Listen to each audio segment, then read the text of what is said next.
And we decided to come back later on after circulate the documents about the regional offices of IPU.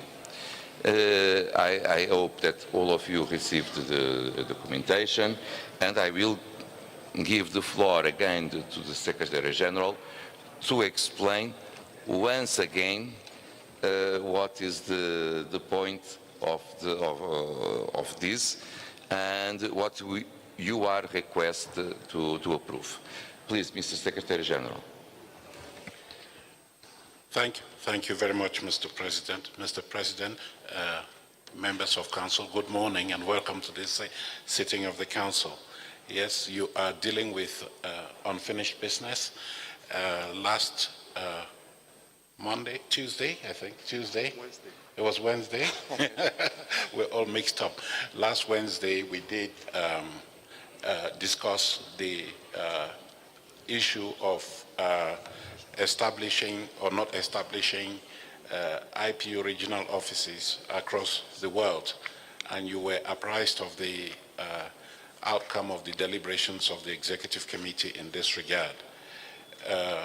During your discussions in Council, you did ask for clarifications on a number of things, and we did realize that the note on this particular item had not been circulated to you for a variety of reasons, and you therefore decided that you be given in some time to review the note as and when circulated, so that you could take decisions today on the basis of a clear understanding of what you are called upon to decide.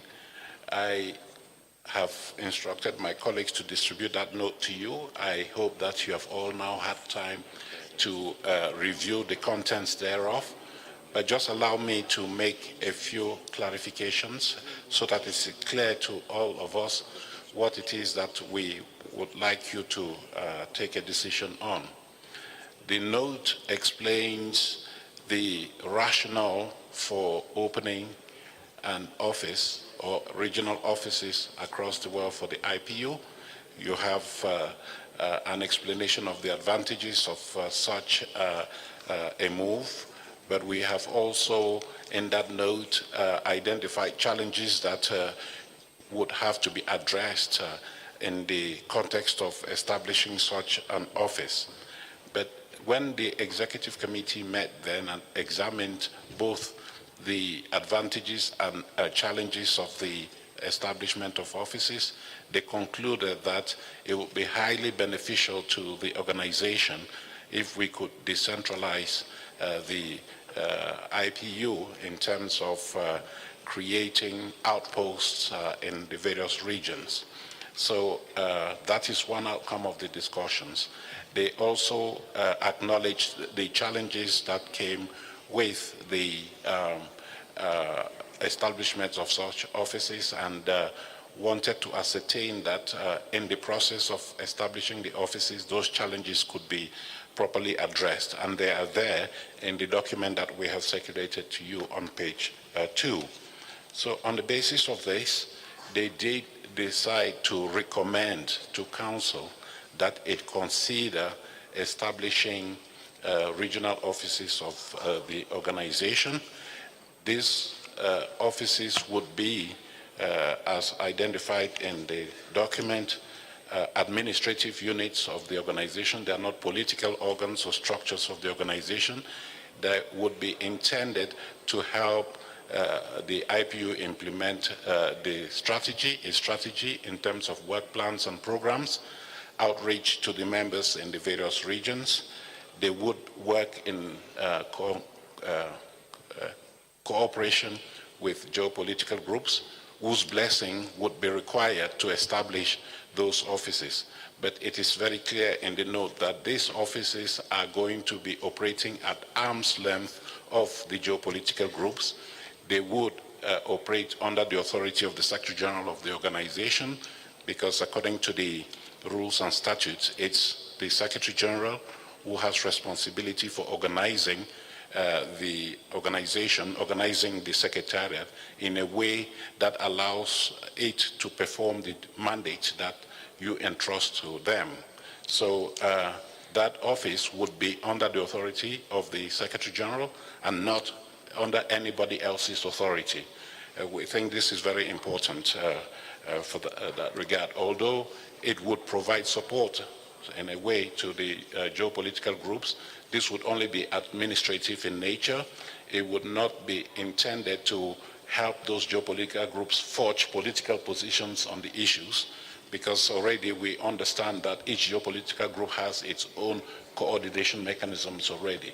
So this is these offices would be administrative structures that would help implement the program of work as agreed by the Secretary General on the basis of the strategy that you have adopted. So, Mr. President, in the note that we have circulated to you, we have indicated the 4 decisions that you are required to take today. 1, you have to decide, agree or disagree with the principle of opening regional offices. If you think it's a good idea and you decide that it would be good to have regional offices, then you want to also concur with those requirements and criteria for opening such offices as articulated in the annex to the note, the minimum requirements for establishing an IPO regional office. Thirdly, you would then take note of offers that have already been made by a couple of countries, Uruguay and Egypt.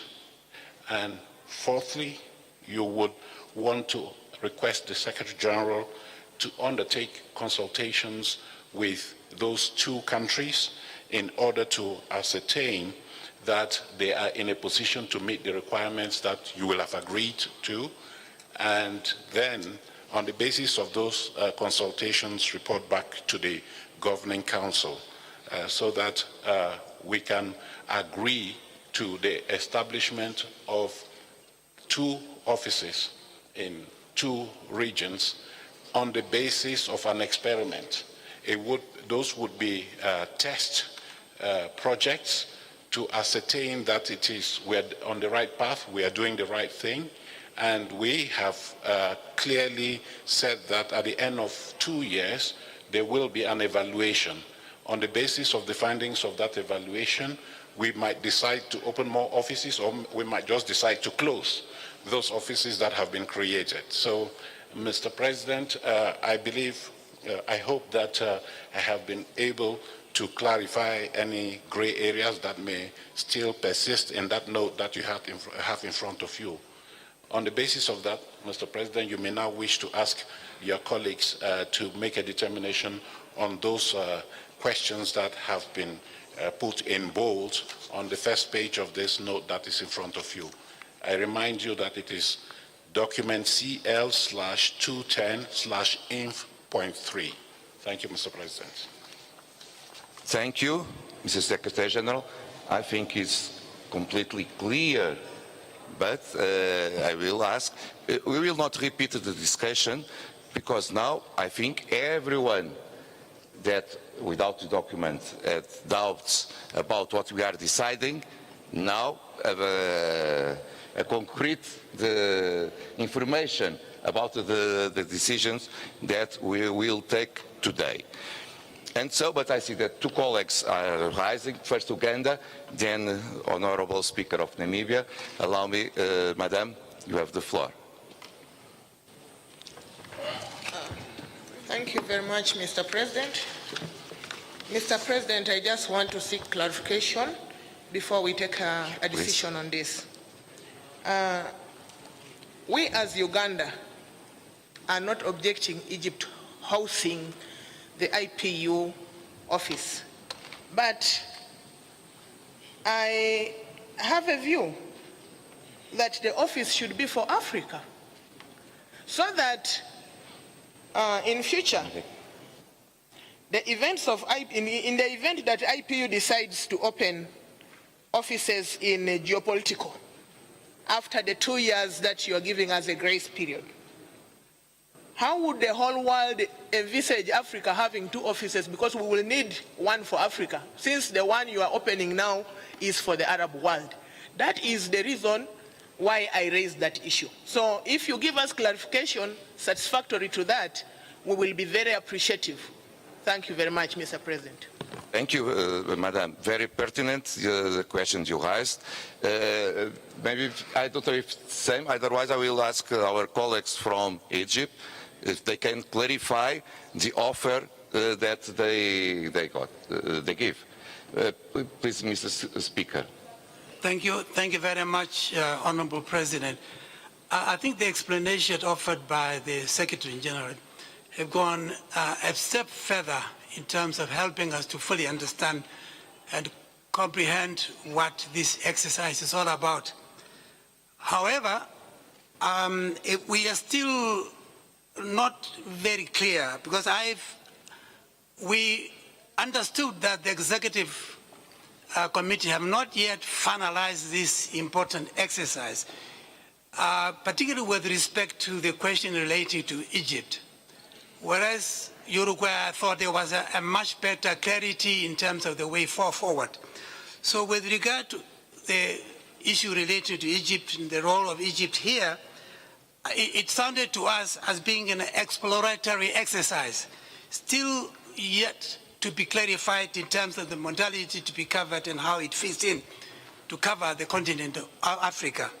So I think there is a need for further clarity there before we can take, if it is for noting, pending further issue being fully clarified, I think that will help us. But it should not be regarded as representing a finality of what is to be done. Thank you. Thank you, Honorable Speaker. We received, and I confirm with our Secretary General, one clarification from Egypt that the proposal is for the Arab world. And so it will not exclude in future, after, again, this one evaluation of these two pilot projects, to open one in Africa, also Africa continent, but specific to the African countries. But, Honorable Speaker of Egypt, may you confirm, Honorable Speaker of Egypt, may you confirm the information I gave to our colleagues, please?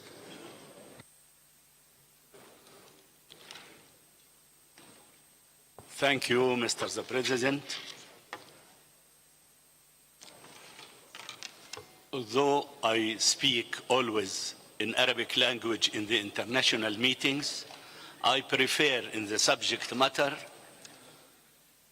to give my speech in English so as to be clear and directly clarify all the points I should raise. As we raise the issue of Egypt's hosting of the regional office of the Inter-Parliamentary Union, I would like to clarify a number of ambiguous issues among some African brothers.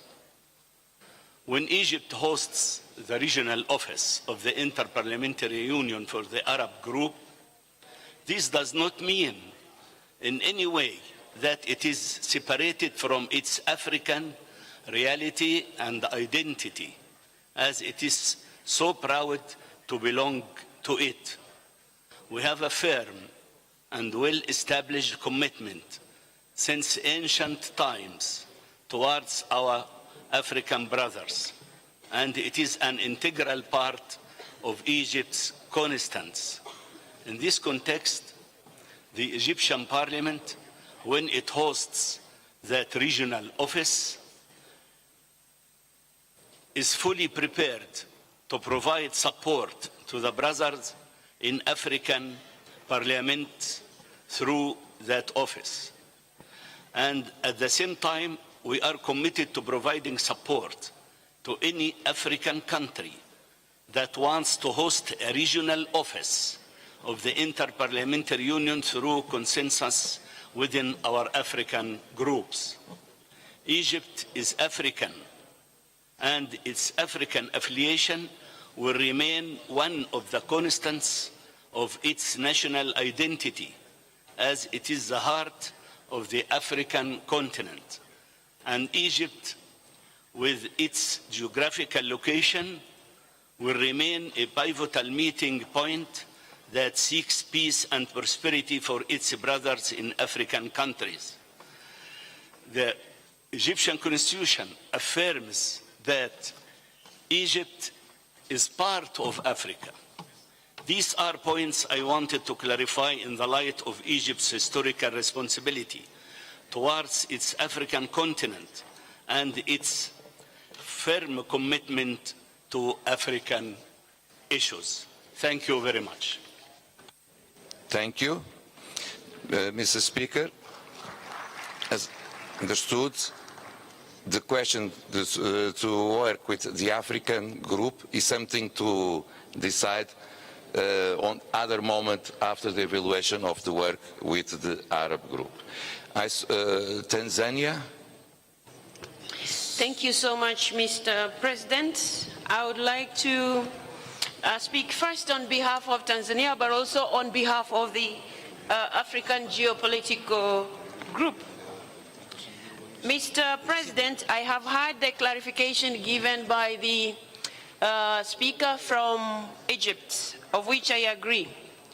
Now, the way the Secretary General had put the matters on the table, I would like to say, as a matter of principle, Africa Geopolitical Group supports the establishment of regional offices, IPU regional offices, as a matter of principle. And we also agree to the criteria that has been set. But we are of the view that the criteria that has been set needs to be more robust, in the sense that the conditions that are going to be put wouldn't be in a way that these regional offices are established in areas that are shared geographically. Because the IPU regional offices will be closely linked to the geopolitical groups. Now, you can't be looking at the other relationship, ignoring the fact that geography is part of it. So while the African group supports Egypt to host the office, we are concerned by the fact that Egypt is hosting that office for the Arab group. Geographically, Egypt is in Africa. And so we support it to have the pilot office. But we are concerned about the fact that geographically Egypt is in Africa and is hosting an office for the political side of it. Because these are geopolitical offices, geopolitical groups. So you have to look at the geography and also look at the political affiliation. So that's our concern, and I hope it is clear in this meeting. So if it were that Egypt had discussed with the African group that it's going to host a pilot office for the Africa region, we are okay, because geographically Egypt is in Africa. But when it's hosting for the Arab group, we are concerned, because geographically Egypt is in Africa.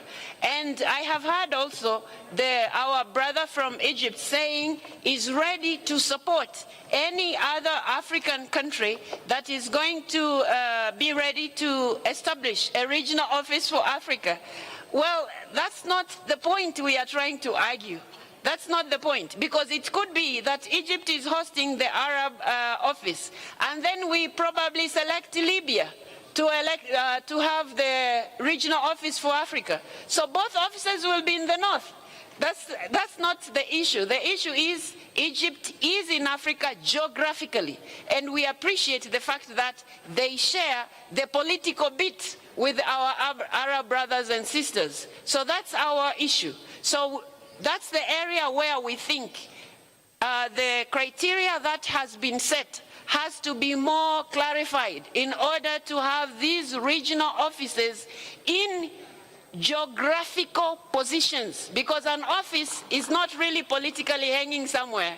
It has to be situated somewhere geographically. So as a matter of principle, Africa accepts the establishment of regional offices. We also accept the fact that Uruguay will have a pilot office. We also accept the fact that Egypt will have an office, but we want Egypt to establish that office for the region of Africa.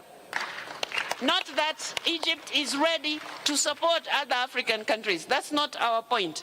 I hope we have made this point clear. And just to finish up, Mr. President, the Secretary General had taken us to this, the document that is talking about the criteria and the establishment of regional offices for the IPU. And I'm looking at this is, okay, page 3, the last paragraph is saying, I'm not reading the whole of it. It's saying the IPU would be wise to learn from these approaches before embarking on establishing any regional office structure. So if the Secretariat of the IPU recognizes these challenges, this is the reason why we think these criteria that have been set need to be more robust, need more information, so that when these regional offices are being established, there are no much arguments that we are having right now. Thank you so much, Mr. President. Thank you. Thank you, Madam. The last intervention on this point, Dr. Ali Nouami from the United Arab Emirates.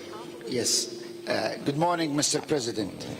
I think it's very important to understand that these offices, actually, they report to the Secretary General. They don't report to the geopolitical group.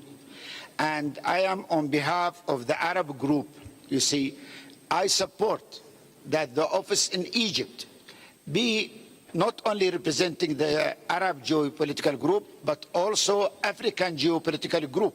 I support what all our African brother has said, and we are willing to accept labeling that office also as an office representing the African geopolitical group. Thank you. Thank you. Dear colleagues, I think now we are repeating ourselves, and you are repeating the discussion of Wednesday. And I know that all of us, we like so much Kigali that we wish to stay one more week here. But we needed to go forward. And so I think that all the ideas are completely clear, and especially the Secretary General understood the feeling of many of you to preside the process of consultations and negotiations that we will go implement if we agree today to open this process. And so we have 4 decisions to take. The first one is the principle of opening regional offices. Someone is against it? No opposition? No, one opposition.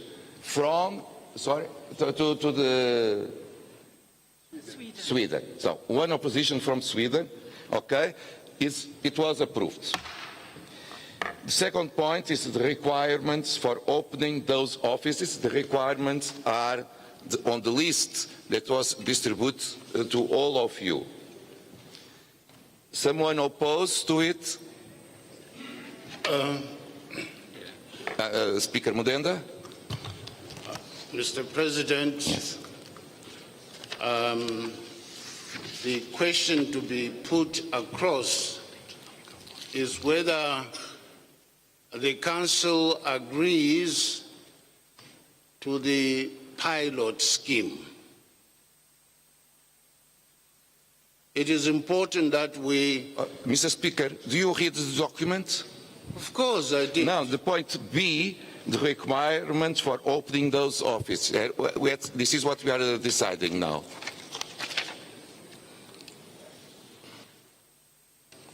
If you agree with the requirements. Yeah, the structure of the questions, I think, Yes, please. does presume that we have accepted the 2 pilot projects. First, Mr. Speaker, I'm sorry. Before the point C, we have the point B. And so what we are deciding now is point B. if you accept, because it can be these or others, it was very clear, the procedure. A, the principle of the opening regional offices. Yes, we agree. Point B, do you accept the requirements to open it? Okay, agree or otherwise. Then we will follow to the concrete cases that we have on the table. But now we are deciding the requirements. Please.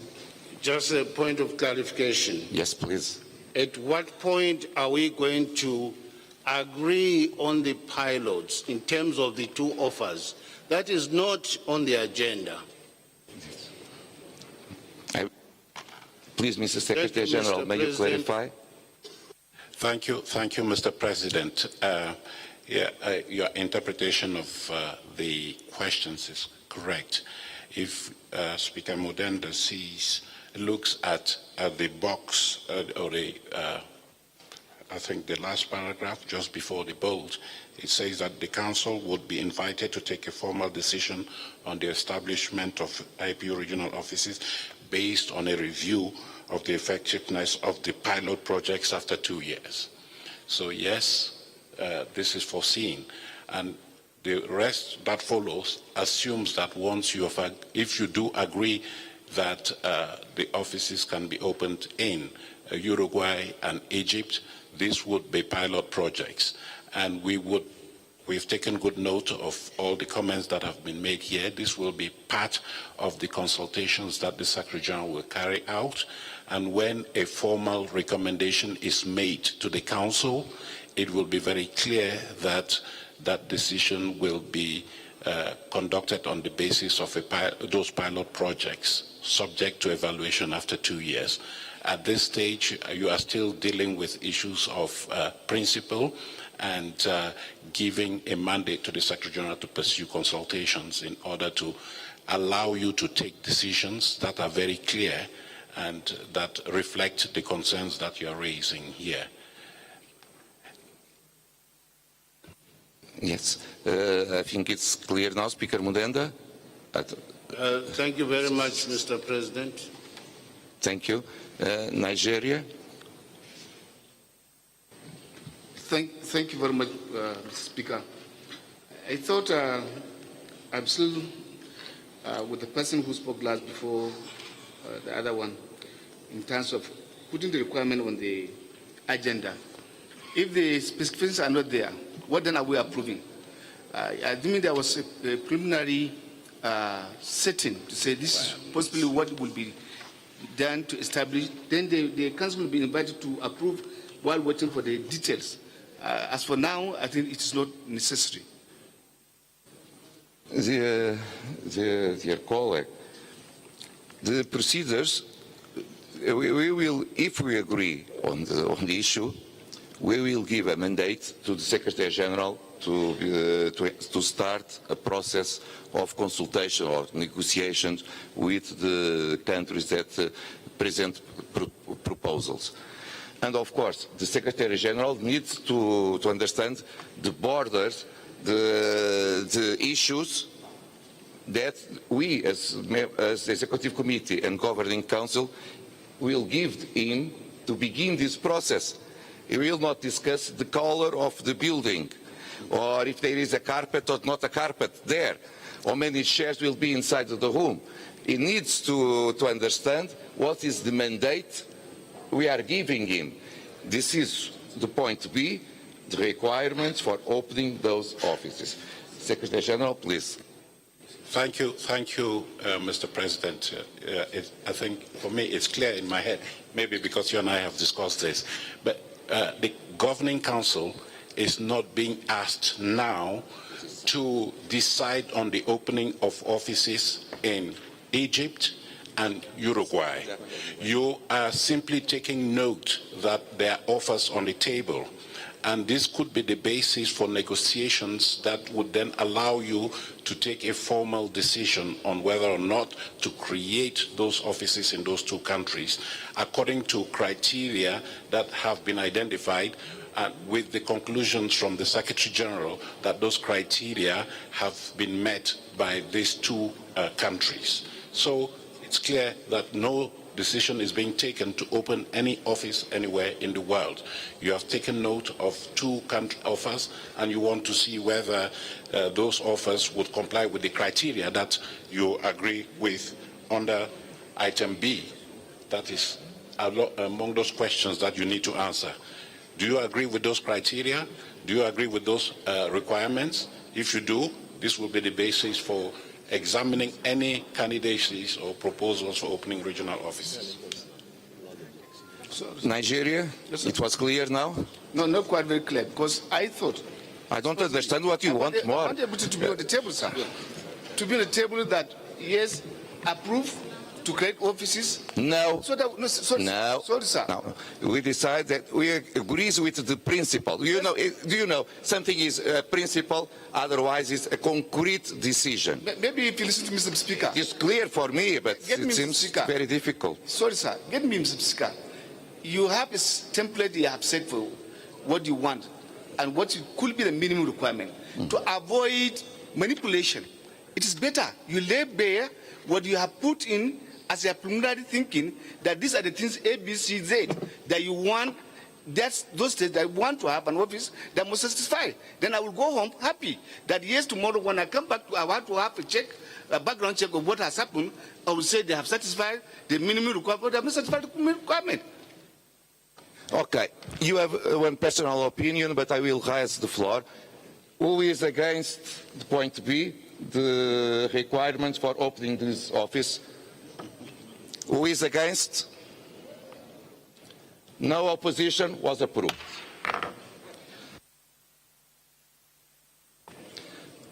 We go to the point C, taking good notes of the offers from Uruguay and Egypt. Just taking good note, just taking note of the offers from Uruguay and Egypt. No opposition. Nigeria opposed. Okay? With one vote against, it is approved.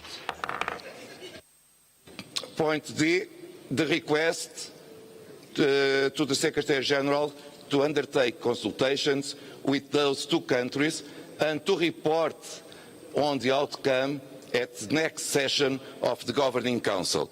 So the final decision will happen maybe in Bahrain if the consultations going to a good end.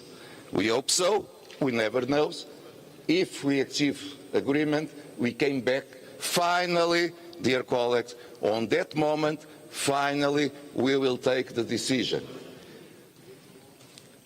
Who opposed? No opposition. It was approved. And now, we can... Sorry? Yes, please. Yeah, I voice of opposition under these circumstances. When we add... Please give me a mic.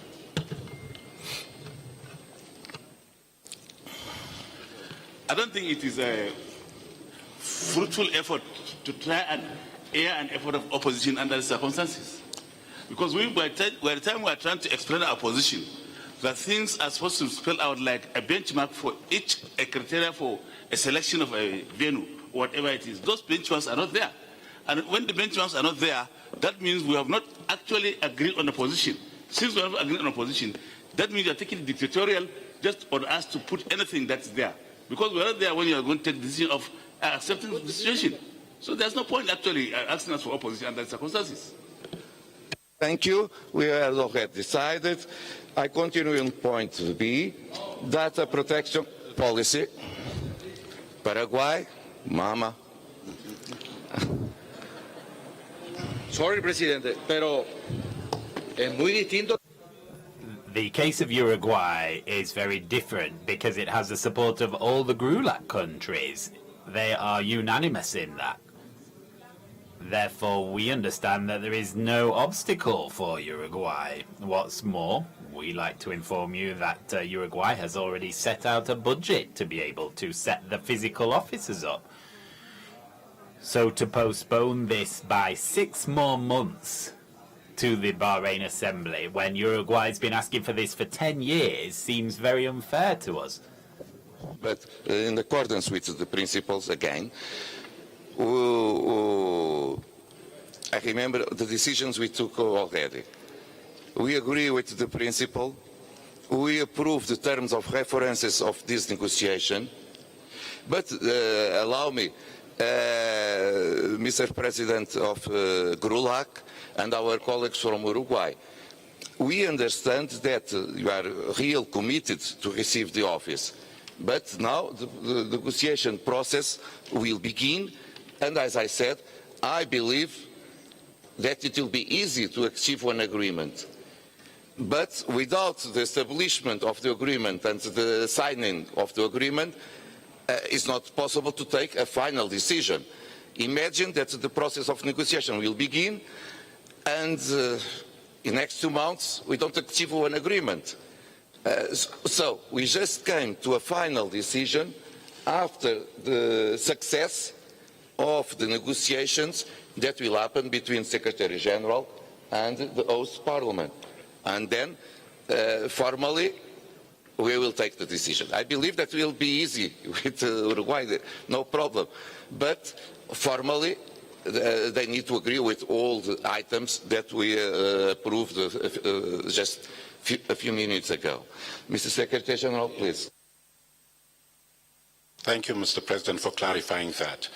Just so there is no bitter aftertaste as a result of this debate, let me offer to clarify to the delegate from Nigeria that the benchmarks he is talking about are those that are listed out in this document that has been circulated to you, called minimum legal requirements for establishing an IPU regional office.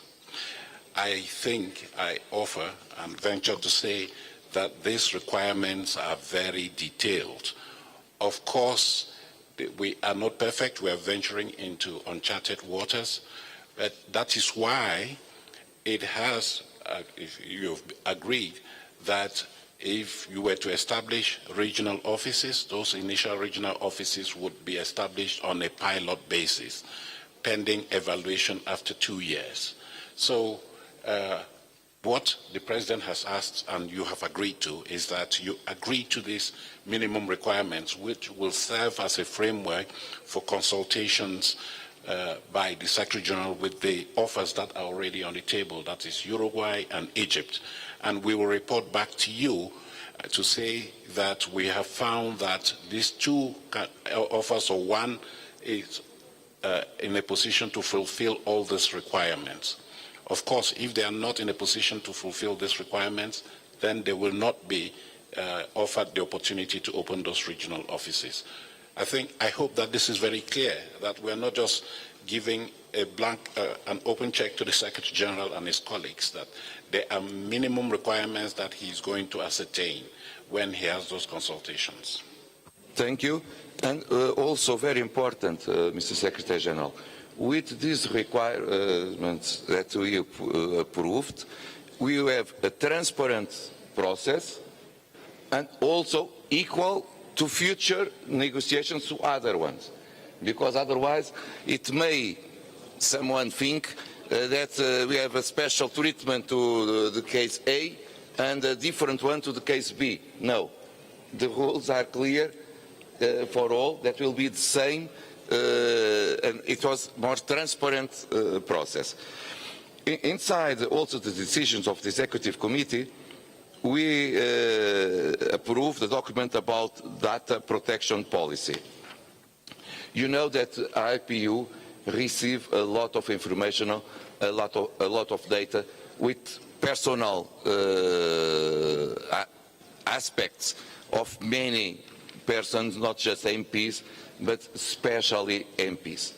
And in this time, when sometimes we discover that we can have any kinds of attacks, IT attacks, it's very important to defend ourselves and to defend the data we receive, and they are there in Geneva headquarters.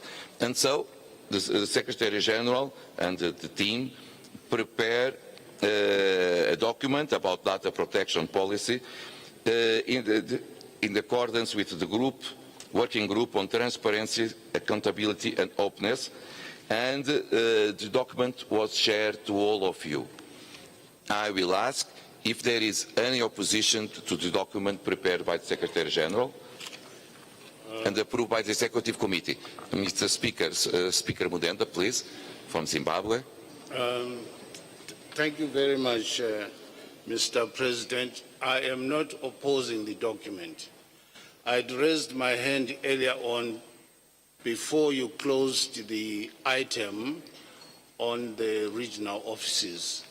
It is my humble submission, Mr. President, that the consultations that should take place, championed by the Secretary General, should include our chairman of the Africa Geopolitical Group.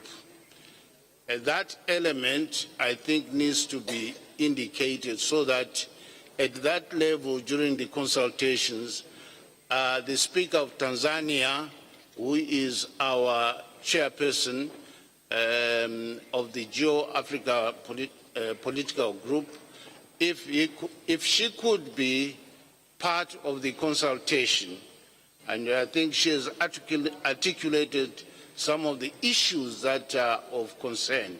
It's just a slight amendment that I'm appealing to you, Mr. President. Thank you. Thank you, Mr. Speaker. Secretary General took good note of that, and he said to me, side by side, that of course he will do it in this process of negotiation. So about that protection policy, no one opposed document. Okay, great. It's decided. Then the Executive Committee approved also policy to prevent harassment, including sexual harassment at IPU assemblies and other IPU events. Unfortunately, we understood that during our assemblies and our events of IPU, we have also harassment against women, and so we needed to abort the issue, and that's why we prepare with the Gender Partnership Group and identified good practice from the United Nations, Code of Conduct to prevent harassment, including sexual harassment. We Secretariat and the Executive Committee accept to have a Code of Conduct about harassment in our meetings, assemblies and other events. Secretary General. Thank you very much, Mr. President. Very quickly, you have reported on the deliberations of the Executive Committee, and that's what transpired. The decision that you're called upon to take is contained in page 2 of the document that is in front of you. First of all, that you agree that the IPU make use of the UN Code of Conduct to prevent harassment, including sexual harassment, at UN system events as the basis for the IPU's anti-harassment policies. If you do agree to that, and we have agreement from the United Nations that we can use their code of conduct and align it with us, we'll use this to adapt and make a policy that reflects the provisions of that code of conduct, which I can certify is very comprehensive indeed. On the basis of that, then, therefore, we would prepare that adapted policy, and the Secretariat would also draw up a plan of practical measures to implement the Code of Conduct for the IPU. Lastly, and this is normal, the Gender Partnership Group, the specialized dedicated body within the IPU, would be entrusted with the mandate of monitoring and reporting on the implementation of the set plan of action. Mr. President, I hope it's clear what decision the Council is called upon to take. Thank you, Mr. Secretary General. I believe all of you received the document. No, may I ask if there is opposition to this code of conduct that we will now approve? Okay. No opposition. It's done. And so, dear colleagues, we come to an end to the point 4B. And I will now make the presentation of point 4A, and then the Secretary General will go to present their own report. On the first one is report of the President activities since our last session of the Governing Council in Nusa Dua, and then the report of the Secretary General about the progress of the organization and implementation of IPU strategy. So I will go there maybe to present the report.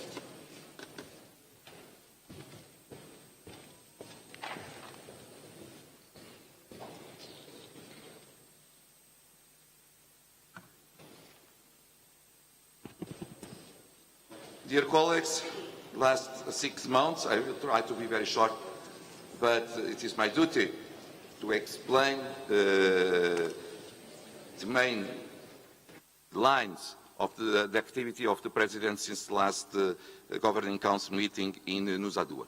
And I will talk about it in 3 areas. The first one is to promote the values on strategy of IPU. Second, achieving IPU universality.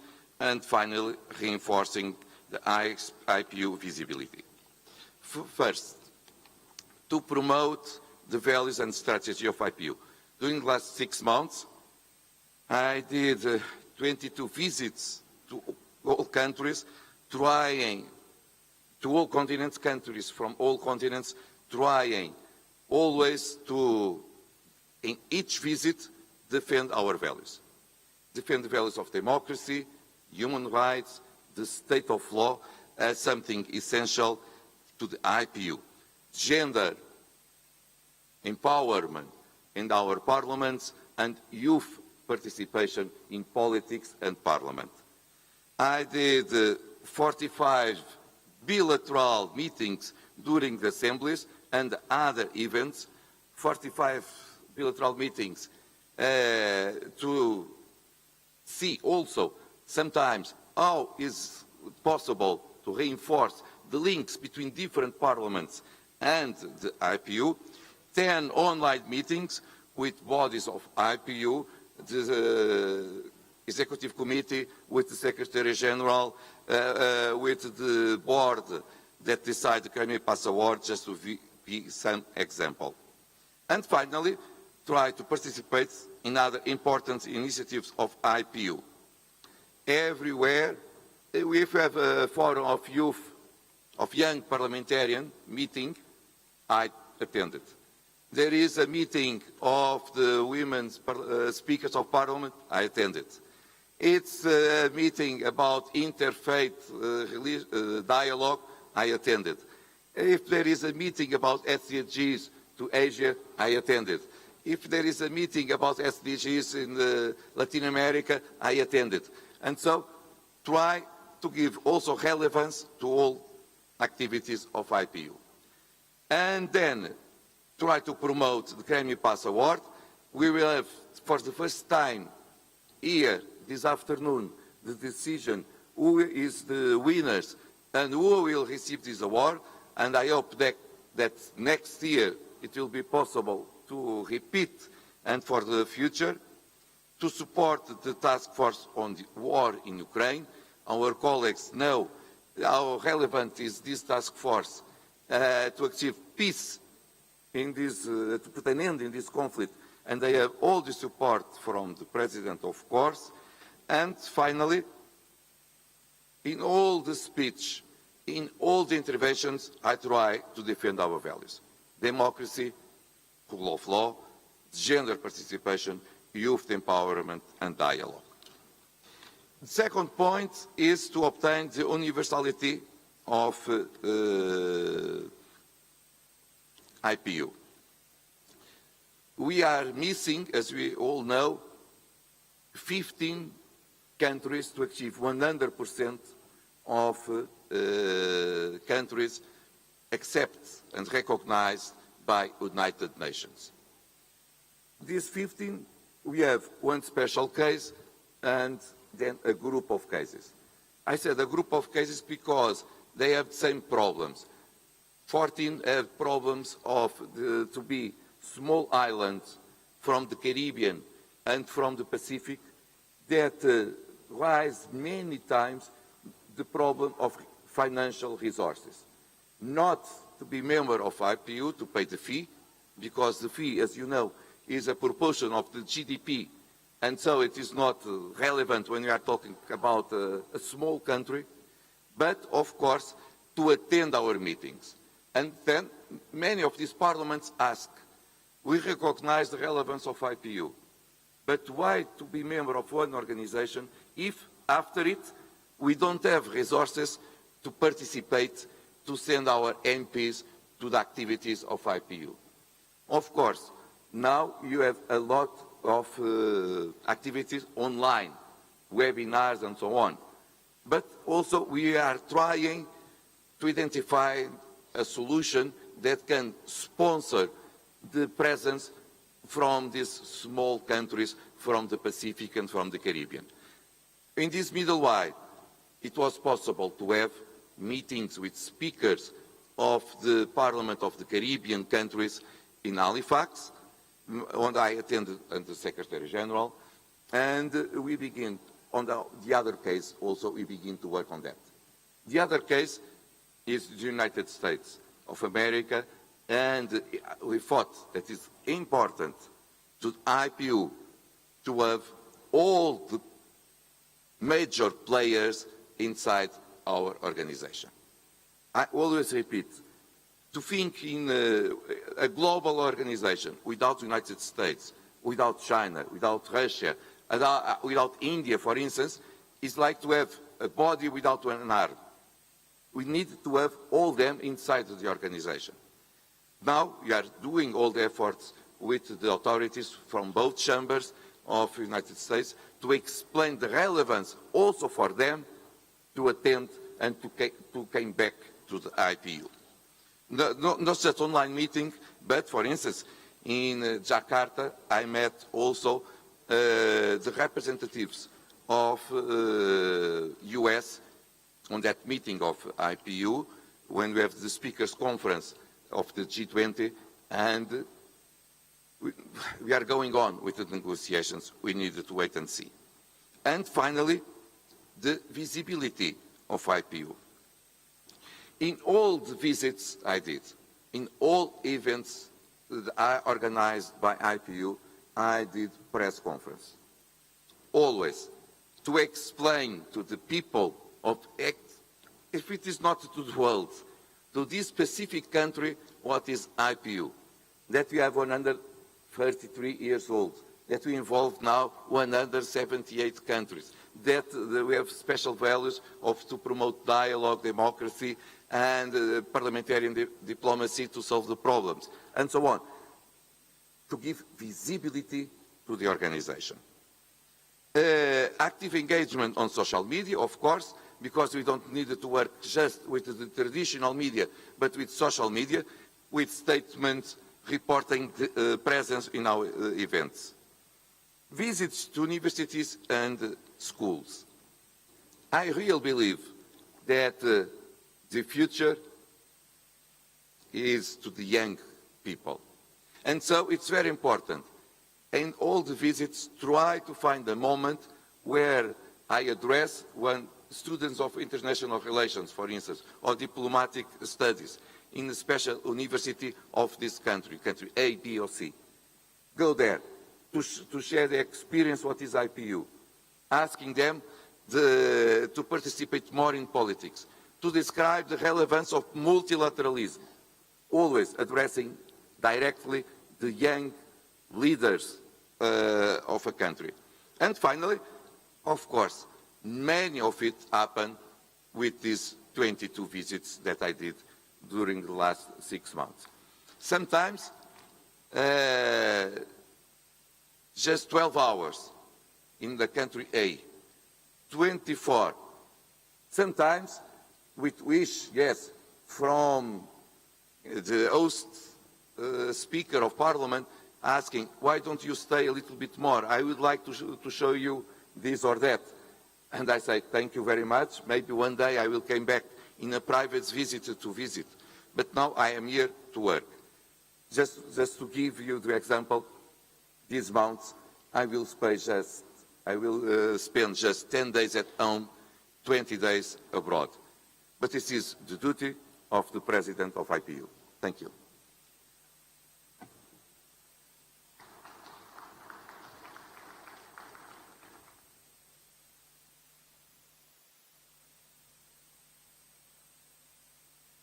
Then I will give the floor to the Secretary General, and after it we will open the floor if you ask to ask any question to me or to the Secretary General, of course. Thank you very much, Mr. President. Distinguished members of Council, you will allow me to address you from my seat. I find it a bit more convenient since I have lots of paper in front of me. I would like to use this opportunity to compliment what the IPU President has just said about his activities during the period intervening between the previous conference, the Assembly, and this one. I would very much want all of us to consider this as part of IPU's activities. He was doing all of the things that he's been doing, not on his personal behalf, but also on behalf, above all, on behalf of the organization.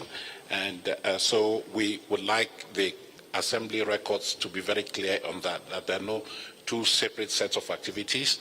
All you have been doing, Mr. President, is consistent with the values of the organization, with the strategy that the members have adopted. Let me then also say that you have received a very short report from the Secretary General, written report, which is basically an enumeration of activities that have been carried out in implementation of the strategy since January this year. Normally, I only give you a glimpse of what we are doing at this time of the year, and a full-fledged report is issued during the first assembly of the year.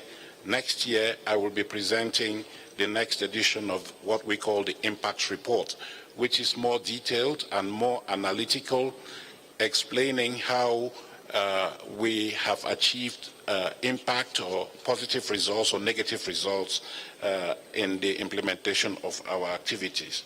So you will allow me very briefly to give you the highlights of what the IPU, in addition to what the President has been doing, what the Secretariat has been doing, with the involvement of you all in implementation of the strategy.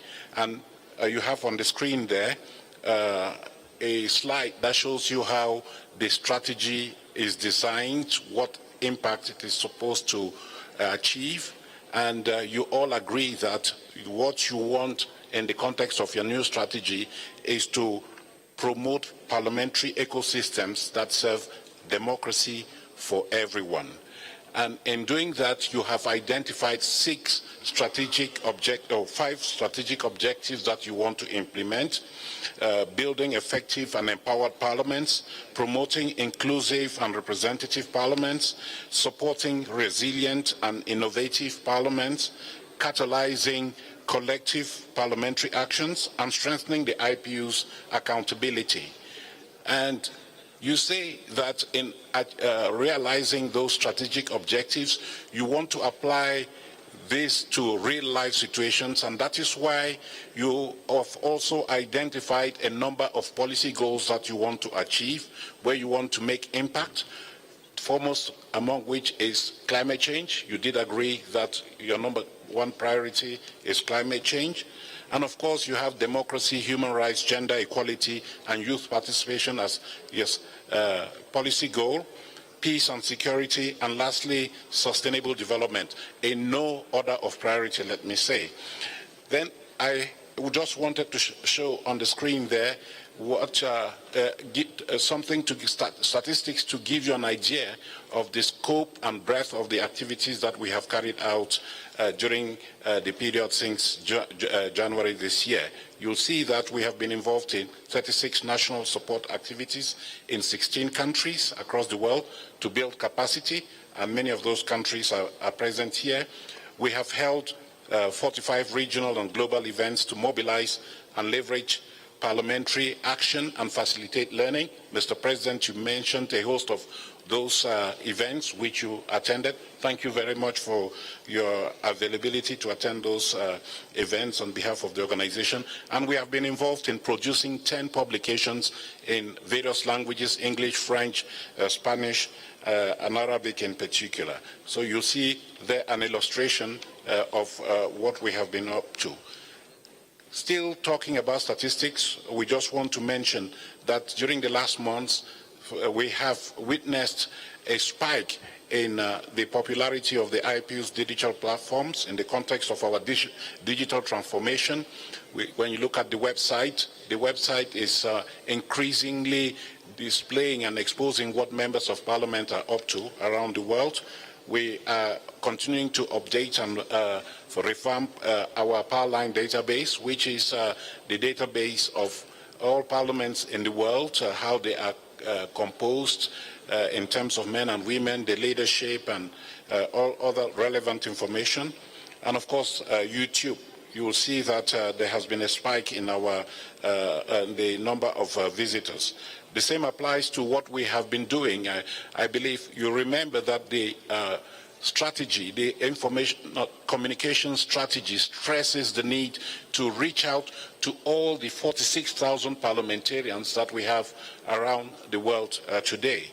And so my colleagues have been hard at collecting information on those 46,000 parliamentarians. And between March this year and this October, we have recorded an increase of 4,000 new contacts to our database of parliamentarians, which means that we're able to reach out to all these persons directly with the click of a button to share information on what the IPU is doing and how they can be more involved. I would just skip the information about presence on those other digital social media platforms as what do you call it, Twitter, Instagram, and the like. Let me take up strategic objective 1, which is building effective and empowered parliaments. And here you know that when you talk about building democracy, you want parliaments to be the centerpiece of that democracy. And the role of the IPU is to make sure that parliaments, wherever they exist, perform their duties in an unimpeded fashion, in an independent fashion, in a way that reflects the expectations of the people. Sadly and regrettably, we do find that in many parts of the world, in too many parts of the world, parliamentarians do not feel safe. They are not safe in the performance of their duties. And I just want to highlight this phenomenon, this unfortunate phenomenon, which regards the violations of human rights of parliamentarians.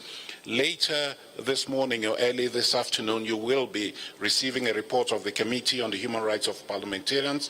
And I just want to mention here that unacceptably, they are dealing with 731 cases of MPs whose rights are being violated, arbitrarily, and this is occurring in a total of 43 countries. The map that you have there shows the reasons that buttress the violations of the human rights of parliamentarians.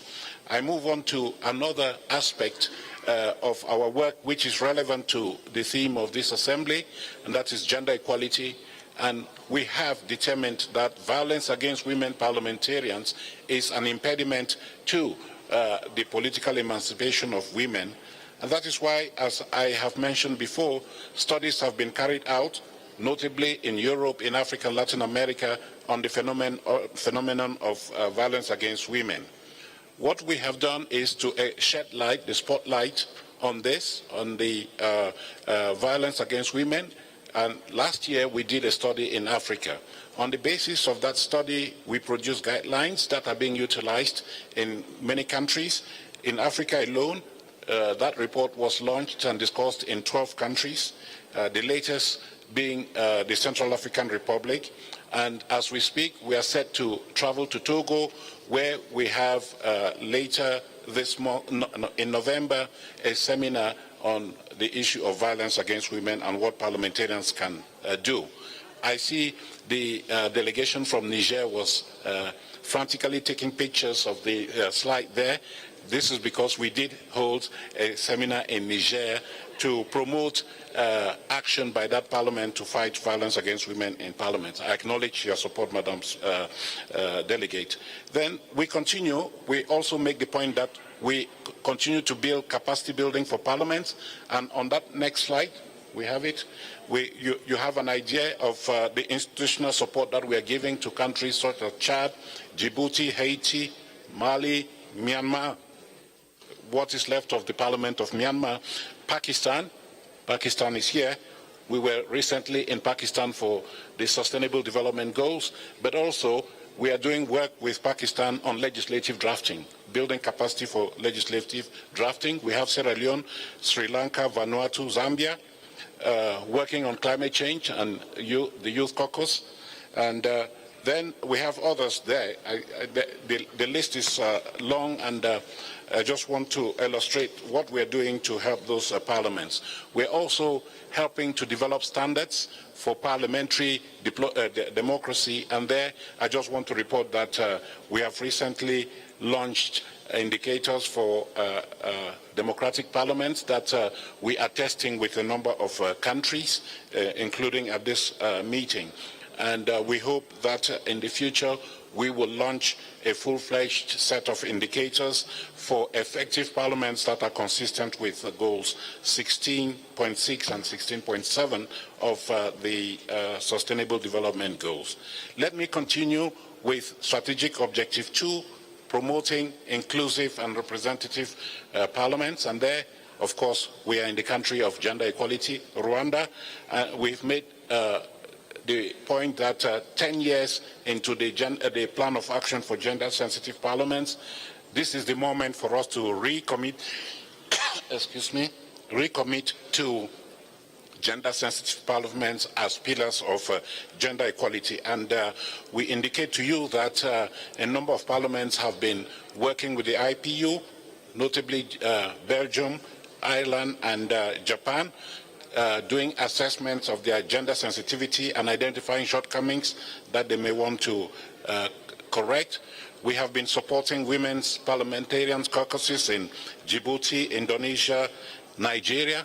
Thank you. We had a very good discussion with the Speaker of the House of Representatives yesterday, and we're heartened by your commitment to work ever stringently towards promoting gender equality. And I mentioned Sierra Leone, Tanzania, and the rest. Let me go on to youth empowerment, just to say that now youth empowerment has become a centerpiece of our work. We are pursuing our efforts to create awareness of the importance of involving youth. And Mr. President, you were recently at the conference Global Conference of Young Parliamentarians in Sharm el-Sheikh in Egypt, where young parliamentarians focused on the key issue of climate change. I want to thank the Parliament of Egypt for hosting that meeting.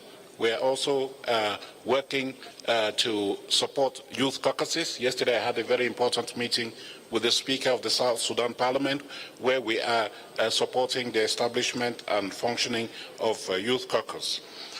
I would like to draw specific attention to the campaign that we launched last year. I say yes to more youth in Parliament, and we're heartened that increasing numbers of parliamentarians are joining that campaign.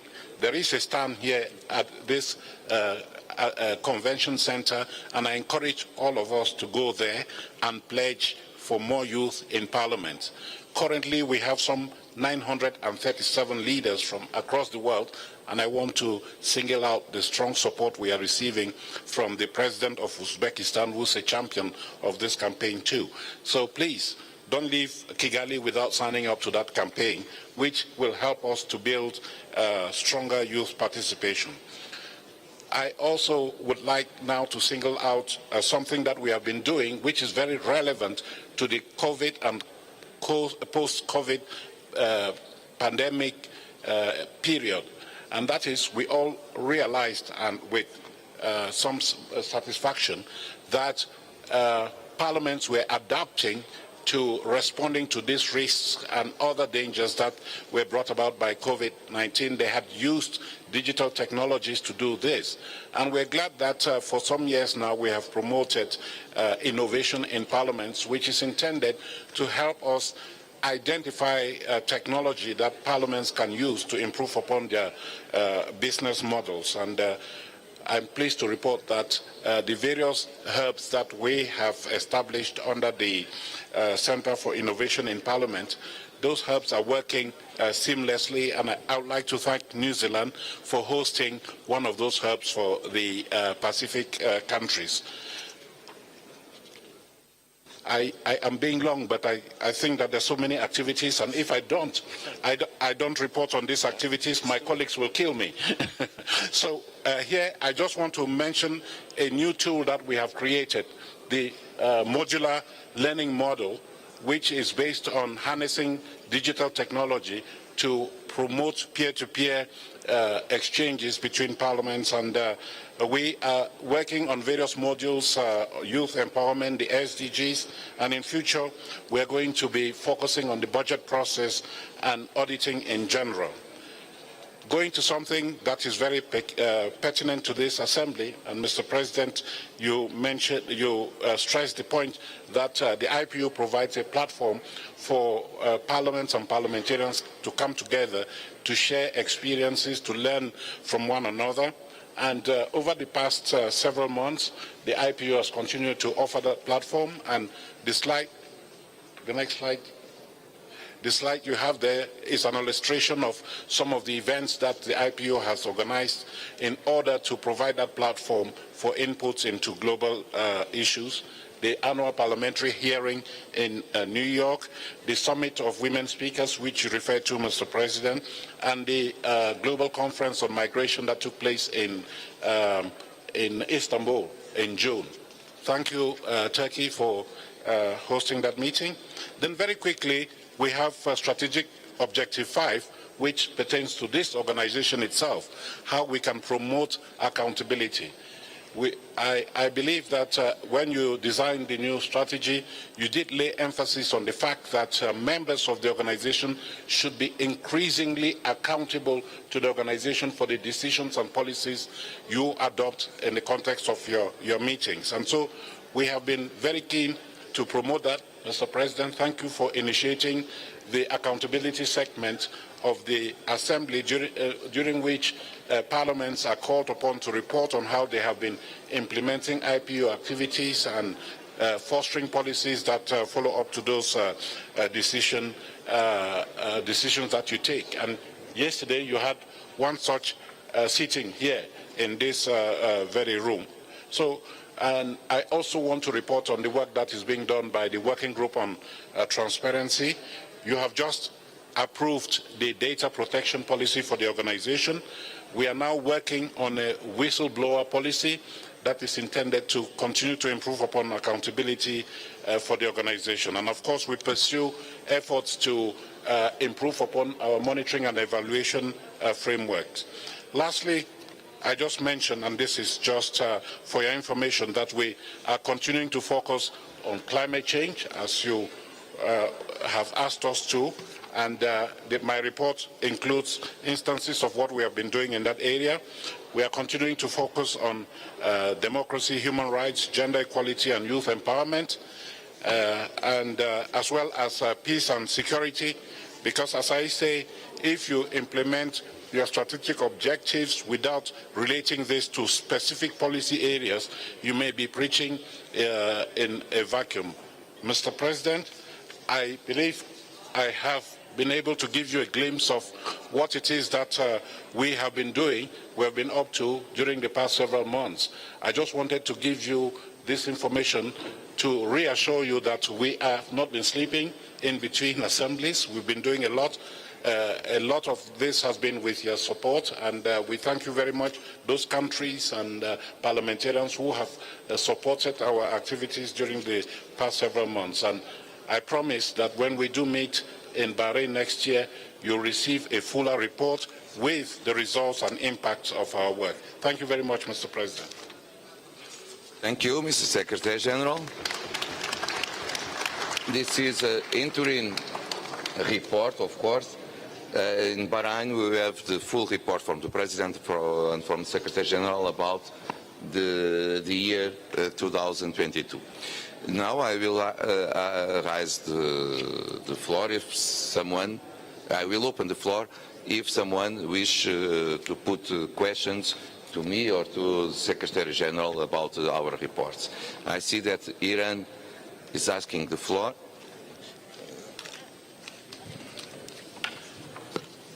Mr. President, regarding the adoption of the UN Code of Conduct to prevent harassment, including sexual harassment, at UN system events in IPU, the Parliamentarian Delegation of Islamic Republic of Iran, just for the record in this session, would like to present its reservation to any reference to gender identity and sexual orientation and LGBTIQ. Thank you.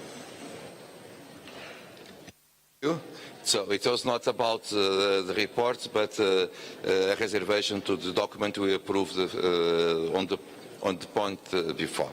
Thank you. We take good note of that. We will be in our records, of course. About our reports, the report of the President and the report of Secretary General. No questions. See, Yemen, please, you have the floor. شكرا لك رئيس الأخوة الأعضاء. حقيقة اليمن. President, I have two observations on the report by the Secretary General.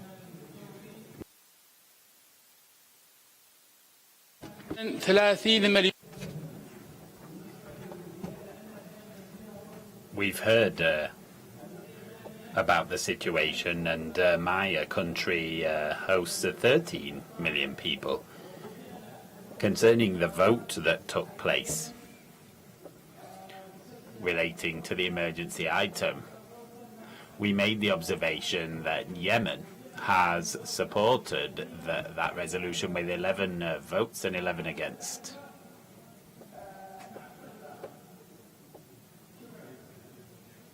I think we need to correct the vote that was put forward by Yemen in that regard. Thank you. Thank you, Yemen. I will ask if there is, and then we will answer in the end to the questions raised to avoid dialogue. Other questions raised by any country? So no more questions, just this one. Mr. Secretary General, I don't know if you are in the conditions to explain, or if we needed to come back later on to give one explanation to our colleagues from Yemen. Please. Thank you, Mr. President. I understand that the Yemeni delegation was not addressing the Secretary General's report as such, yes, nor the President's report. Yes, the same thing happened with Iran. Yes, it is regarding the record of votes in respect of the emergency resolution yesterday. If that's correct, we will check the records, and if there are any errors in the way we recorded the votes for for Yemen, then this will be corrected in the final records of the organization, of this assembly. Thank you. Thank you. As I understood, the number of the population of Yemen, the delegation thinks that is not the correct, and that's why the votes applied to them are not what it should be. Okay, we will check. Thank you, Mr. Secretary General. I see there is no more points, no more requests, and so we can consider that you take note of our reports. And we go to the point 8 of our agenda, appointing of 2 internal auditors. Dear colleagues, we received proposals from two candidates, and we have two positions, so it seems more easy. If you have 3, it will be different. Mr. Aminatou Abibubu from Niger and Mr. Hugo Carneiro from Portugal. Mr. Secretary General, do you want to explain the process? How if we need to vote in the secret bullet or something, or it's just by acclamation, please. Yes, thank you, Mr. President. Yes, we have received formally those 2 proposals for internal auditor. It is for the Governing Council to appoint these auditors here in Kigali for the 2023 accounts. And we had been told that there was interest by some 2 other delegates from the 12+ group. I believe Mrs. Javinen and who was the other one? Mr. Werley of Switzerland. But those candidatures have not been formally submitted to the IPU Secretariat, which means that as of now, we have just 2 candidates for 2 vacancies. Mr. President, on the basis of that understanding, you may wish now to ask your colleagues to endorse those 2 candidatures. And so, 2 proposals, 2 vacancies, and this is a more technical function of IPU, the internal auditor, and both candidates has experience in account and in finance, and we will need to work closely with our financial office and with the subcommittee on finance, of course. There is no oppositions. May we accept these nominations? Then, and congratulations, Mr. Aminatou Abibubu from Niger, and Mr. Hugo Carneiro. And also we have this way a gender group of auditors, a gender equilibrium in this group of auditors. We will go to the point 9, the IPU political project at the United Nations. So it is very easy to explain, and if Secretary General wishes to say something about it, but we approve a new strategy to the IPU. We approved a new communication strategy to the IPU, and then to finalize the building, may I say, of our activity, we need also to put it update with a political project at the United Nations. And so it was prepared. We had a huge discussion at the Executive Committee. I understood that this roadmap includes the consultations or work together, may I say this more maybe better way, working very very close with the members of the Committee of United Nations Affairs, and then after it we will put it on practice. Mr. Secretary General, do you wish to compliment, please? Thank you, Mr. President. I was just asking my colleagues here to display a slide here, which is an illustration of the subject matter that we have before us. Do we have that? Not this one. Yes, we cannot see. Does someone have the hard copy?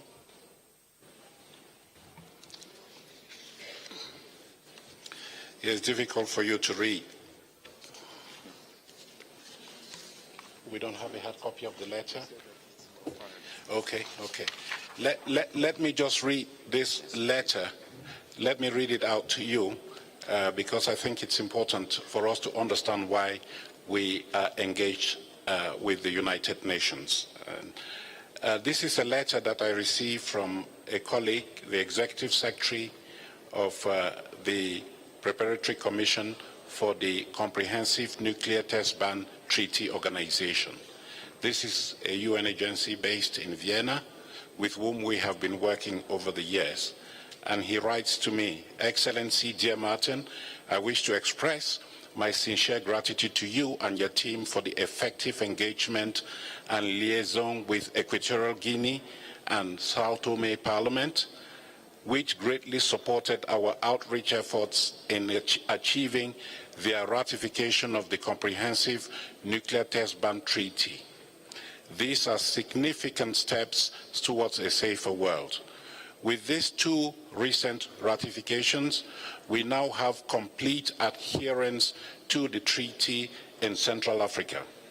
This is a historical milestone, and I cannot thank you and the Interparliamentary Union enough for your continued support and contribution throughout this process. I extend warm appreciation to you, especially for inviting me to speak at the plenary of the 144th Interparliamentary Union Assembly, giving us the shared opportunity to raise the profile of the CTBT, which I know greatly contributed to results we see before us today. Once again, I appreciate your dedicated efforts to help transform the commitment of Equatorial Guinea and Sao Tome and Principe to a world free of nuclear tests into action. It is my deepest belief that these ratifications will provide impetus towards the treaty's universalization and entry into force, bringing us closer to our ultimate goal of a world free of nuclear weapons. I thought I should read this letter in extenso to you to illustrate why it is important for you as the community of parliamentarians to engage substantively with the United Nations, the prime forum for multilateralism. And I believe that I hope this then helps you to understand the note that has been circulated to you all. Mr. President, as you said, this has been under discussion for some time now. We are close to 20 years into deepening our relationship with the United Nations, and we did, you decided to do an assessment so that you can then refocus your engagement with the United Nations, and that is what we call the political project. This document then explains what you need to do to make the involvement of the parliaments and parliamentarians in the UN more effective and beneficial to all. The document which you have there stresses the point that ownership of this process, ownership of the political project with the United Nations lies primarily with parliaments and should be driven by parliamentarians, not by the Secretariat. It is a document then that you did approve the report of the evaluation that I referred to in a previous session of the Council. And today, as the President is saying, you are being called upon to approve a strategy and roadmap for implementing the recommendations of that evaluation. And you will see in the document that is in front of you that action is being proposed in three main areas. One, trying to clarify the purpose of our engagement with the United Nations, establishing objectives and priorities as well as targets. The document explains how this objective can be implemented in actual fact.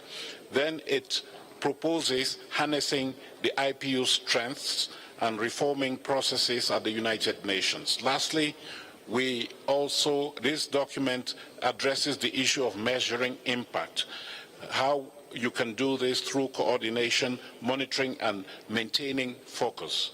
So that is what the roadmap and strategy is proposing for your endorsement so that we can continue to be involved in work with the United Nations and making it more effective, this work being more effective. In this document, we mentioned that in order for your work to be more effective, you need to look at the mechanisms within the organization that are dedicated to engagement with the United Nations.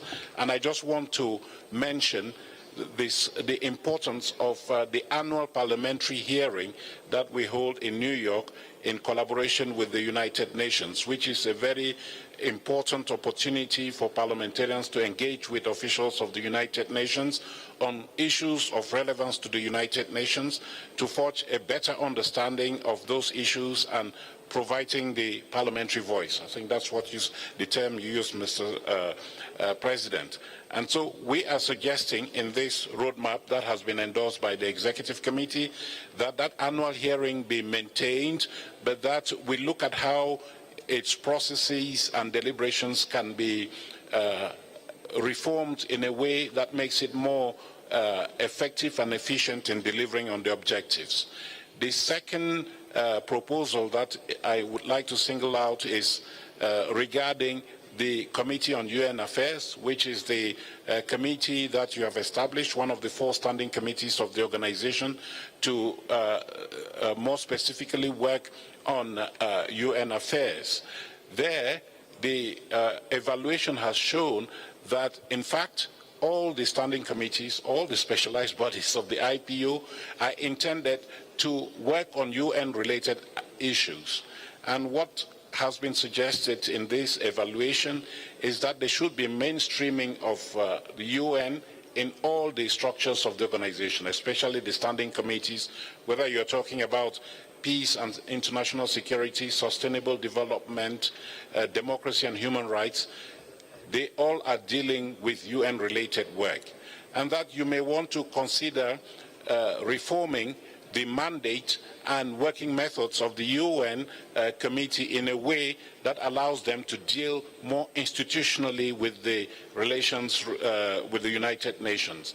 So this proposal is there, and the executive committee has agreed that at the beginning of the year there will be consultations, including with the Bureau of the Standing Committee on UN Affairs, in order to identify ways of making that structure more relevant, more effective in the delivery of its mandate. That is what is contained in this paper, Mr. President. Clearly, the decision that the Executive Committee is asking you to take is to endorse this roadmap so that we can start implementing it, given that it is aligned with the strategy, and if you delay any further, we may have a discrepancy between the IPU general strategy and this particular strategy. Thank you. Thank you. It's very important to think 2 points. First, it is important to the IPU to reinforce the relation and the participation of parliamentarians during the process decision in UN, and the hearing at UN will go on, will not give up, will not clean from our program of activities the hearing at UN, but of course, as everything on life, we may improve it, and we always should be open to update all our activities with the reality that changed a lot. And finally, how we may have more effective UN committee of IPU, and that's why I believe our colleague, the current president, interim president of the committee, asked the floor. Please, you have. Merci, Monsieur le Président. Thank you, President, Secretary General. I am from the Swiss National Council, and I am a member of the UN committee. So I would like to take the floor on this agenda item following your statements as President and Secretary General. This is a very interesting report which follows up on an analysis and audit that's been carried out over the past few years. Obviously, we can only suggest to the Governing Council that it take note of these pieces of information and the roadmap that you have before you, because as the Secretary General himself has just recalled, it was agreed that the Bureau of the committee would have a special session in January on the order of the measures to be implemented to strengthen this role that we have at the United Nations, and of course our interaction with the IPU structure and the relevant committees. I could give you one example. If we think about sustainable development, if you look at the Sustainable Development Goals, it's obvious that if the UN committee is to look to that, it needs to work hand in hand with our Sustainable Development Committee.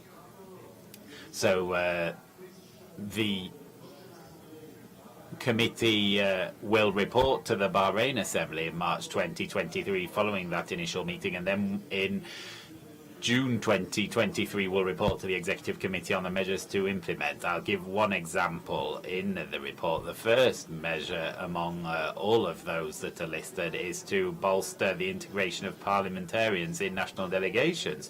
We know that in some situations that can be beneficial, whereas in others it's not so beneficial, because that can affect their right to speak, and there can be issues relating to the separation of powers between the executive and the legislature. So that's one aspect that needs further detail to be brought to it. So we share the will that's been mentioned by the President and the Secretary General to update the work that's been done and to find new solutions, new ways forward to strengthen our role vis-à-vis the UN. And that's how the Bureau will be working over the next few weeks and months, hand in hand with the Secretariat and the Executive Committee, so that our role at the UN and our relationship with the UN can be all the stronger and all the more useful for everyone involved. Thank you.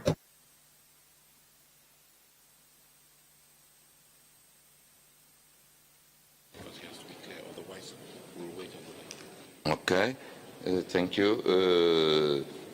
I will give the floor to Iraq. Where is Iraq? I understood that Iraq wish. Yes, there.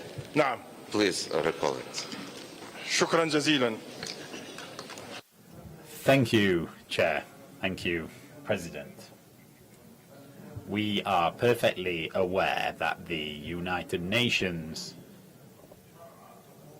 is a global organization that seeks to have the rights of all countries respected. That's a well-known principle. And in many countries where different ethnic groups, religions, confessions are living side by side, there may be a need for increased support from the United Nations. But because of that, as part of the strategy of our organization vis-à-vis the UN, we need to insist, we need to emphasize the fact that the United Nations and its institutions need to draw closer to those vulnerable and marginalized groups in our societies, and it needs to take into account religions, ethnicities and confessions more than in other cases. Iraq, for example, is a multinational, multi-religious, multi-confessional country. We have strong groups, we have other groups that are weaker and more marginalized. I today would like to issue a call for the United Nations as part of its political strategy to be equally close to all ethnic and religious groups. In other words, we should be emphasizing the need for the UN to play a neutral role through its political strategy. Thank you. Thank you. I will give an answer, just try to understand if there is other countries that wish to express something about this point. I don't see. Of course, we took good note of the relevance to have one United Nations commitment with IPU and in a reciprocal way. This is important to both organizations and to keep the neutrality of both organizations. And about the intervention of the President of Committee of the United Nations Committee, I will ask to clarify, please, if it's possible to approve this roadmap, and the point raised is about the implementation of the roadmap, and so the process will go on, and we will take care. We took good note, and we agree with the procedure proposed, but as implementation of the process, and not to postpone the decision about the roadmap. Please, if it's possible, to clarify.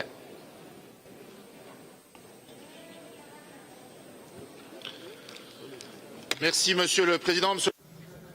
Thank you, President, Secretary General. Yes, I'm very happy to do that. We agree with what's mentioned in the roadmap, but not necessarily the order of priority that's mentioned there.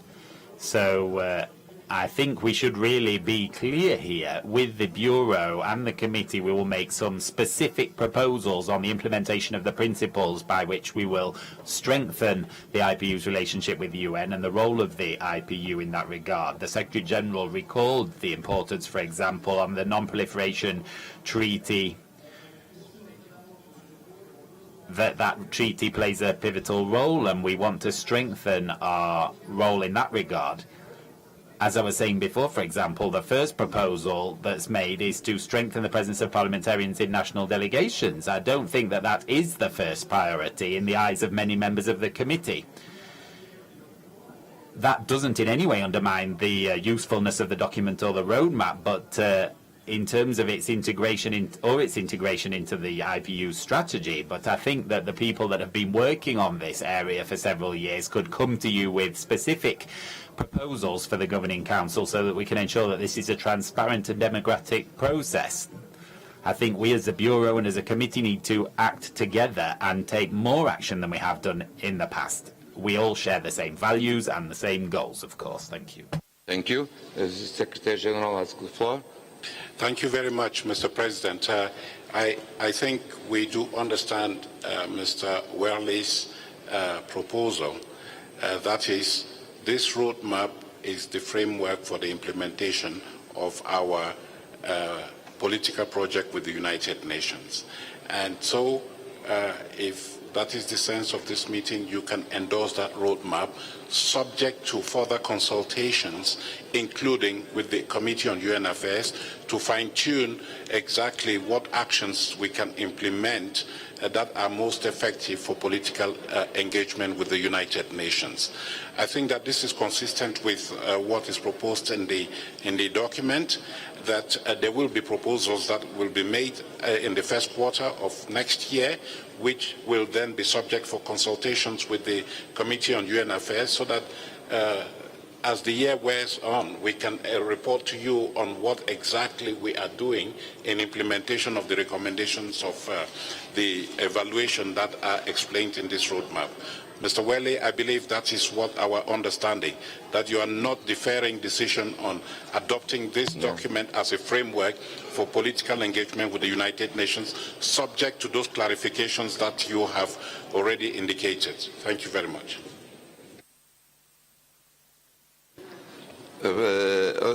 We are one organization of parliamentarians, and so I think that is not acceptable, and I believe this is not the proposal, that we will approve something and we will define a strategy without the contribution of parliamentarians, without the consult and work together with parliamentarians. The technicians are very important. Secretariat is essential, but the final decision in our organization should be from the parliamentarians, again, because we are not a non-governmental organization, we are one organization of parliamentarians. And this is the spirit also of IPU, and I believe the spirit of this document. That's why we may approve and endorse the roadmap, but the implementation and the definition of priorities should be then clarified day by day, especially with members of the United Nations Committee of IPU. On this way, we may endorse the document. Thank you. Thank you, dear colleagues.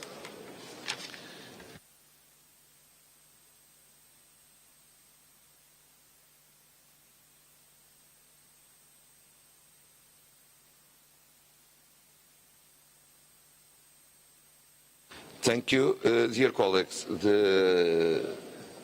We received a request because to organize our work, try to finish on time. If it's possible to go directly to one document that is very important and take a long time to make a presentation, otherwise it will be part during the morning and maybe part on the afternoon. And it is not something that's easy to accept. We are talking about the Committee of Human Rights of Parliamentarians. And so, if you agree, we go directly to the report and to the presentation about the Committee of Human Rights of Parliamentarians. It takes always a long time. And of course, if we finish the point and it's possible to come back to the point 10, we will do it. We are talking about 11B, I think. No? 27, page 27. Okay. Thank you.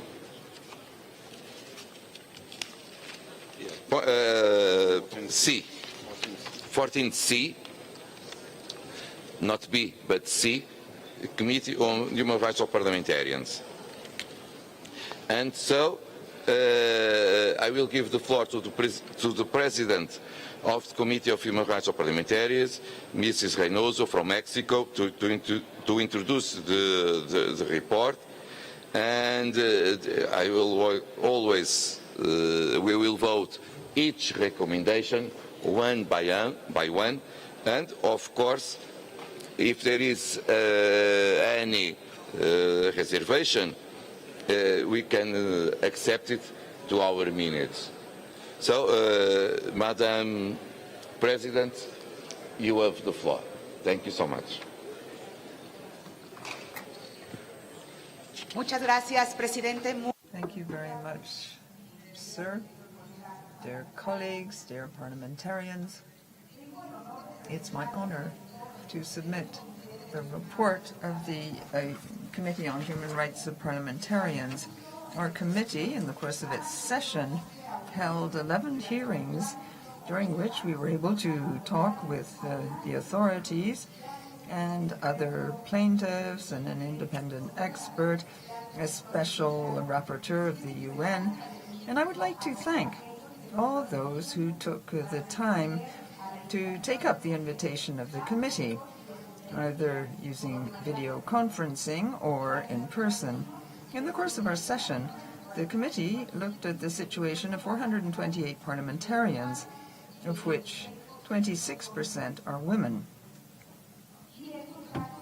And these cases pertain to 17 countries. We adopted decisions pertaining to admissibility in the case of new cases in Myanmar, the Democratic Republic of Congo, Somalia, Tunisia, and Zimbabwe.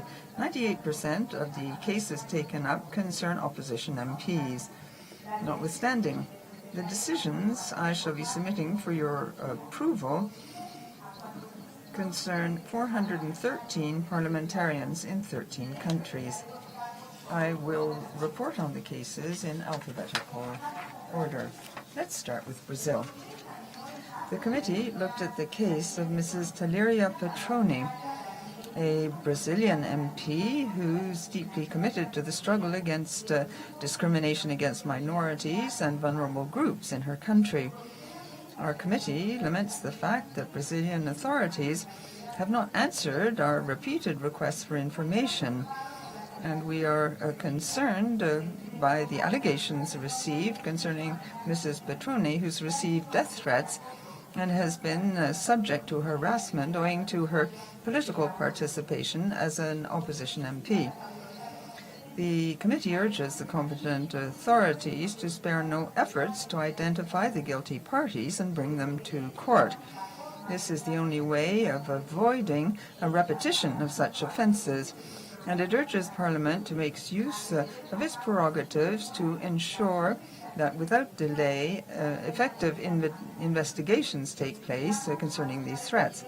We invite you to adopt the draft decision on page 1 in our report.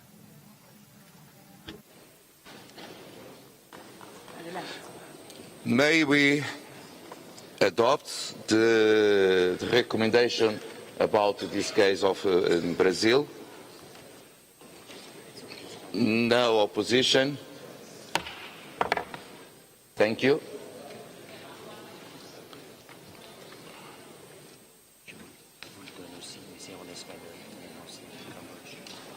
Now we'll go to the second case, please, Madam. Continuamos. I'd like to go on to Cambodia. The draft decision you have before you concerns the long-standing case of 57 former MPs who all belong to the Cambodia National Rescue Party, dissolved by the Supreme Court in 2017. We've understood that Cambodian parliamentary authorities uphold the invitation sent out to our committee to travel to Cambodia in order to discuss concerns about this case. We hope this mission will take place as soon as possible, given the fact that national elections in July 2023 will take place soon. And this is a wonderful opportunity to ensure that all voices in Cambodian society are represented in the political process. As far as we can see, the authorities should urgently resume the political dialogue with the entire opposition, be it inside or outside Cambodia. It is only in this manner that one can create confidence and find solutions to the current political situation. We will call on you to adopt the draft decision on page 4 in both versions.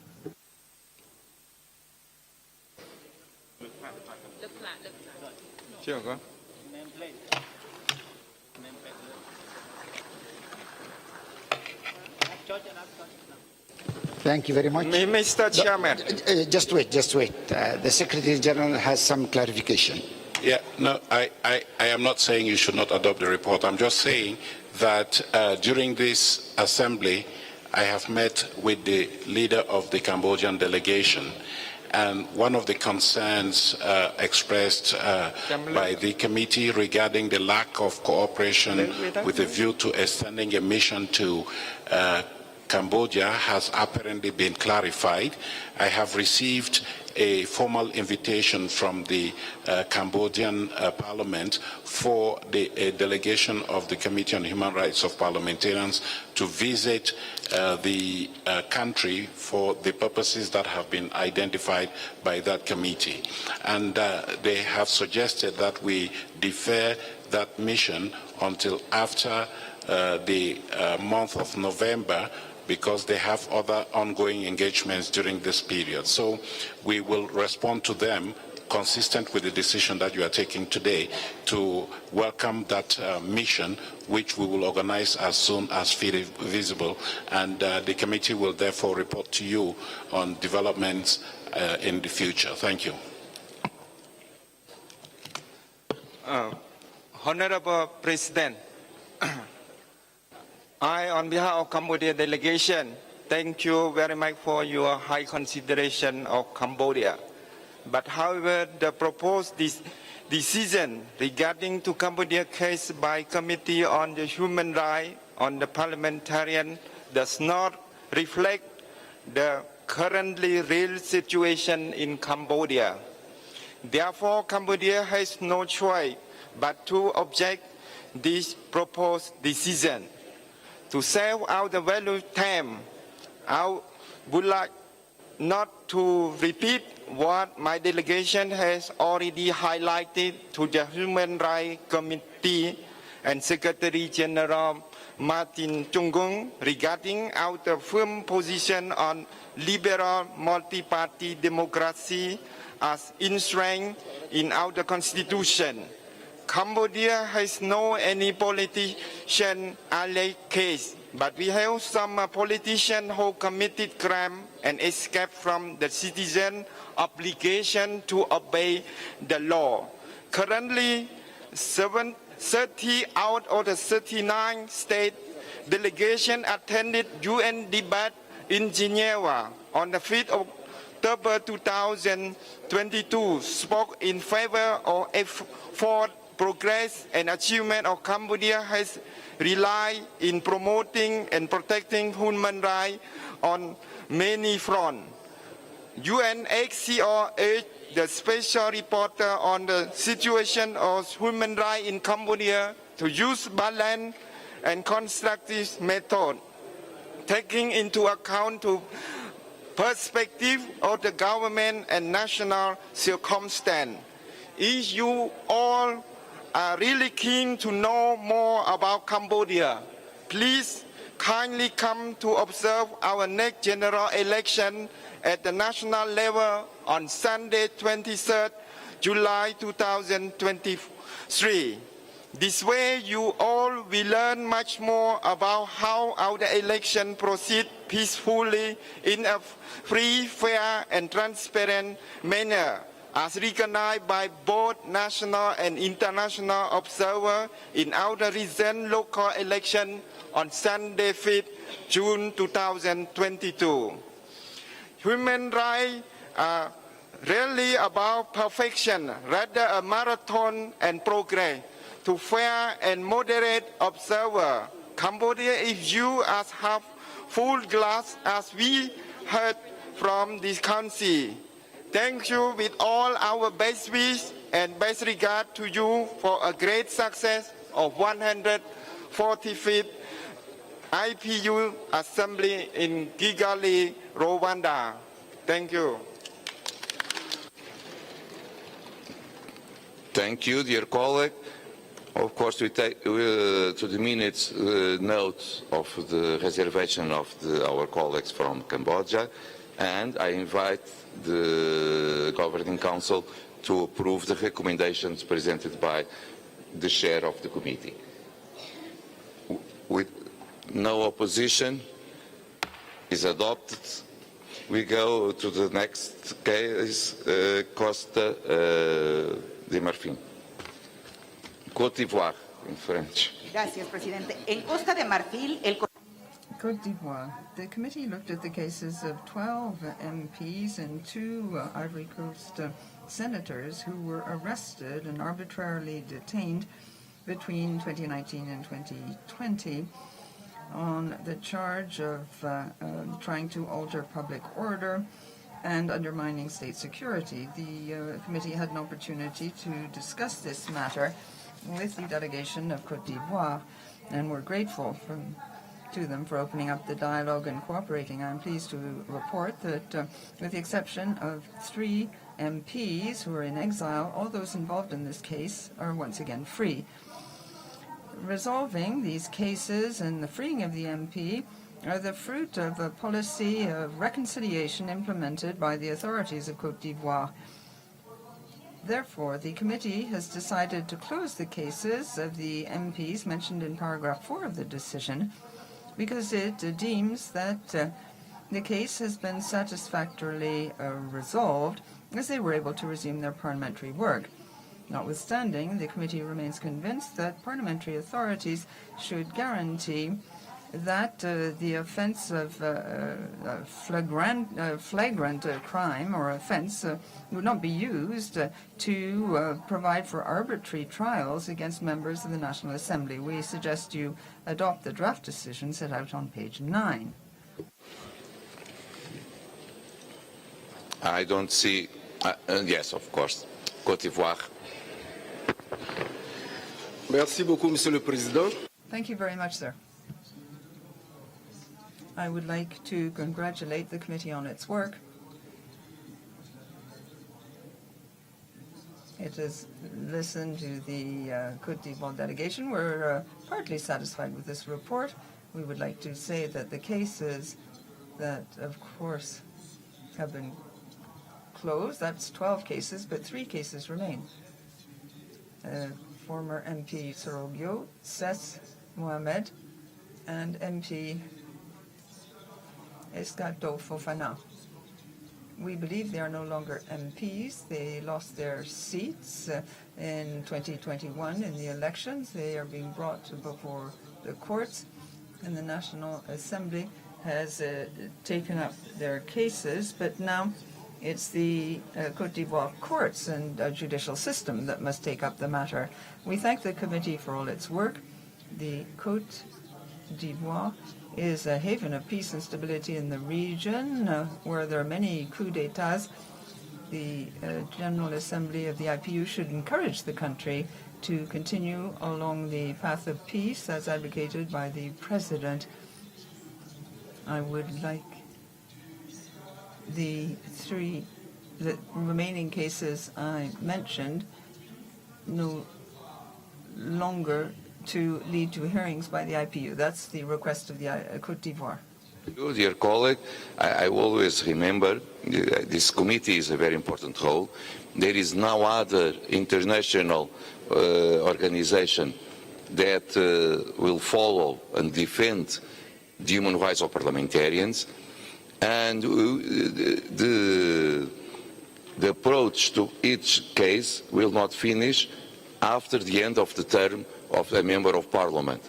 If it began as a parliamentarian, we will continue to follow the situation also if there is new elections and he is not already, don't keep the seat as a parliamentarian.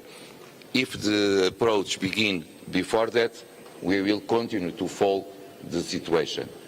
And I ask the floor if we may accept the recommendations of the Committee of Human Rights of Parliamentarians. Okay.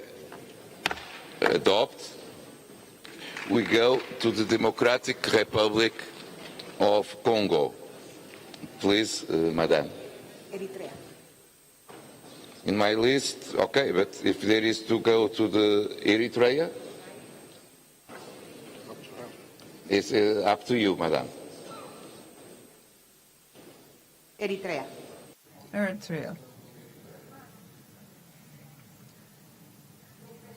I'm reporting in this case on the case of 11 Eritrean MPs who were detained and kept in solitary confinement in September 2001 because they published an open letter supporting democracy in the country. To date, we have no information as to their whereabouts. The committee is concerned by the absolute impunity surrounding this case and the persistent refusal of authorities to talk with the IPU.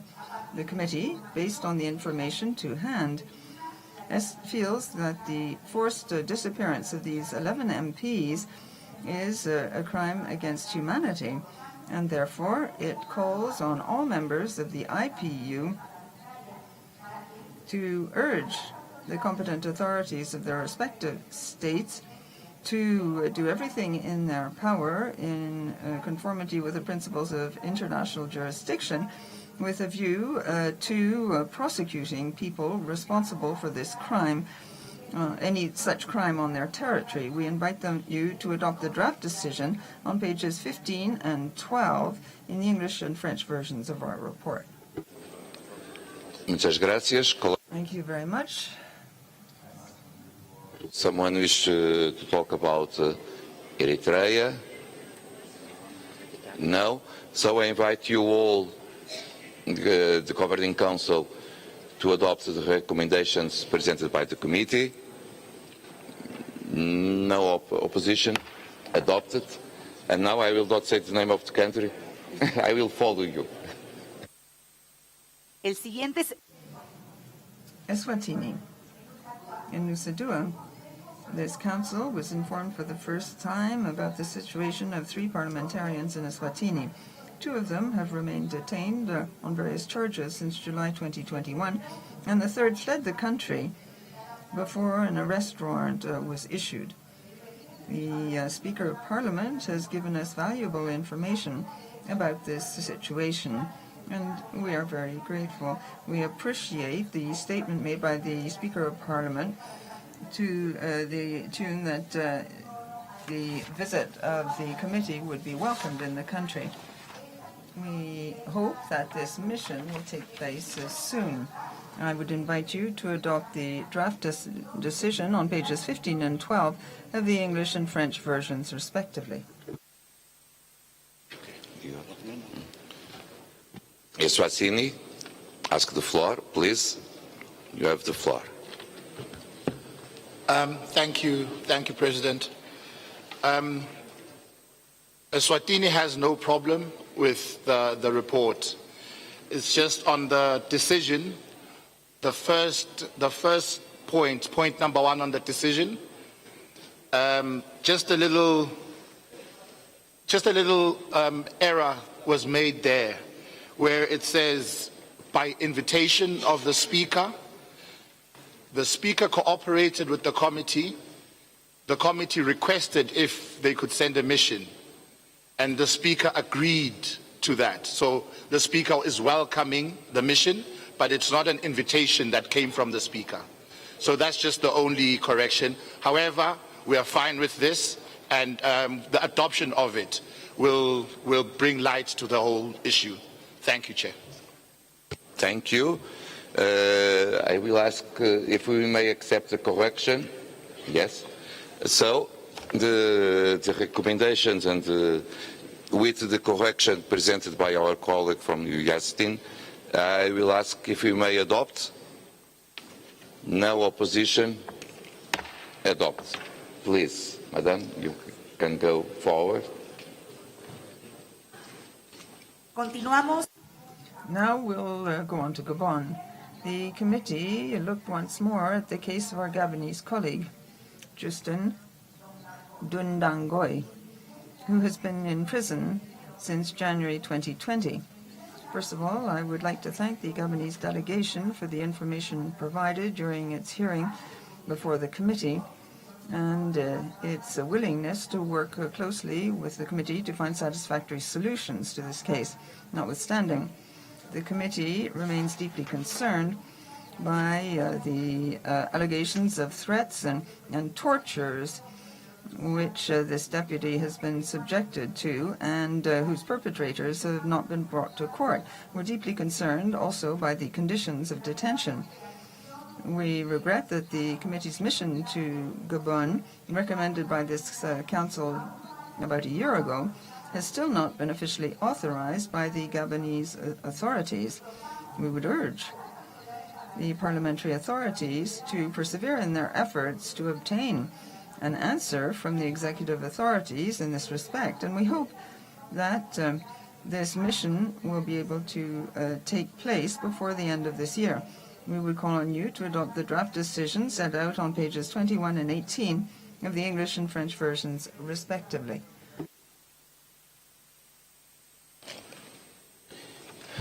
I ask if someone has the floor.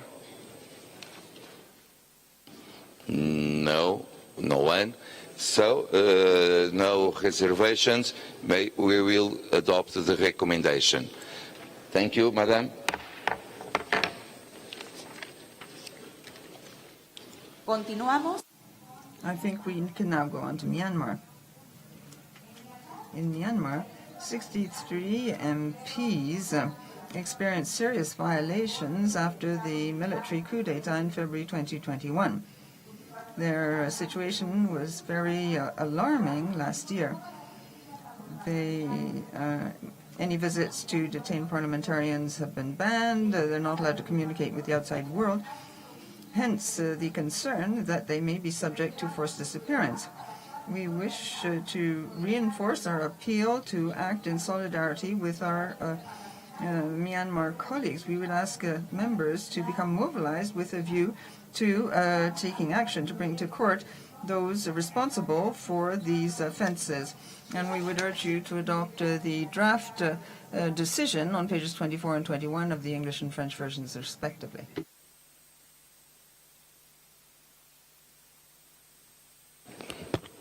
Okay, thank you, Madam Chair. The situation in Myanmar is worse and worse, and not just the cases reported but also with execution of members of parliament. And so we need to be very strong with the authorities of Myanmar to defend not just human rights, but also the life of our colleagues of Parliament of Myanmar.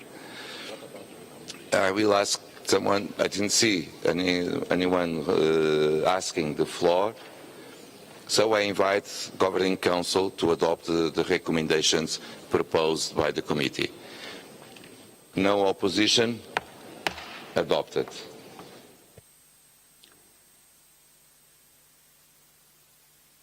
Tunisia? The Democratic Republic of Congo. Please. Les presento a continuación. I would now like to report on the new case of Mr. Jean-Marc Kabund, an opposition MP in the Democratic Republic of Congo, who's been in prison since the 9th August 2022 for having made use of his right to freedom of expression. Dr. Kabund remains in prison despite a ruling by the appeals court whereby he should be put under house arrest. The committee wants to send an observer to the trial, and we would urge you to adopt the draft decision on pages 12 and 30 of the English and French versions, respectively.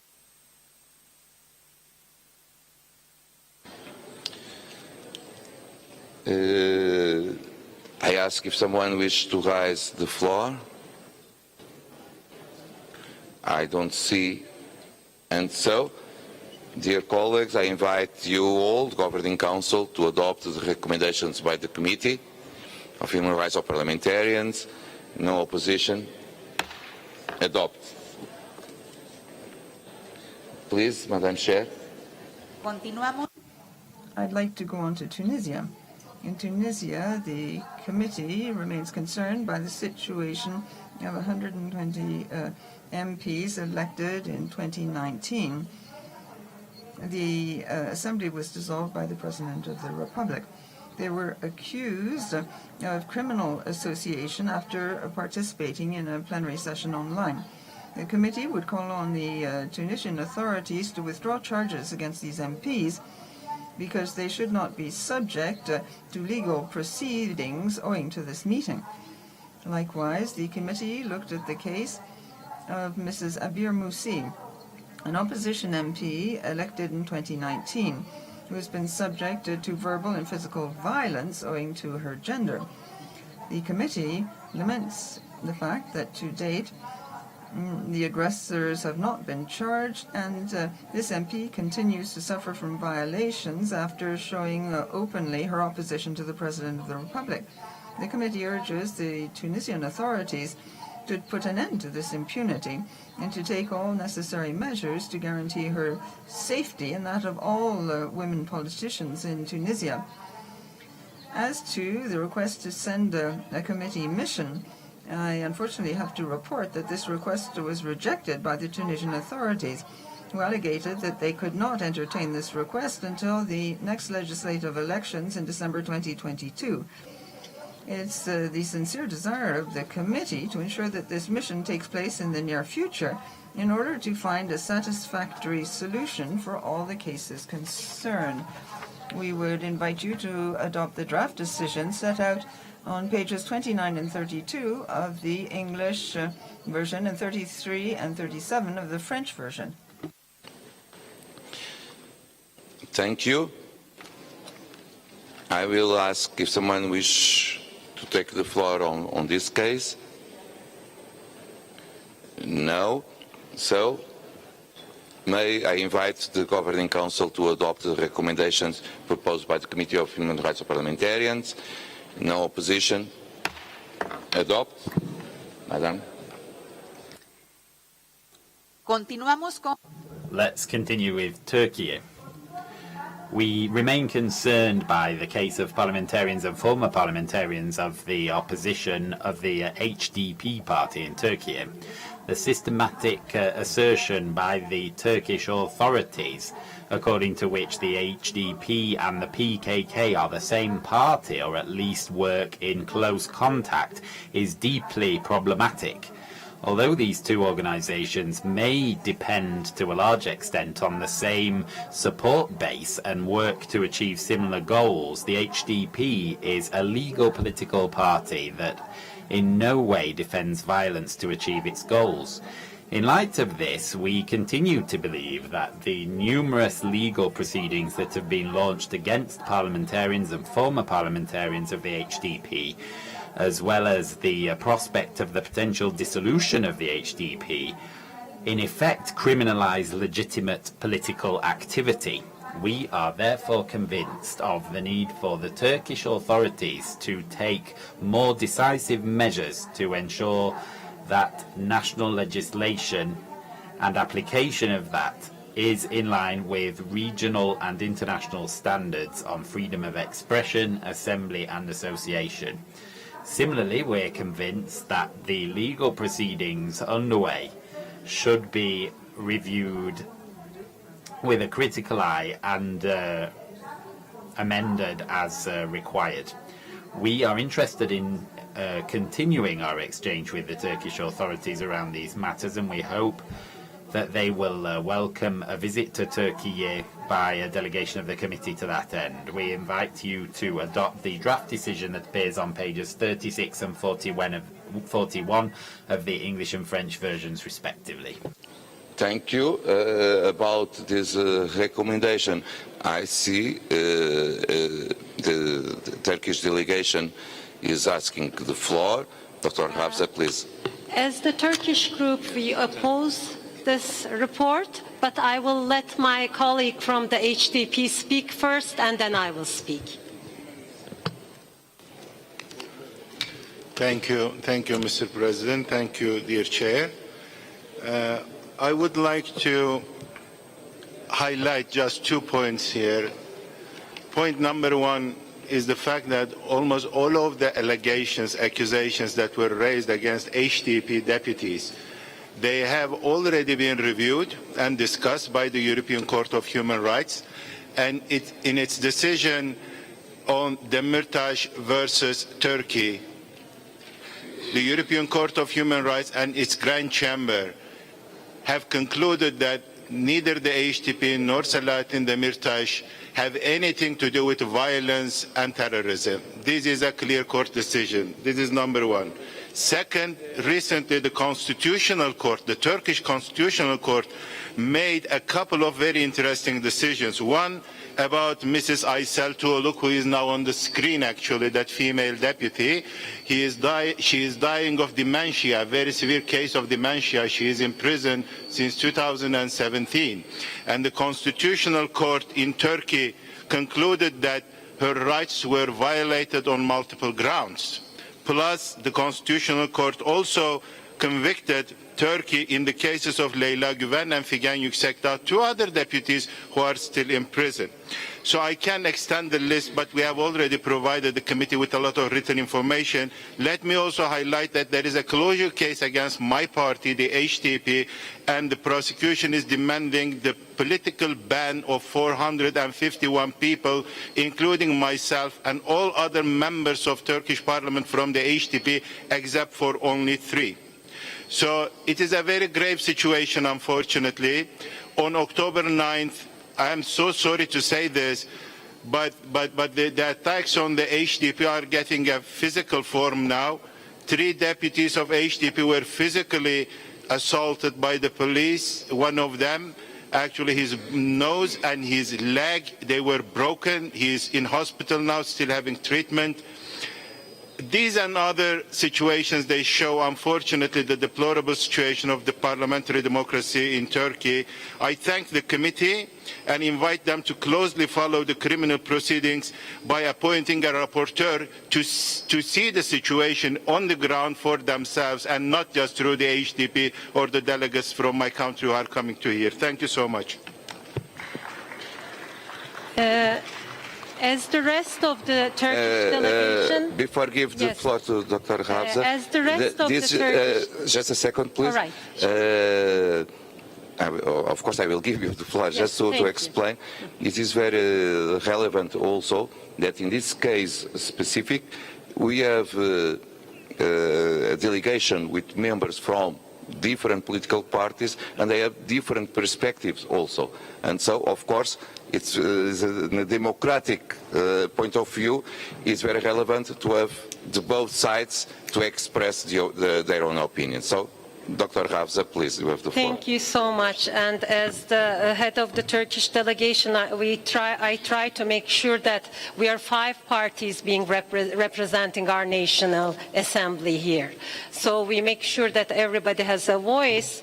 But I will again, on behalf of the rest of the delegation, I will express our concern that the committee's agenda is being hijacked by one party's political agenda. We have been very cooperative with the committee. We have hosted the committee 3 times. I personally went to the committee, talked to them, gave them all the information, but I don't see that anything will change. I respect the work of the committee as the head of the Turkish IPU group, but I believe that this decision is biased and we don't accept the decision. And my colleague's presence here is one of the things that proves the allegations of the committee wrong, where, like I said, we're 5 parties, all our members are sent by the Grand National Assembly of Turkey. All our tickets are bought by the Grand National Assembly of Turkey, like it should be, and his presence here is something that proves the committee wrong. And I have to say that Leyla Güven is at house arrest right now, and we are also concerned about she's in prison. We are also concerned about some members of HDP who are in prison, who have to go on hunger strikes. We are concerned that it's not their choice. I wanted to say that we respect, again, the work of the committee, but we don't accept this report, so we will have our reservation. Thank you. Thank you. So we have the one reservation.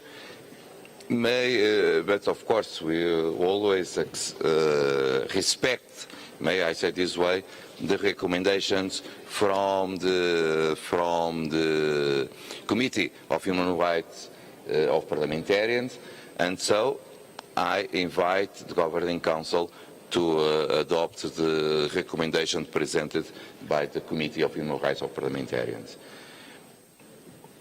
May we adopt? Okay, is adopted with the recommendations of part of the Turkey delegation. Adopted. Now we go to Ahora continuaré. I'll now continue with the case of Uganda. This is the case of 2 Ugandan colleagues who are currently in detention. Mr. Alan Aloysius Sewanyana and Muhammad Segirinya. Firstly, the committee would like to express its most sincere thanks to the Ugandan delegation for the information provided at the hearing that took place during this assembly, as well as for its willingness to cooperate with the committee in seeking satisfactory solutions to this case. The committee welcomes the ongoing efforts being carried out by the Ugandan Parliament to oversee the situation of these 2 parliamentarians, which includes visiting them in prison, periodically discussing their situation in Parliament, and asking the government to give information about the state in which they are currently to be found. However, the committee does regret that the mission that the Council has requested to visit Uganda hasn't yet been officially approved by the Ugandan authorities. It's our sincere wish that, in light of the renewed guarantees of support provided by the Ugandan delegation during this assembly, we will soon be able to arrange that mission. We would invite you to adopt the draft decision that features on pages 41 and 26 of the English and French versions of the report, respectively.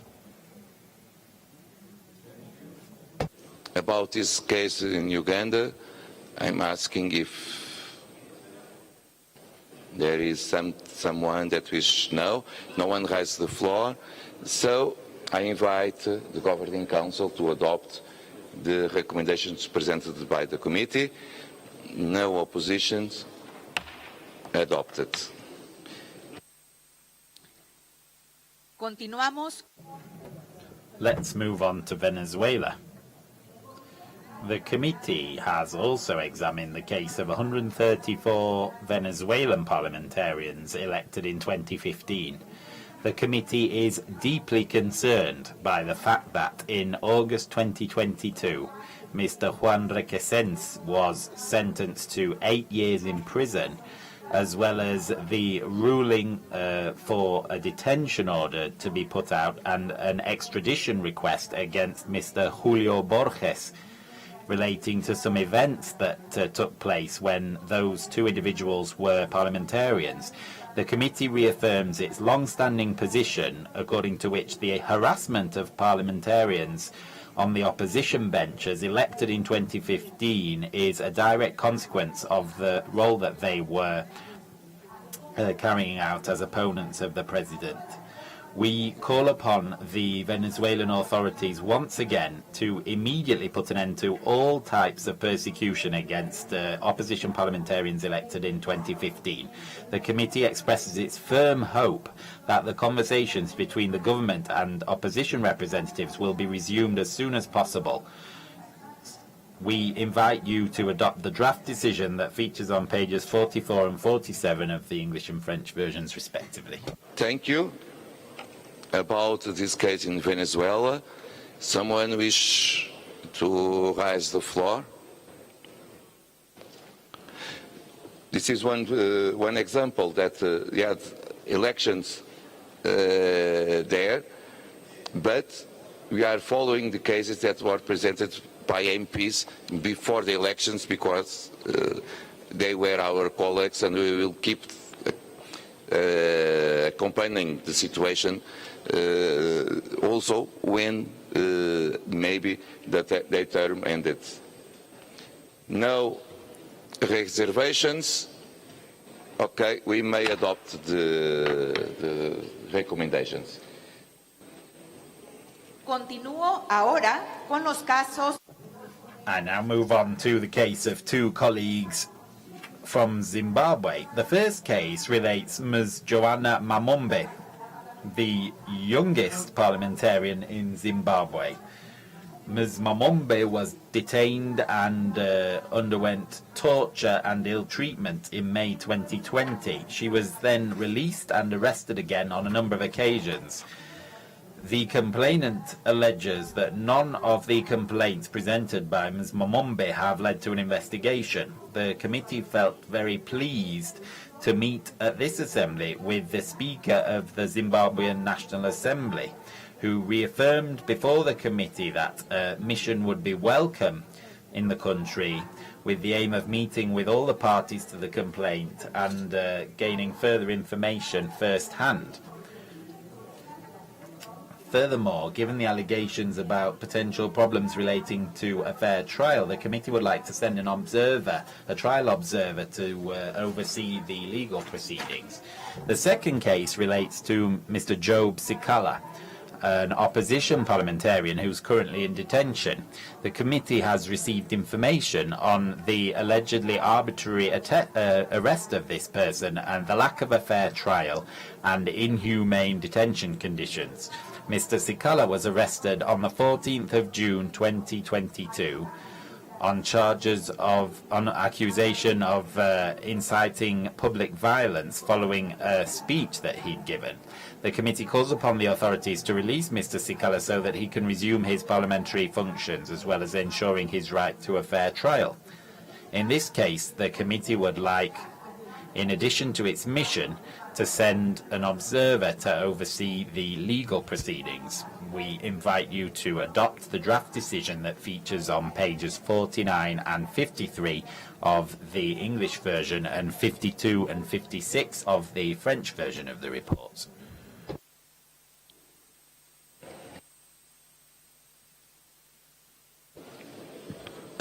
About Zimbabwe, I understood.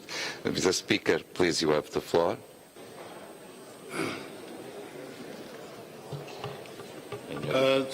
Thank you, Mr. President.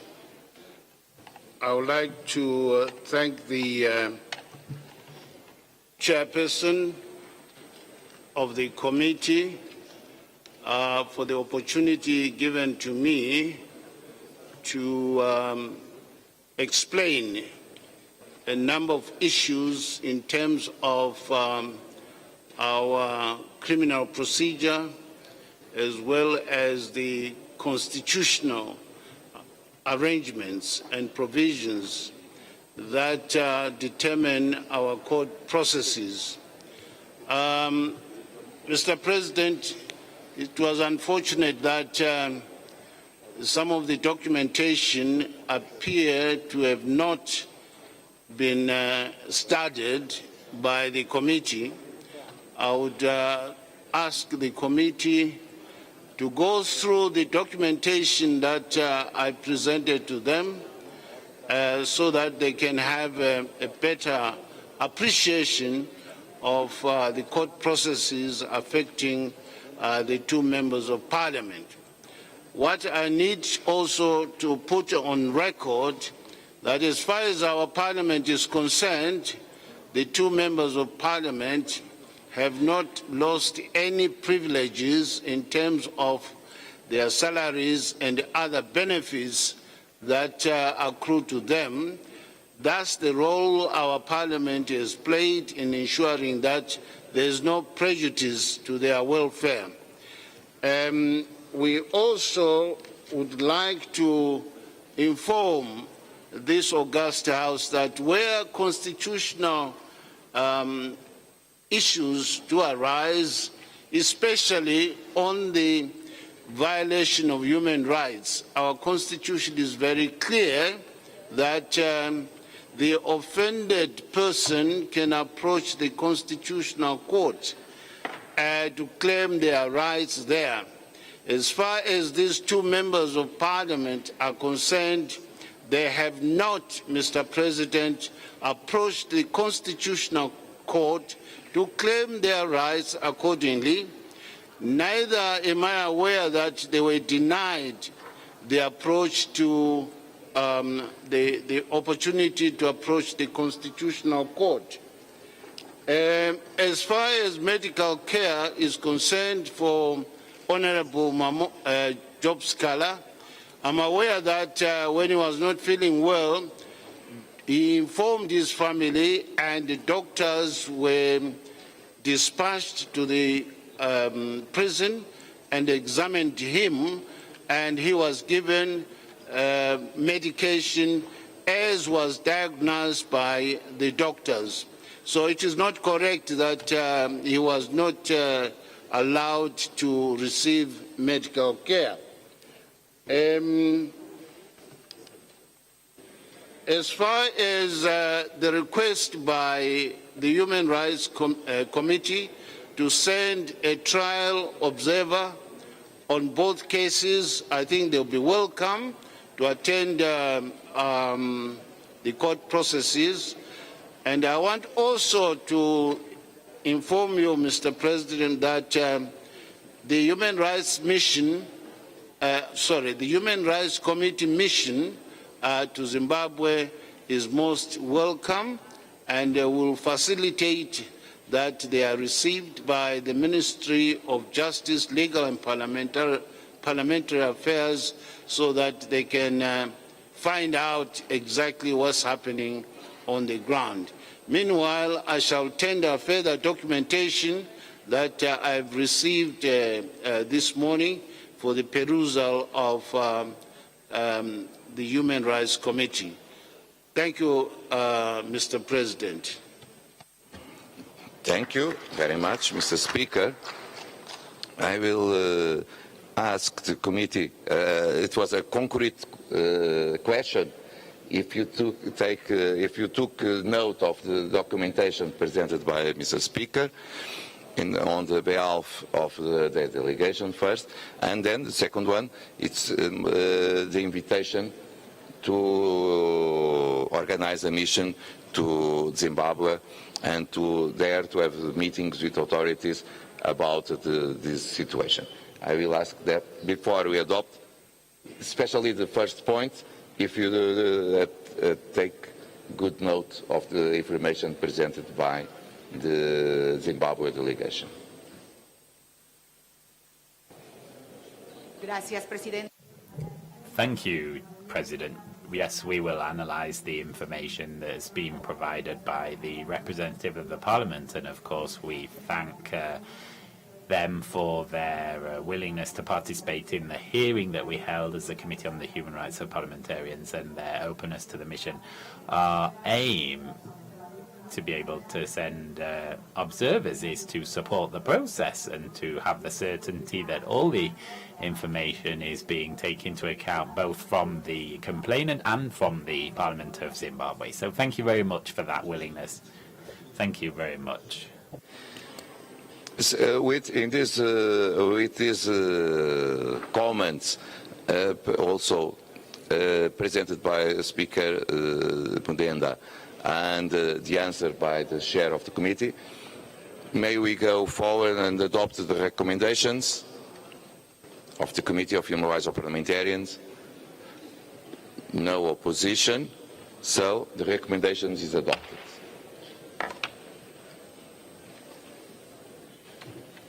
Señor Presidente, queridas y queridos. President, dear colleagues from the parliaments of the world, the cases that I've just mentioned are only a small part of the full number of cases that are being looked at by the committee. Given the record number and the increasing number of cases, we can observe that both parliamentary institutions and democracy itself are under threat today. And today, more than ever, they need to be protected. Similarly, the number of cases of female parliamentarians continues to increase. Currently, we have before us the record number of 135 cases of female parliamentarians who've fallen victim to various types of violence and violations of human rights, and that's an increase of 400% when compared with the figures as they stood at the beginning of the last decade. However, without doubt then, there's a great deal still to be done to continue combating the scourge of violence against female parliamentarians, and we are all part of that solution that needs to be found. For that reason, I would urge you to take specific steps to assist our threatened colleagues, as well as to shore up human rights of all parliamentarians. To learn more about the specific actions that you can take to assist our committee and ultimately to defend the human rights of parliamentarians, I would invite you to visit our stand on parliamentary solidarity that's in the main lobby. Don't hesitate to sign up for our mailing list so that you can keep abreast of what the committee is doing and be able to act in concert with that. Your steps and your action really counts. Please join us and help our threatened colleagues. Thank you.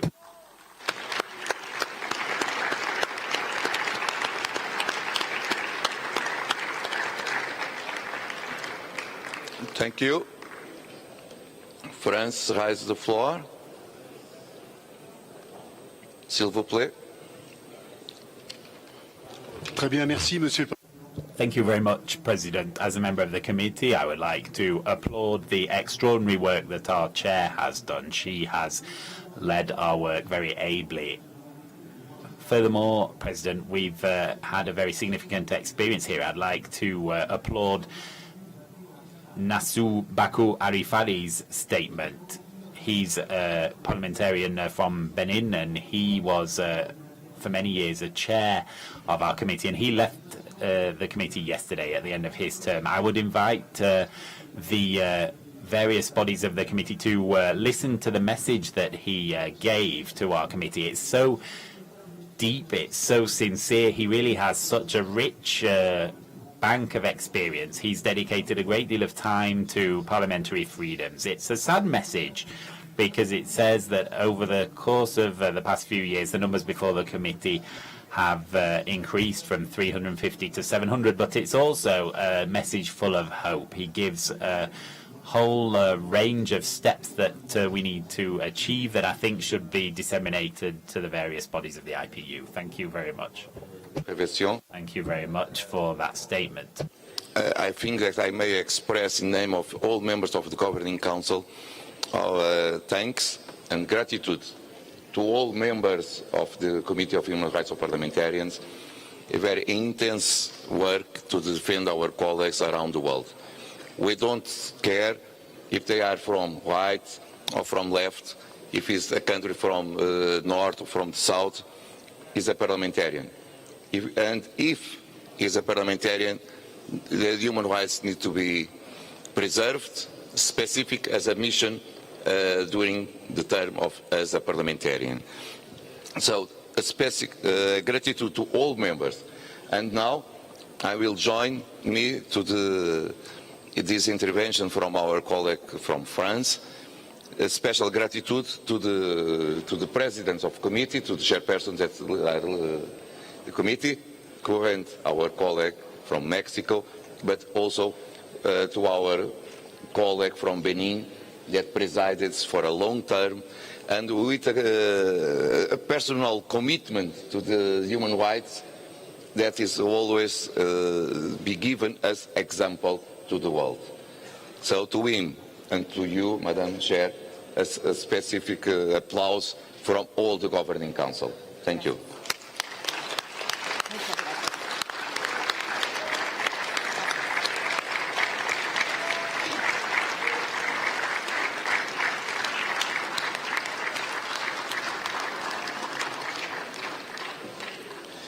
And now the Council is called upon to elect 4 members of the Committee of Human Rights of Parliamentarians. It should be easy, but allow me.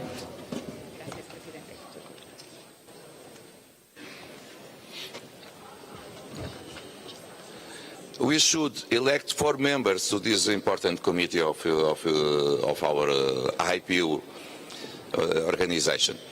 But we have more candidates than vacancies. And so we will need to vote.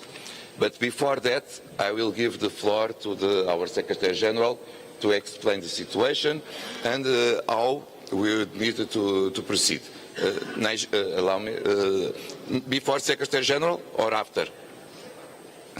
So maybe Secretary General can explain the procedures and then I will give the floor to Nigeria. Thank you. Thank you very much, Mr. President. As you have said, the Council is called on to elect 4 members to fill the 4 vacant seats on the Committee of Human Rights of Parliamentarians. And as you go about taking this decision, I want to be helpful to try to clarify the procedure for you. This committee, as you will recall, is normally comprised of 10 MPs who are dedicated to as you've heard the chair of this committee report to you, dedicated to defending and making proposals to the Governing Council for defending parliamentarians around the world.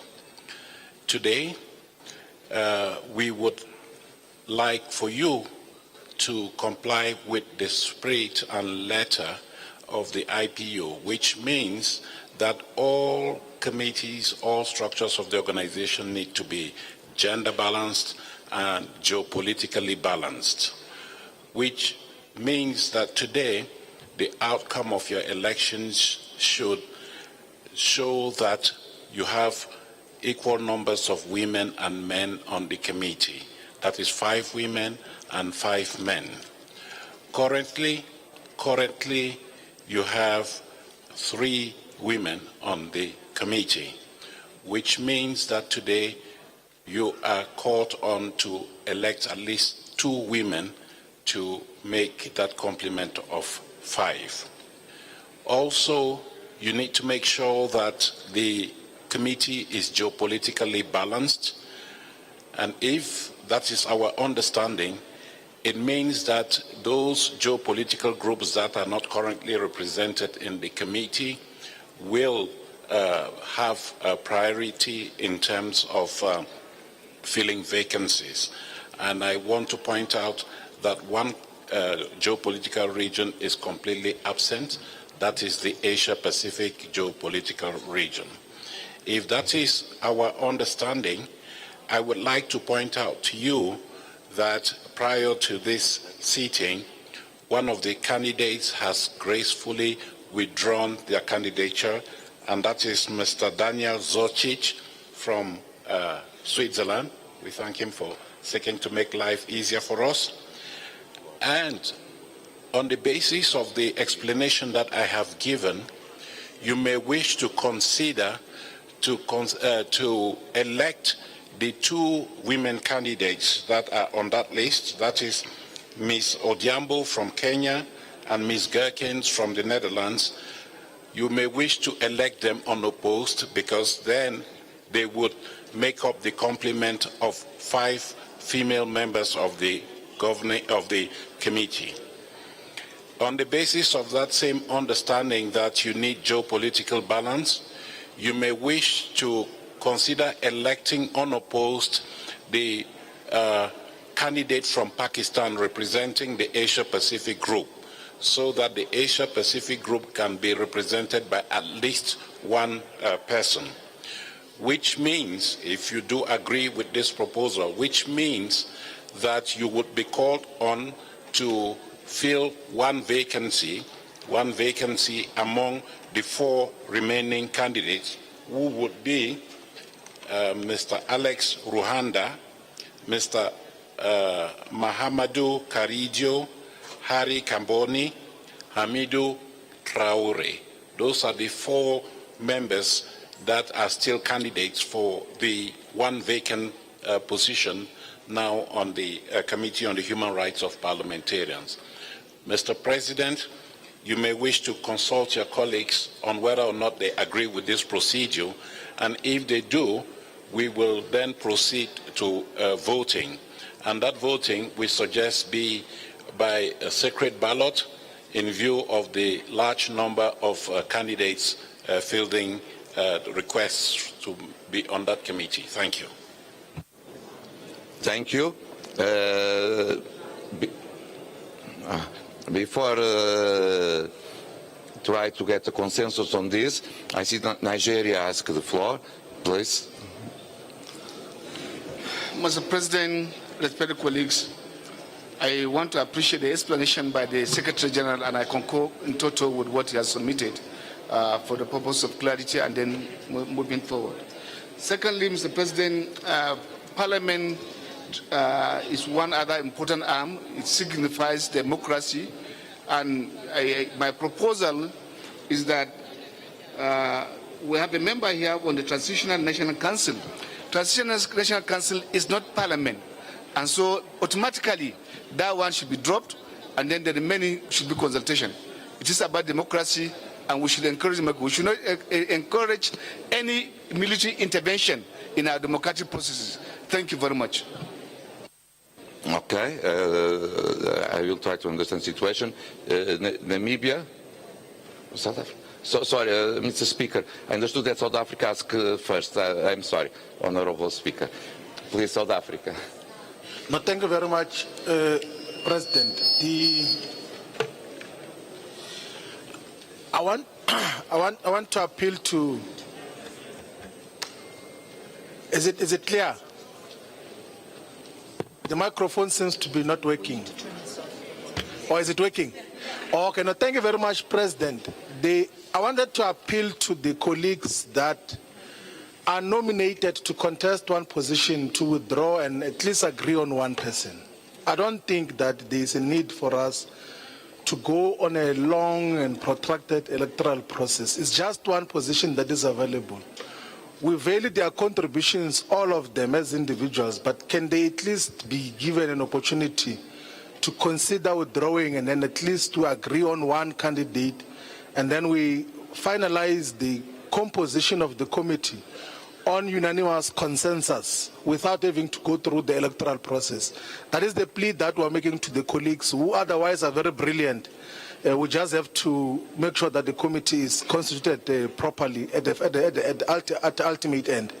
Thank you very much, President. Okay.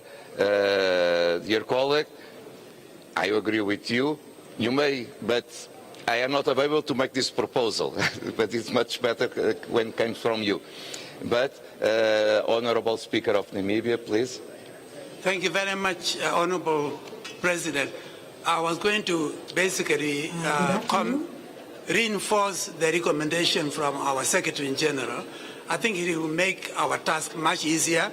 And I also like to echo the sentiments expressed by our colleague from South Africa that common sense should prevail in view of our time constraint. I think we should try and find consensus among those who are contesting these particular positions. Thank you. Mr. Speaker, I will ask Madam Speaker of Tanzania, the chair of the African group, because all candidates are from Africa, if it's possible to get a consensus just in one candidate or not. Otherwise, Mr. President, if you could give us like hardly 5 minutes, we are finalizing our consultations. Just 5 minutes. 5 minutes, I'll get back to you. okay. So we will come back to this issue, and so not to lose our time, we can go and we came back. We will see if Madam Speaker gives to the Governing Council an answer. It will be possible to take the decision before lunch. Otherwise, we'll come back after lunch. Nigeria, what? Thank you, Mr. President. I think you are a bit silent about the position that we have, my proposed here about the Mali position of, yes, please. Yes, as I understood, our colleagues from Mali came to this meeting with full rights, and so with full rights means not just to vote, but to be elected. Mr. Secretary, but it's a very important question. Please, Mr. Secretary General. Thank you, Mr. President. The Transitional National Council of Mali is considered to be a legislative body. The only difference is that it is transitional, it is not permanent. And when you took the decision, when the IPU Governing Council took the decision to maintain Mali's membership of the IPU through the National Council, it did so on the understanding that that National Council would enjoy all the rights accruing to membership within the IPU. And I hasten to point out that for a number of other parliaments, this is not the case. So Nigeria, to answer your question, legally and procedurally, any member of the National Transitional Council can vie for office within the IPU as any other parliament that is a member of the institution. Thank you, Mr. President. Nigeria, please. Mr. President, I didn't mention here that Parliament is about elected people. And I don't know when a transitional government will have an elected person in Parliament. And coming from the background of West African Economic Committee of West African Communities, I'm the first deputy speaker. And I'm aware that we have suspended the Parliament from participation in terms of activities. It is a contradiction of that provision. You are now the ones who are encouraging coup d'etat in our regions. This should not be encouraged. And I think that it's a simple, clear explanation. we should not be maneuvered, and we should not be manipulated. How can somebody who coming from a military regime be regarded as a parliamentarian? I've never heard of that. Procedure and legally? Procedure and legally. No. Can't take that.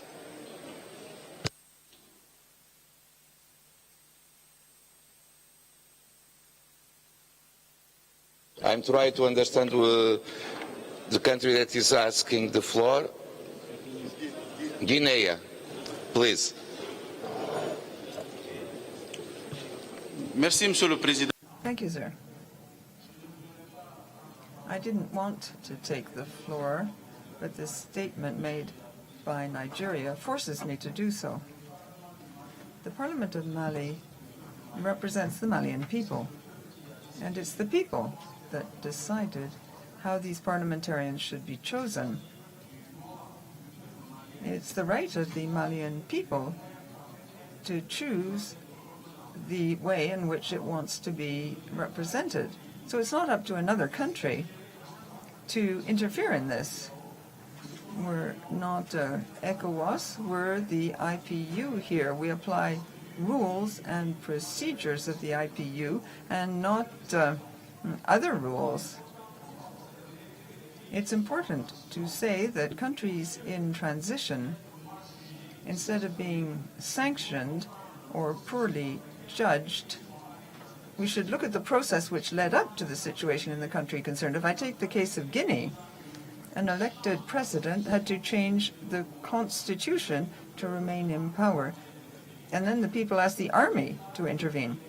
The coup d'etat is military and also civilian. When a democratic president fails to respect the constitution to remain in power, that's also a coup d'etat. And under the circumstances, we should have procedures and mechanisms to help countries in transition, help them to make progress while abiding by the rules of international democracy. It does not behoove a parliamentarian to say how a given people wants to be represented in that country. Thank you. Merci beaucoup. Thank you very much.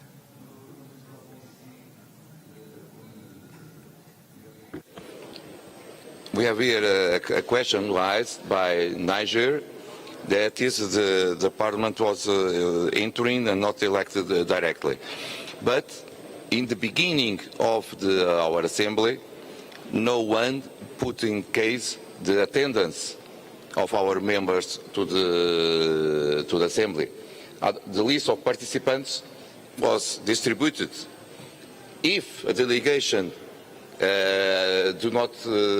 should not be here in accordance with our statutes, the issues should be risen on that moment, not in the middle of the work. Finally, of course, is an interim parliament. But if we don't know the results, also the consultations are happening there. If it is this person, the elect one, of course, with elections, and if he's not re-elected, we need to be replaced in our committee. But it may happen with all of us. We can begin a position in IPU, we lose our seats, and then we need to be replaced in all committees of IPU. But Nigeria again, and then we need to prosecute. I'm trying to understand if the Arab group achieved one agreement. Africa, I'm sorry. Nigeria, please. Thank you, Mr. President. Mr. President, I think democracy is all over the world defined simply. Government with the people, by the people, and for the people. There's no any second definition to it. And we should not manipulate words. Tomorrow, you will be the same person to go and sort out issues in another continent, in another country. All we are saying is that we should encourage a democratically elected government all over the world. It is part of the speech you read here, what you are supposed to be doing and protecting. And so if any country or community decides to say they won't go that way, we should not support them. That it was not raised at the first instance does not make us now observe if there are issues to raise that could be valid at any point in time to raise matters. And you have your observer status, you have other things. As far as I'm concerned, there was a mistake, and that mistake should be identified. Except if you are now asking us to go and then abuse the process of what is called true democracy. I'm not a subservient, and I will not subject myself and any other institution that believe in true democracy to any military, no matter the guys, no matter the name they call themselves. Thank you very much. We note your position, dear colleague. I will ask if the African group, no, they are still negotiation.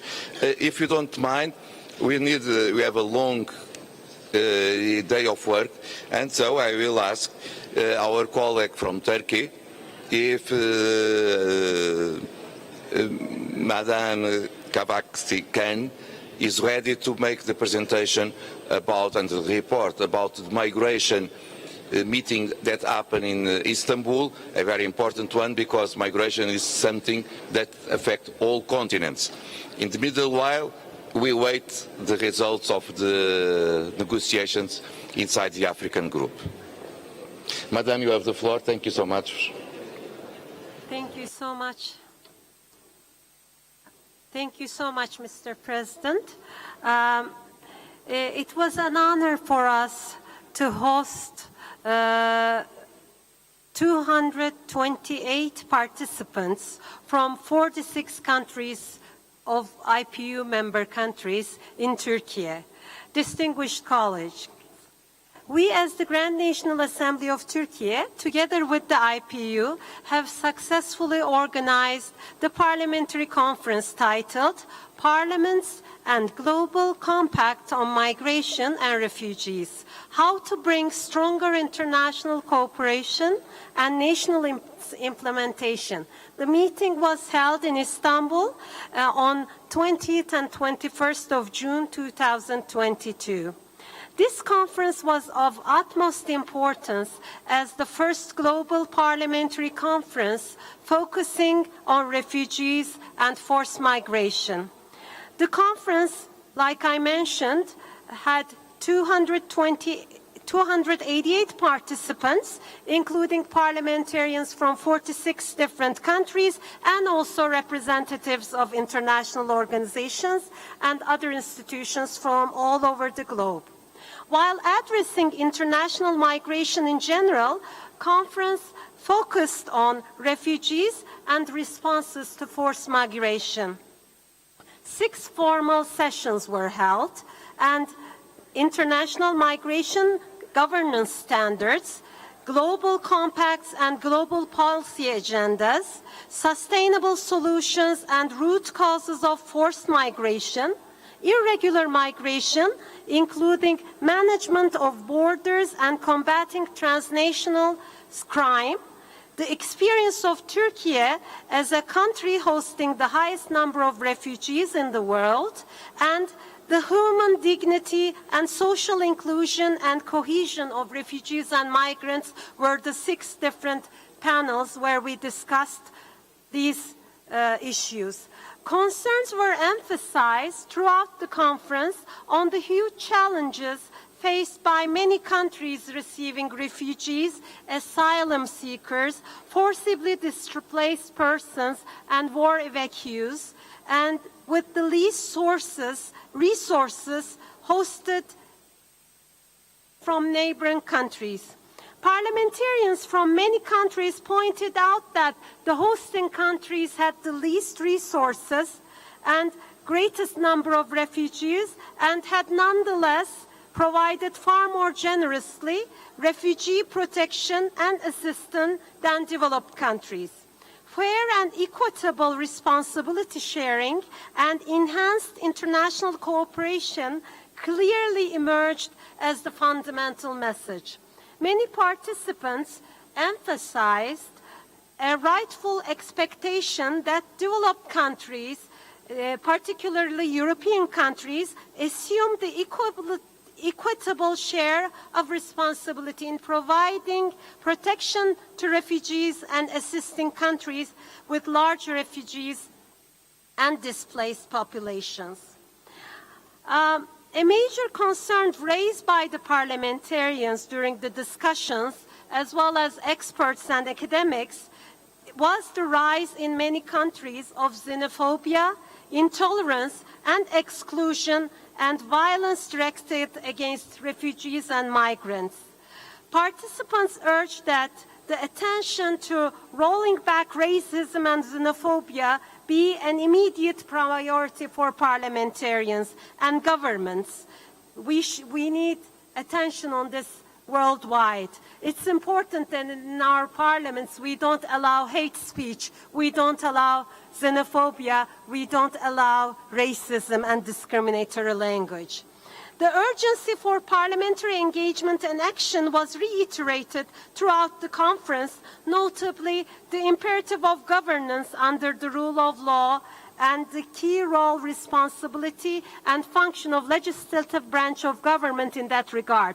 Participants emphasized the need for parliamentary engagement and action in the ratification on domestication, harmonization of international conventions and guidelines, the elaboration and enactment of national legislative frameworks on governance and regulation of all aspects of migration, including areas like human and labor rights, protection of migrants and refugees, and as directly elected representative of the people for their countries in guiding the executive branch and monitoring and holding the administration and other stakeholders accountable. Special mention was made of parliamentarians' role in urging international dialogue and cooperation and the direct engagement in international dialogue of parliamentarians amongst themselves.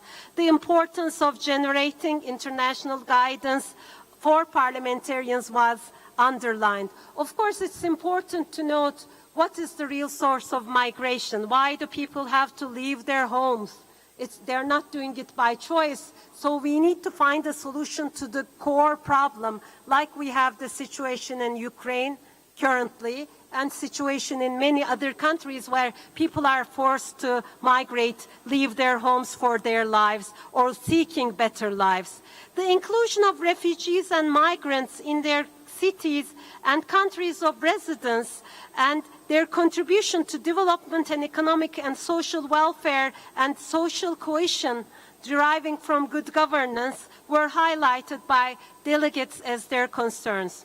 It was noted that following issues should be addressed: access to health services, education, and general government services. Specific attention to children of migrants and refugees need to be paid. Gender-responsive approaches towards all migrants and refugees, especially women and girls, must be held. Labor market employment integration and decent work must be provided. Skills assessment, recognition of qualifications and training is a necessity. Inclusion, anti-discrimination, equality of treatment as imperative of social cohesion. Specific efforts to combat xenophobia and violence against migrants and refugees was highlighted. One of the conference's sessions was focused on extensive experience in Turkey and political, economic, social, humanitarian measures taken by the Turkish government and other stakeholders to receive, provide support for, and in many cases facilitate the integration of refugees in employment and with the social society, with the local societies in general, their participation in social life, daily life in their societies where they live. We all believe that parliamentary action for refugee protection and assistance and governing migration are important in every country. This is a global necessity. I would like to underline, as I'm concluding, that there was an urgency for further international parliamentary dialogue and cooperation addressing causes of forced migration, regulating international migration, and further implementing of the recommendations of the global compacts, like the Global Compact of Migration and Refugees, and on realizing the Sustainable Development Agenda. It was an honor for us to host the members of IPU together with the IPU in Turkey, and I'm grateful to our host, Rwanda Parliament, for hosting us. Thank you so much.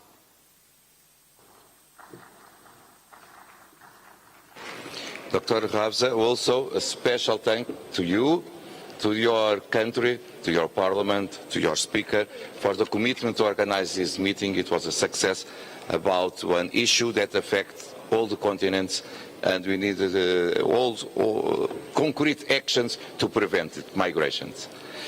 Thank you. Now about sustainable development goals, we are trying to go forward our agenda before to have an answer from the African group.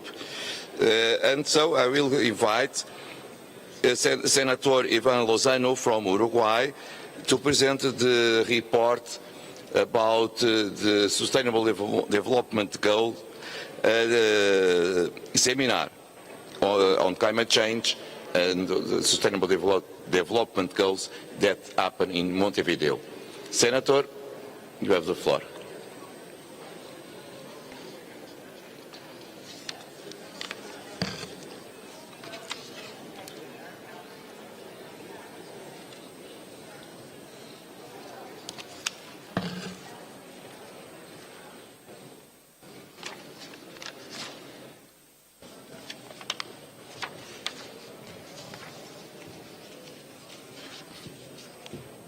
Thank you, Mr. President.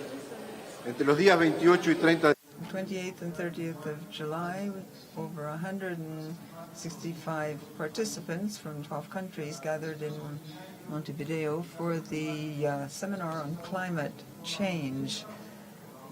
And this was contended also by the IPU. It was organized by the IPU and the government of Uruguay. We held 4 modules. The first addressed climate change in Latin America and the Caribbean.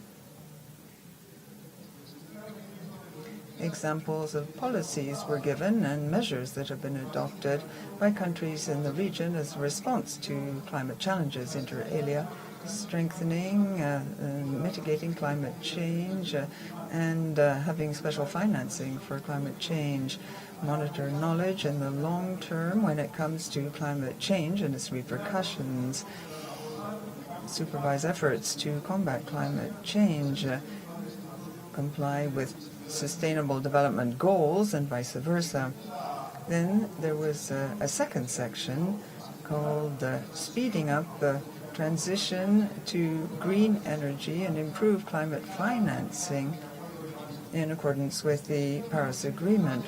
Various actions that could be taken by parliamentarians were highlighted in order to promote transition towards a clean energy and improve climate financing, inter alia, strengthen legal framework giving priority to transition to clean energy and support climate financing, encourage a fair transition, promote investment in renewable energy sources, create jobs in green energies, and gradually eliminate dirty fuel based on coal. Third, take fair and equitable climate change, promoting social inclusion.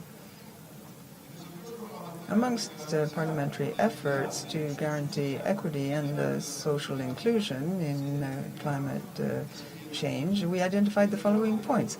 Defend the rights of marginalized groups underrepresented in the process of adopting decisions on climate change.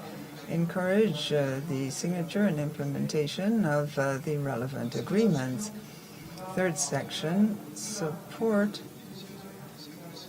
farming and subsistence farming that resists climate change, providing for a better environment and livelihood. Also support parliamentary action in this area.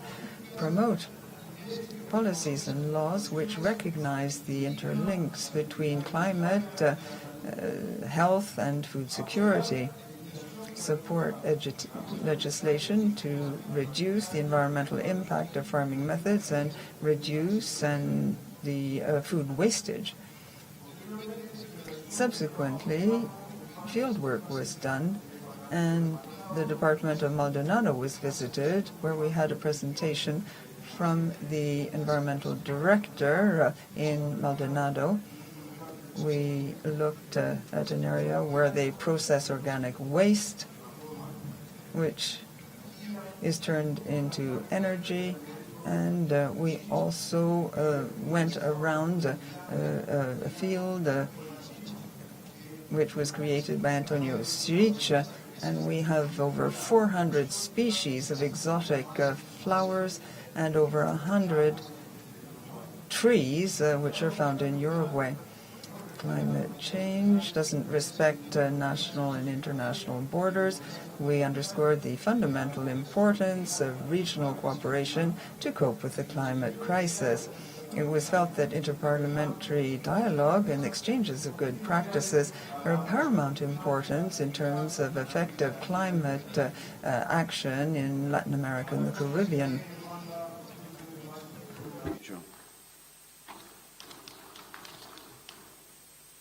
Dear colleagues, we take good note of these two reports presented by our colleague from Turkey and Senator Lozano from Uruguay. And now we go to I will, by video, the presentation of the report from Mrs. Alcazar, the President of IPU Forum of Young Parliamentarians, about the 8th Global Conference of Youth Parliamentarians that took place in Sharm el-Sheikh, Egypt. Is it possible to have the presentation, please? Ladies and gentlemen, climate change is the greatest issue of concern of world's youth. What can young MPs do about this? Well, on the 15th and 16th of June, young MPs came from around the world to my country, Egypt. Over 170 young MPs from almost 60 countries came to the City of Peace, Sharm el-Sheikh, just to answer this question. They were carrying the hopes of young people and the future generations. We reaffirmed our commitment for climate action. We were united in declaring that climate action is emergency that we need to prioritize now.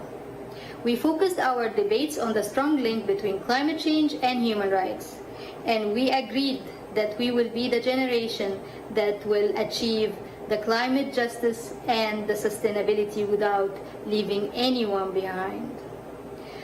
We also agreed that young MPs, we need to step up our efforts in legislation and government oversight to adopt laws that support climate change mitigation and adaptation, the transition to green economy, and to ensure our governments implement their commitments in the framework of Paris Agreement.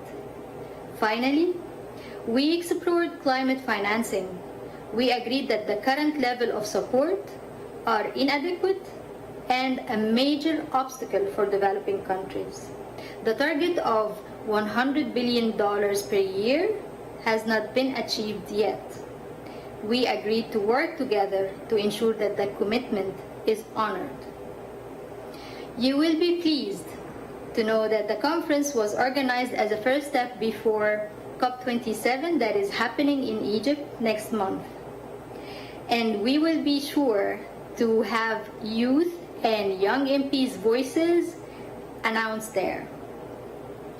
Ladies and gentlemen, my country, my parliament, and myself were thrilled to host the conference and to welcome the young MPs.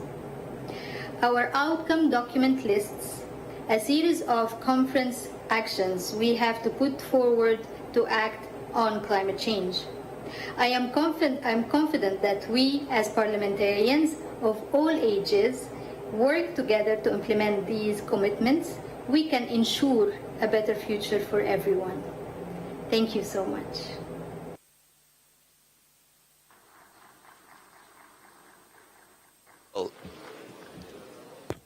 A special word to our colleague from the Egyptian Parliament that hosts this important meeting and receive you, all of us, very well, and to all members of the Forum of Young Parliamentarians, the young MPs that attended, with a huge discussion showing that they are real committed with IPU. Now we can go to the Parliamentary Forum of the United Nations High-Level Political Forum on Sustainable Development. It happened in the United Nations, New York. And so Mrs. Petra Bayer from Austria will present the report. Madam, you have the floor. Yeah. Thank you. Thank you very much. A very good afternoon. I had the pleasure and the honor to facilitate a part of the Parliamentary Forum which took place in New York this year on the margins of the HLBF, the High-Level Parliamentary Forum on Sustainable Development. The Parliamentary Forum addressed the question of partnership and development cooperation. Are they developing for the SDGs? It focused on 3 targets out of the SDG 17, which is on international cooperation. I'm sure you know that. And we looked at key questions on financing the SDGs, namely domestic resource mobilization, development assistance, and private-public partnerships. We were about 18 parliamentarians from nearly 30 countries, and there was a very active engagement and debate. The forum was the opportunity for parliamentarians to hear from experts about these 3 issues and discussed how parliamentary oversight could enhance the quality and quantity of SDG finance as a key to meeting the goals by 2030. Its deliberation will continue to the preparations of the Effective Development Cooperation Summit, which will be held in Geneva in December this year, and I hope that I can meet there many of you. Just also let me mention that it was very happy that the HLBF 2022 took place in person and not virtually anymore, and I'm very much looking for our parliamentarians, for your very strong voices that have to be heard for the SDGs, for the Sustainable Development Goals. I'm sure that we are the ones who really can make the turn, who really can make the world to a better place for many people and provide people with better lives. And I want to remind you about the 3 guiding principles, the 3 main ideas behind these 70 goals and 169 targets. It's first of all, leave no one behind. That also means that we really have to look at these constituencies of those of our people who are the most marginalized, and it's really important to focus on them. The second is breaking down the silos, which is also important for us as MPs, because very often the SDGs are only followed up by governmental systems, and even we in Parliament very often do very hard to really become engaged in this and really also to break down the silos between our committees, for instance. And the third guiding idea is the normative shifts. That means that we really have to be courageous, that we really have to be brave, and also think about the change of systems, of underlying systems we are living in. Should it be economic systems or social systems or any other systems that hinder us to gain the Sustainable Development Goals? That means a decent life for everybody in a sustainable manner. So I hope we will meet again at other occasions during the HLBF and other occasions. Thank you very much, and that was my brief report.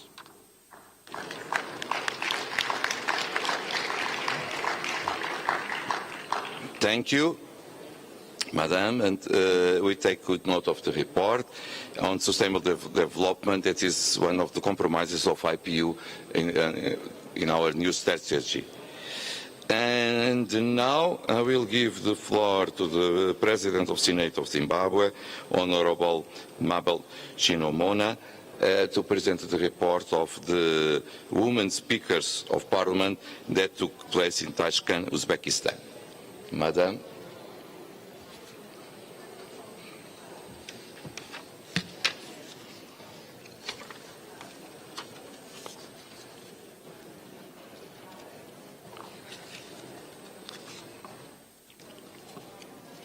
Thank you, Mr. Chairman. Mr. President, dear colleagues, distinguished guests, ladies and gentlemen, the 14th Summit of Women Speakers of Parliament met last September 8 and 9 in Tashkent, Uzbekistan. It was attended by more than 100 participants.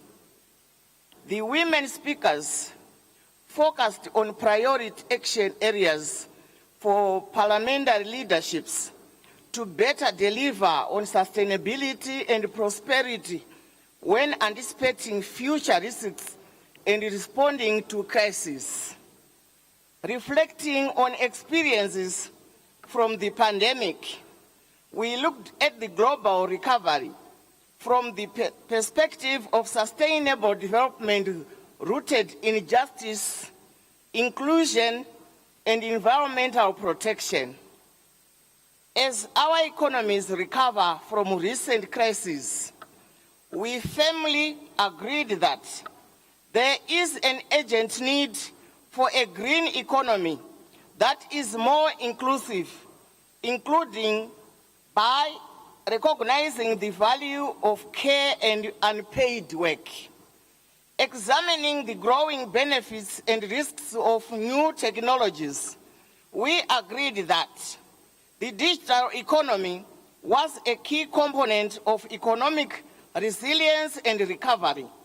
However, we expressed our deep concern about tech-related risks such as the growing digital gap, mass surveillance, online harassment, fake news, hate speech, and online violence, which all hinder the rights and freedoms of women and girls everywhere. We call for policies that address the digital divide and protect the rights of women and girls online. We also recognized the role of gender-sensitive parliaments in encouraging gender-responsive legislation and supporting the eradication of violence against women and girls, including online. We highlighted the importance of parliamentary leadership in responding to such risks. The Tashkent Declaration that we have adopted during the summit calls to step up implementation of the IPU Plan of Action for Gender-Sensitive Parliaments. Immediate and robust action should be prioritized in all parliaments to have equal numbers of men and women, to mainstream gender across all work, to improve family-friendly infrastructures and culture, to implement policies to end sexism, harassment, and violence against women in parliament, and to make gender equality a shared goal among men and women members of parliament. Dear colleagues, the women speakers will lead the way in building resilience by prioritizing the protection and advancement of women's rights and empowerment throughout our work. I count on you to join our efforts to achieve this goal. I thank you.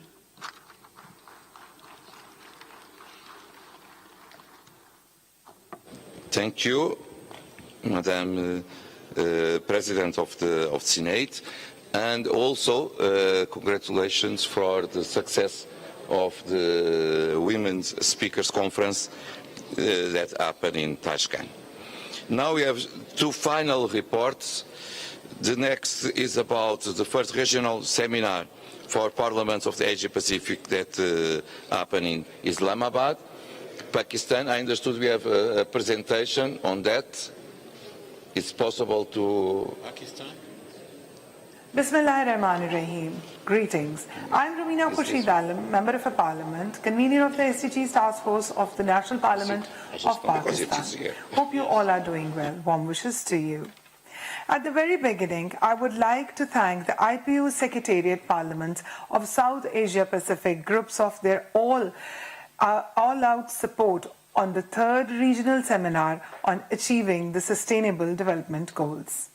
We greatly appreciate the strong commitment shown by the visiting parliaments at this event, despite the unprecedented challenges the country is currently experiencing.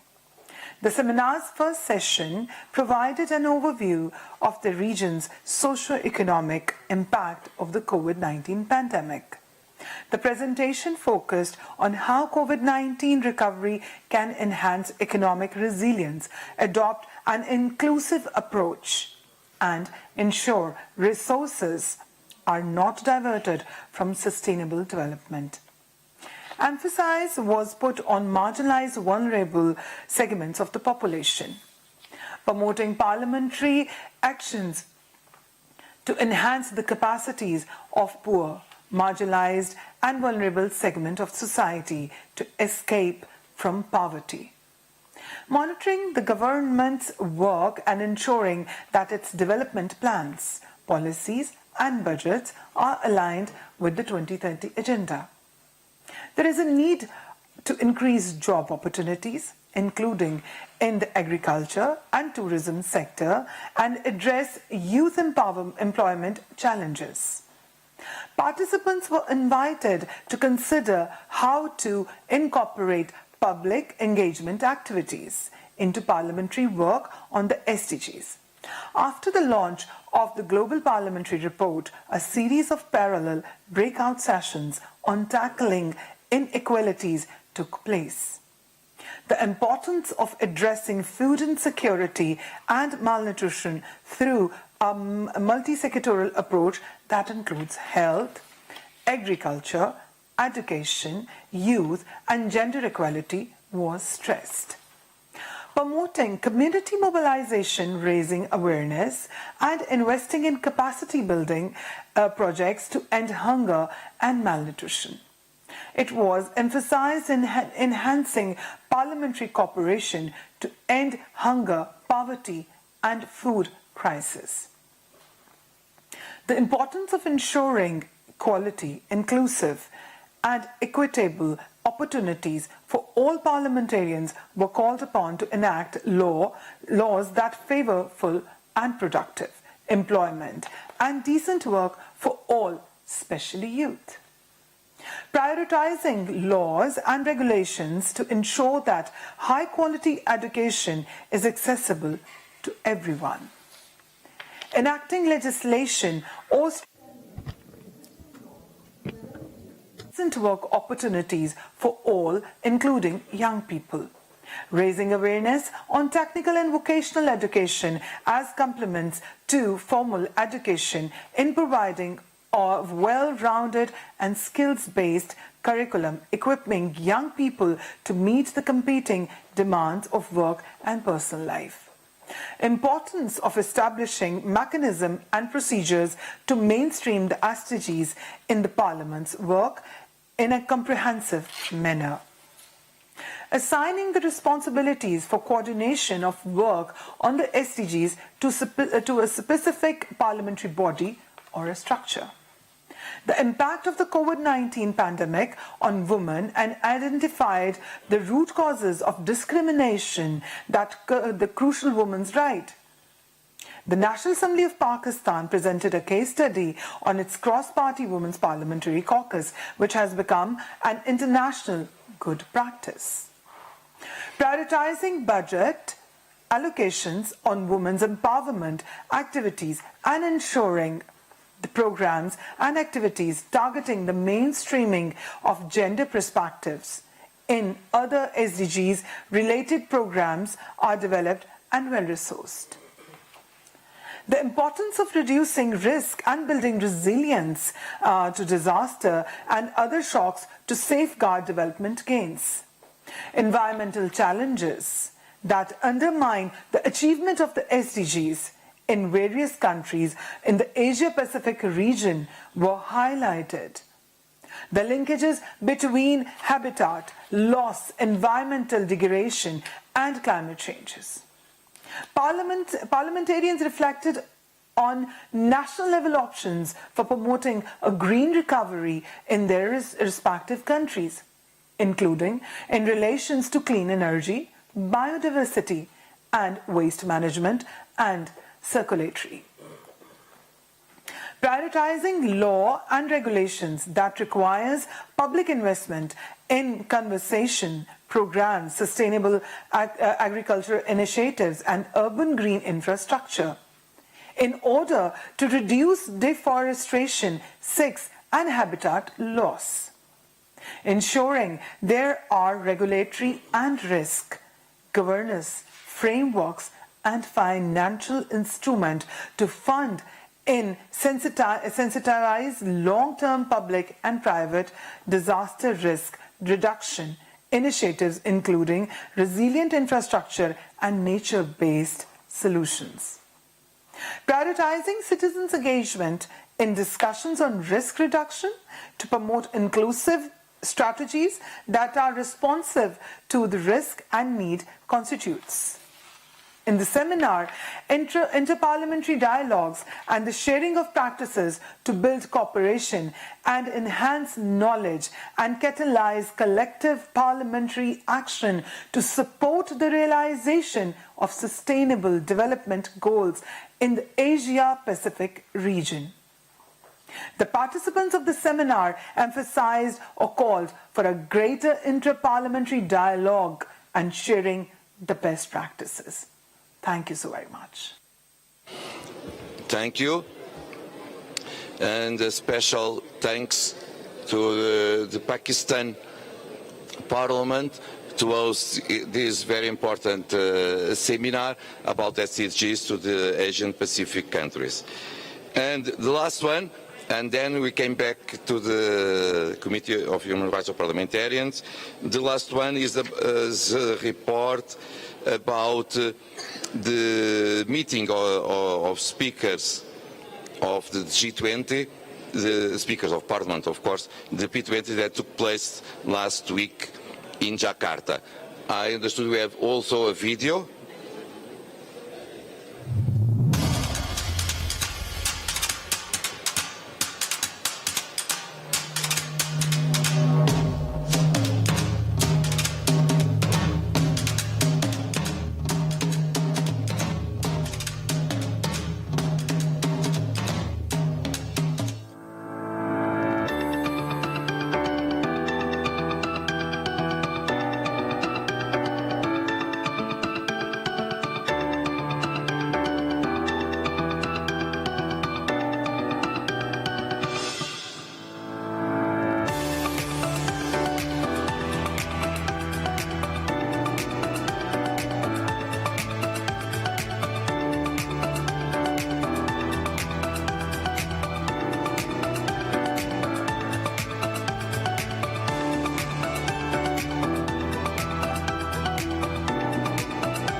Special gratitude from IPU to the Indonesian Parliament for the commitment to organize this meeting of speakers of the G20, and all them showed a real compromise to have a sustainable recovery, and for that we need a strong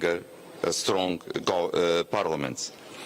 And so we took good note from all these reports, and before the interruption for lunch, I will give the floor to Madam Speaker that chaired the African group to explain to the Governing Council if it was possible to reach a consensus. Thank you so much, Mr. President. Yes, we have been able to reach a consensus, and the African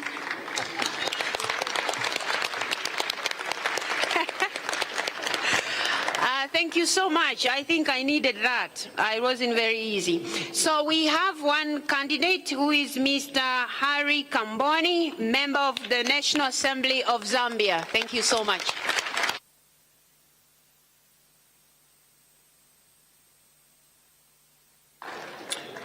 So it will facilitate our work. We don't need to have a secret bullet, only if someone asks for that. I hope not, because we needed to go to lunch. And so, if it's possible, we have 4 positions and 4 candidates. The candidates are in agreement with our criteria to have a gender balanced composition, and also to have all the geopolitical groups represented in this committee. So I will express the name of our 4 candidates: Ms. Arda Gerkens, Senator from Netherlands; Mrs. Millie Grace Odhiambo from Kenya; Mr. Harry Kamboni from Zambia, and Mr. Muashid Hussain Sayed from Pakistan.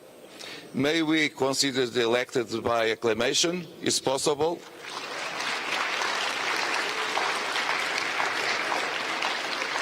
So, dear colleagues, I wish all the 4 elected candidates good luck for your work. I always repeat, allow me, for me it's the most important committee of IPU. No one defends the human rights of parliamentarians, just IPU. And you will have this strong task in your hands. Senator, please, from Pakistan, you wish... Mr. President, I'm so grateful to you and the Honorable Secretary General of IPU for conducting and completing this process of election in the best possible way.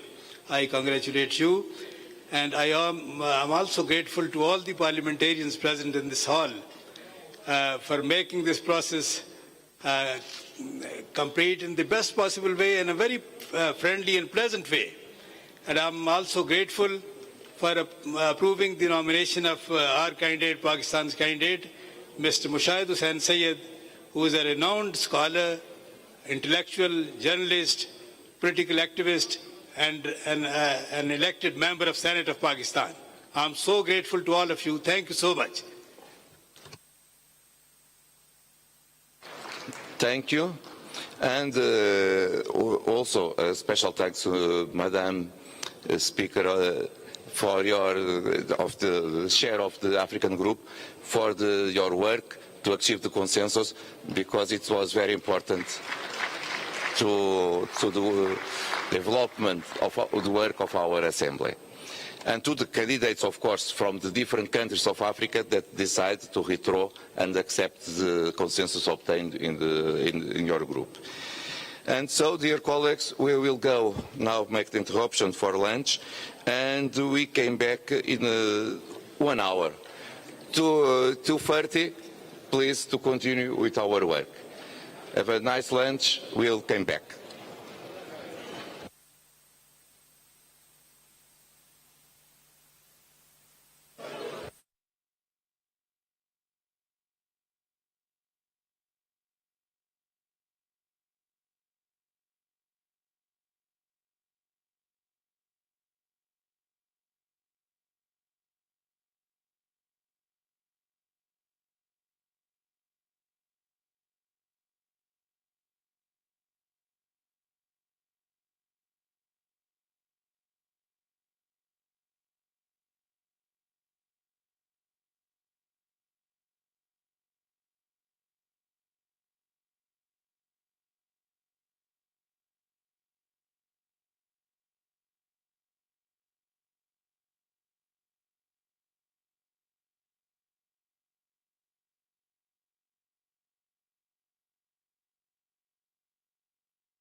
meeting of the Governing Council.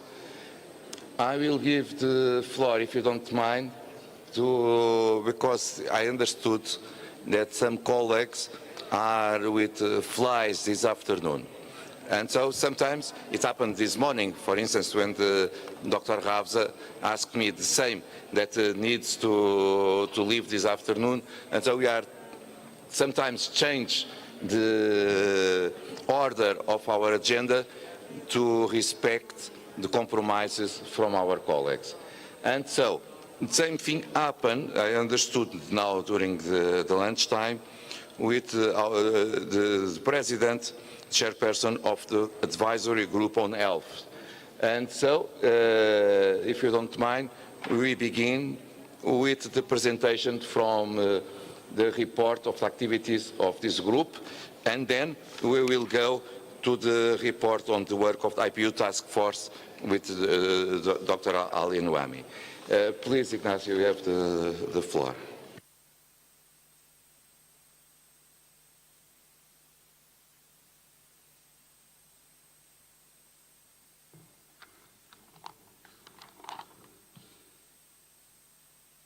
Thank you, Mr. President.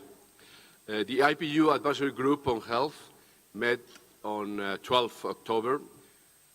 It welcomed technical partners from the World Health Organization, the Partnership for Maternal, Newborn and Child Health, UNAIDS, and the Global Fund for Fights AIDS, Tuberculosis and Malaria. The advisory group was briefed on the collaboration between IPU and the Parliament of Rwanda in the area of women's, children's and adolescents' health.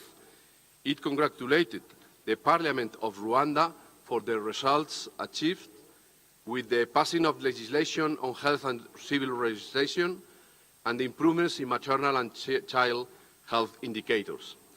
As the focal point for the implementation of the health component of the IPU strategy, the Advisory Group on Health discussed effective strategies to identify and reach vulnerable and marginalized populations. It highlighted the cultural and social barriers limiting information on health and access to related services. It was crucial to build trust among the population by working with relevant stakeholders, including civil society organizations, youth organizations, and religious leaders. The advisory group also identified quality of care and women empowerment as important factors for better health outcomes. The IPU Secretariat presented its works on health and climate change under the IPU strategy to 2022 to 2026. The advisory group agreed on the importance of strengthening synergies between these two areas, in particular with regard to nutrition, the impact of climate change on health, and climate-induced migration. Finally, the advisory group was briefed on the work of Gavi, the Basin Alliance, and its collaboration with the IPU to promote parliamentary engagement on immunization and universal health coverage. The advisory group decided to hold a field visit in 2023 to continue providing recommendations to parliaments on how to improve access to health.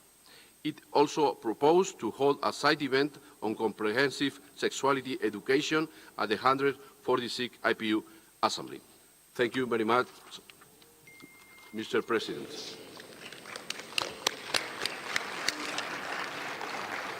Thank you, and I hope that the work of this group will be greater and with more and more importance for the next future, but we don't need a new pandemic to give relevance to the group. We just need work done to avoid new pandemics and new awful things to humankind.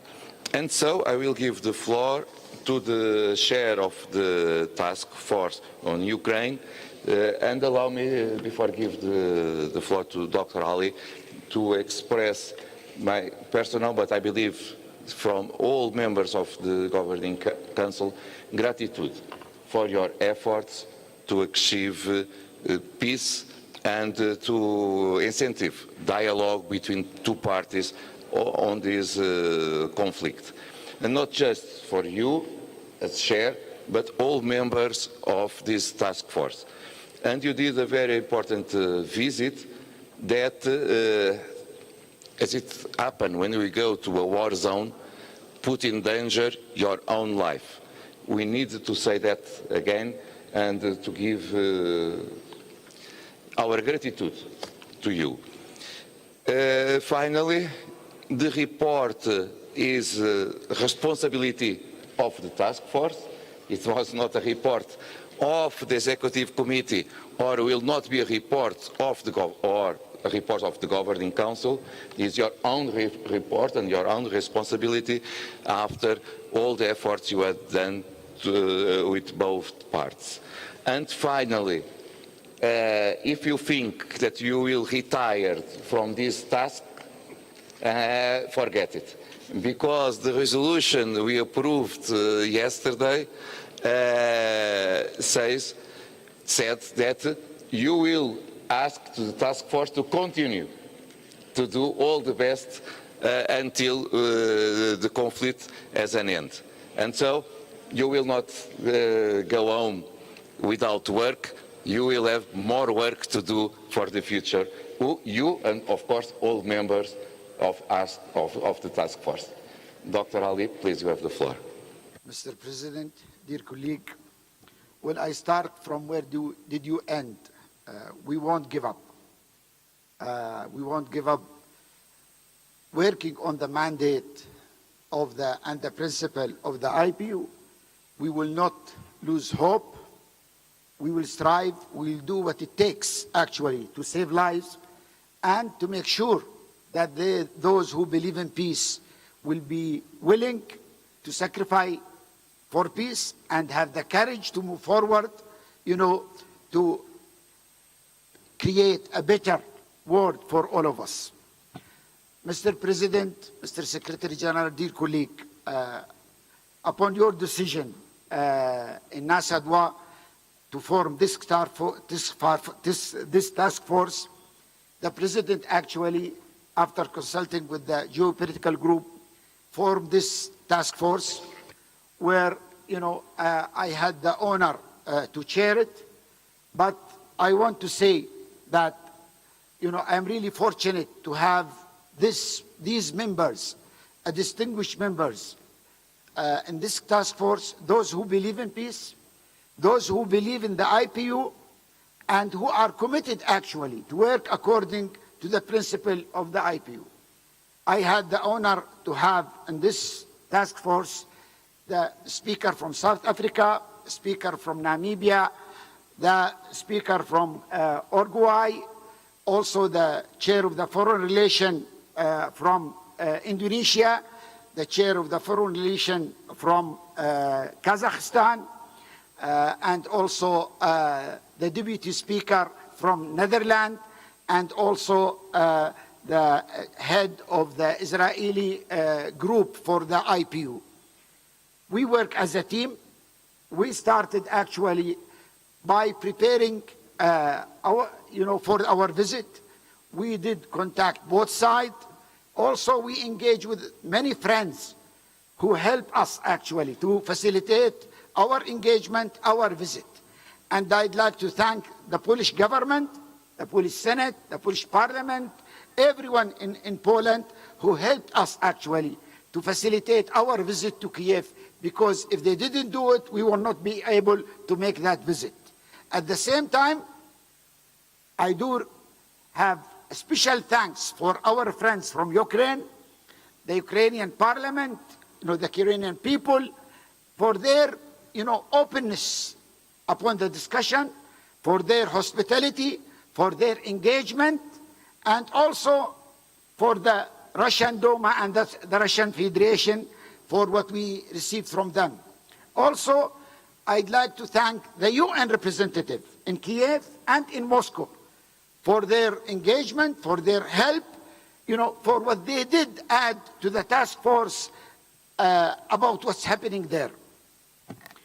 I know this mission, you can say it's mission impossible, because there is a lot of player in it. But, we while working in this task force, we made certain that we are stick with our mandate.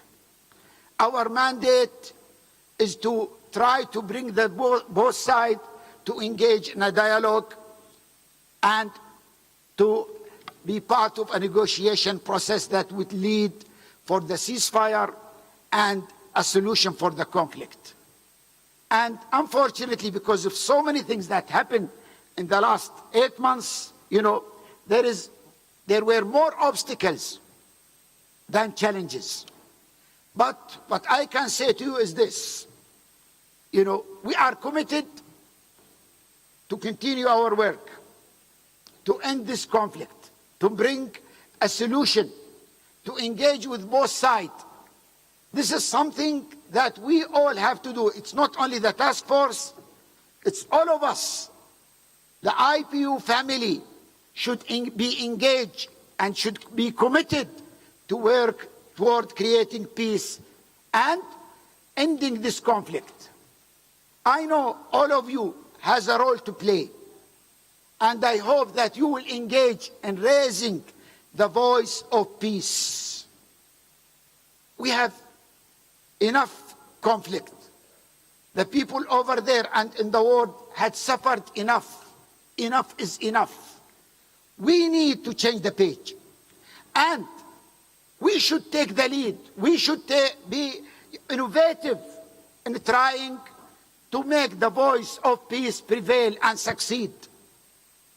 There is many who are benefiting from these conflicts. Not this conflict, other conflicts even. But we as parliamentarians, we as an IPU family, we who are committed to the status of the IPU, Article 1.2 emphasizes that we are here for peace. We agreed to work for peace. And this is why it's very important that we as parliamentarians raise our voice to urge both sides and all the players to try to engage in a dialogue that will lead to peace. All wars, they don't end by war. They end with a negotiating table. And this is what we want as soon as possible. Myself, as the chair of this task force, and on behalf of all members, I want to assure you that we are committed to work to find a solution, and will continue our work. And we urge you, all of you, to do whatever it takes to support us. And wherever you see that there is an engagement that will help, please don't hesitate to contact me or any member of the task force. Let's pray that peace will prevail. Let's make a hope for the people over there who are suffering, that there is someone, somewhere, is thinking about you, feel that you shouldn't suffer, and will work hard, to end this conflict and save the lives of all those that are at risk over there. Thank you very much, Mr. President.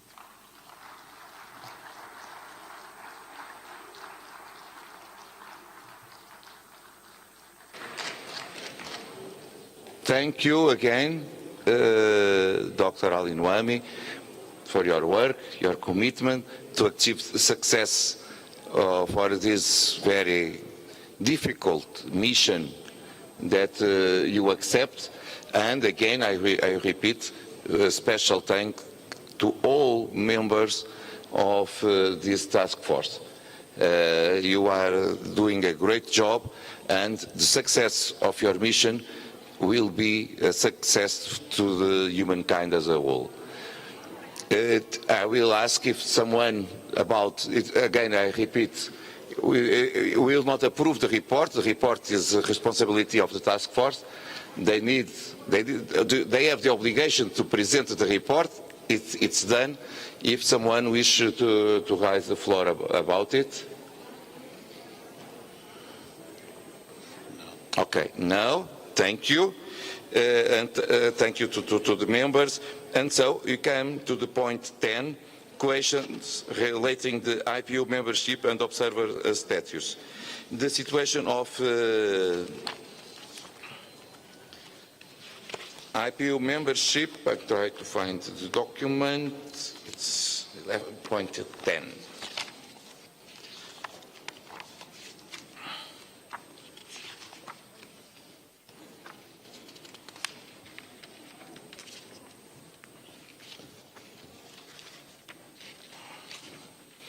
Yes. Point A, before I give the floor to the Secretary General, if you wish to add something, but just to repeat, so it will be very quick, that we are engaged with the invitation to countries of the Caribbean to join us.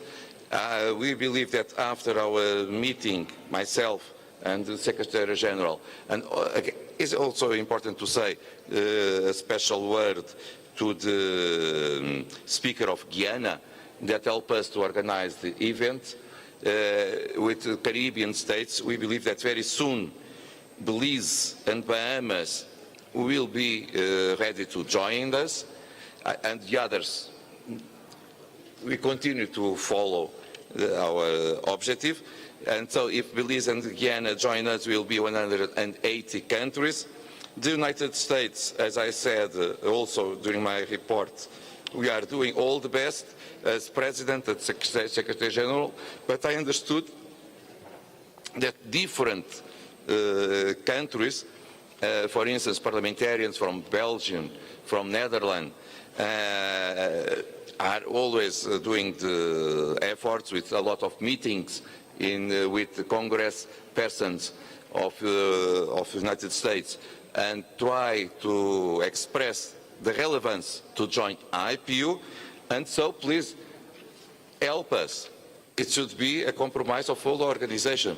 If you have a special contact with different Congress persons from both houses, help us to achieve the objective to have the United States back to our organization. I will give the floor about the situation of certain permanents. Review of situation of permanent observers at IPU and requests for observer status. We have different organizations that raised to be observers. The Executive Committee made first one, one evaluation of the current observers of the organization.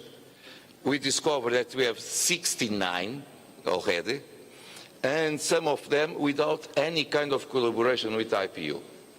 So maybe on the first moment they wish to become observer to the IPU, and then they forget the partnership with IPU.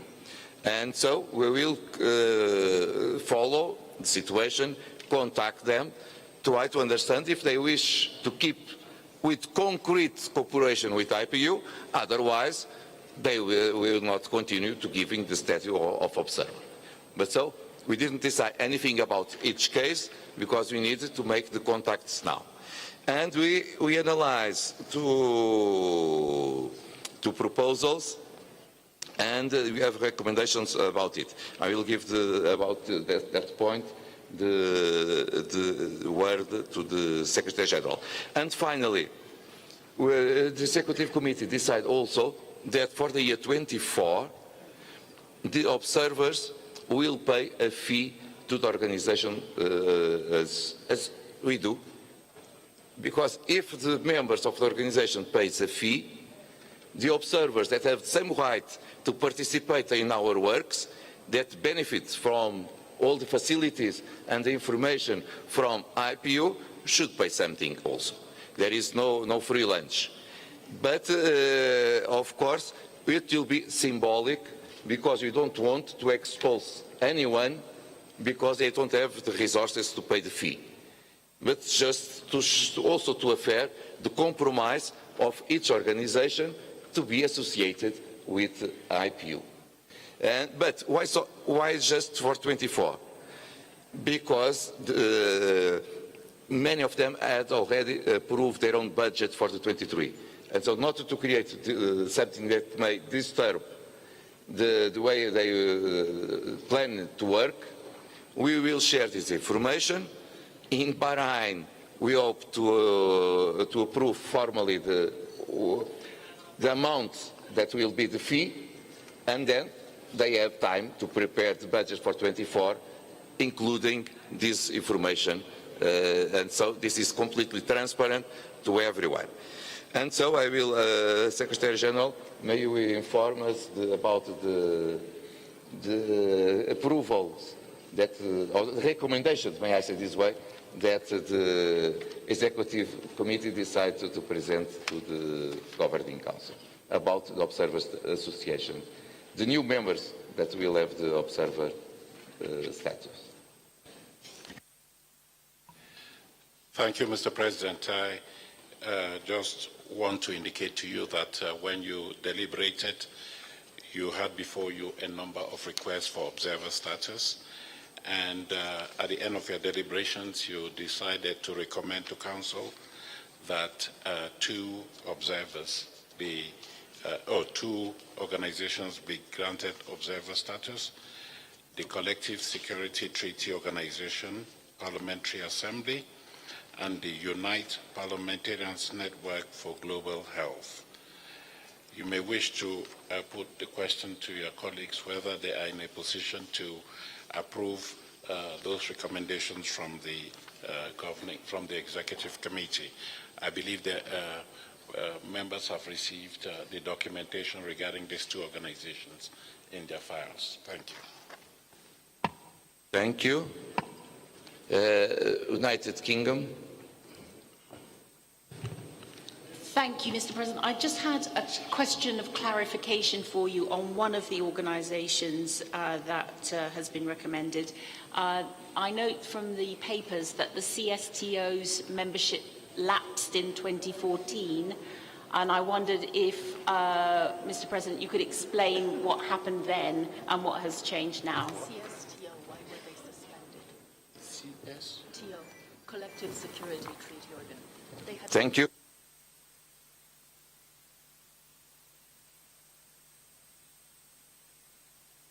I will give the floor to Nigeria, then to the Secretary General to present a clarification for the request of UK. Thank you, Mr. President, Secretary General. I also just want some little clarification based on the information you gave on the observer statute. You made mention of the observer statute and the length of time and their engagement with IPU to a certain extent. I just want to know, do we pick specific time when the time for observer statute will lapse, or didn't we? If we didn't, I think it's very, very important. Even if we are going to, it's important for you, we are going to accept observer statute for a certain number of period within which you are supposed to be a member of the IPU. Otherwise, I think it will lapse like that. That's my question. Thank you very much. Thank you. And also receiving the information for Ambassador and Philip. We usually do one evaluation every 4 years of the situation. So I think I answered the question raised by our honorable colleague from Nigeria. And so, Mr. Secretary General, to the other one. Yeah, thank you. Thank you very much. Let me go back to Nigeria and add to what you've said, Mr. President. These observers are admitted into the IPU as permanent observers, which means that there should be ongoing engagement between them and the organization, including through participation in our meetings and developing cooperation activities together, because we share the same goals, or they endorse our goals and values, and that is why they think they should engage with us. But then every 4 years, as the President said, there is an assessment of all the observers to see those that have been active and those that have been dormant. it's no use keeping people who may have gone out of existence in our records or who are no longer interested in working with us. And if that's the case, of course, as the Executive Committee recommended, we will go back to them and tell them that we see that you have been dormant in the organization for these years. Can you tell us whether you want to continue cooperating with us and in what way? We need to ascertain their interests. And if not, the Executive Committee has recommended that we strike them off our records. Regarding the point raised by the head of the UK delegation, Harriet Baldwin, yes, the CSTO observership lapsed for the same reasons as I have just explained to the Nigerian delegate. They were not very active. They had joined the organization at the time as observers, but were not very active. And following our assessment in 2014, we realized that they were not actively engaged, and it was recommended that their membership as observers be removed. However, they have come back, they have woken up, and they have come back, and they are actively engaged with us now. We are recommending that we give them that opportunity again to build cooperation with the IPU, especially so as their objectives are very clear, that they help member states develop legislation on collective security, security threats, and peace initiatives. So the Executive Committee was satisfied that they did qualify to become observers again. In any case, they will be subject to evaluation 4 years from now as all the other observers. I believe I've answered their question, Harriet. May I just clarify, thank you, Secretary General, that you're confirming that it was due to inactivity and Yes. that the date of 2014, the suspension, it was a coincidence that that was the year that the Russian Federation annexed Crimea. Okay. We've taken note of that, Ms. Baldwin. We've taken note that it will be recorded. Thank you. Okay. Seychelles. Seychelles. Thank you, Mr. President.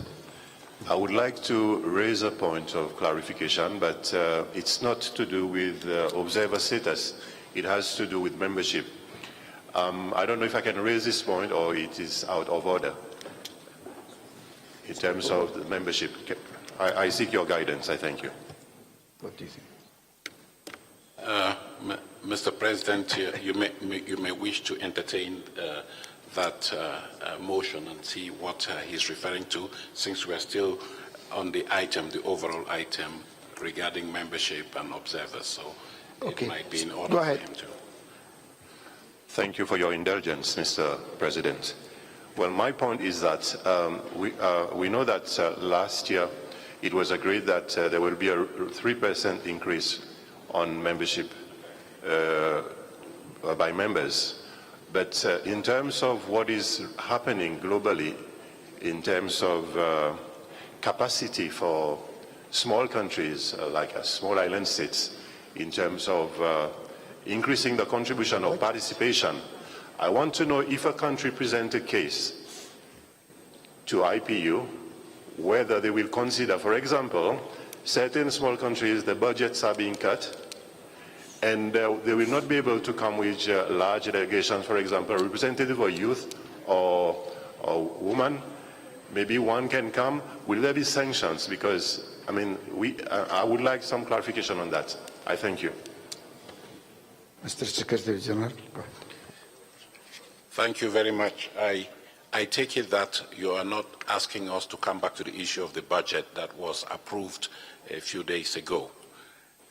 If that's the case, I just would like to explain that the governing bodies have often been very flexible when examining the case of some parliaments that find it difficult to pay their contributions to the organization.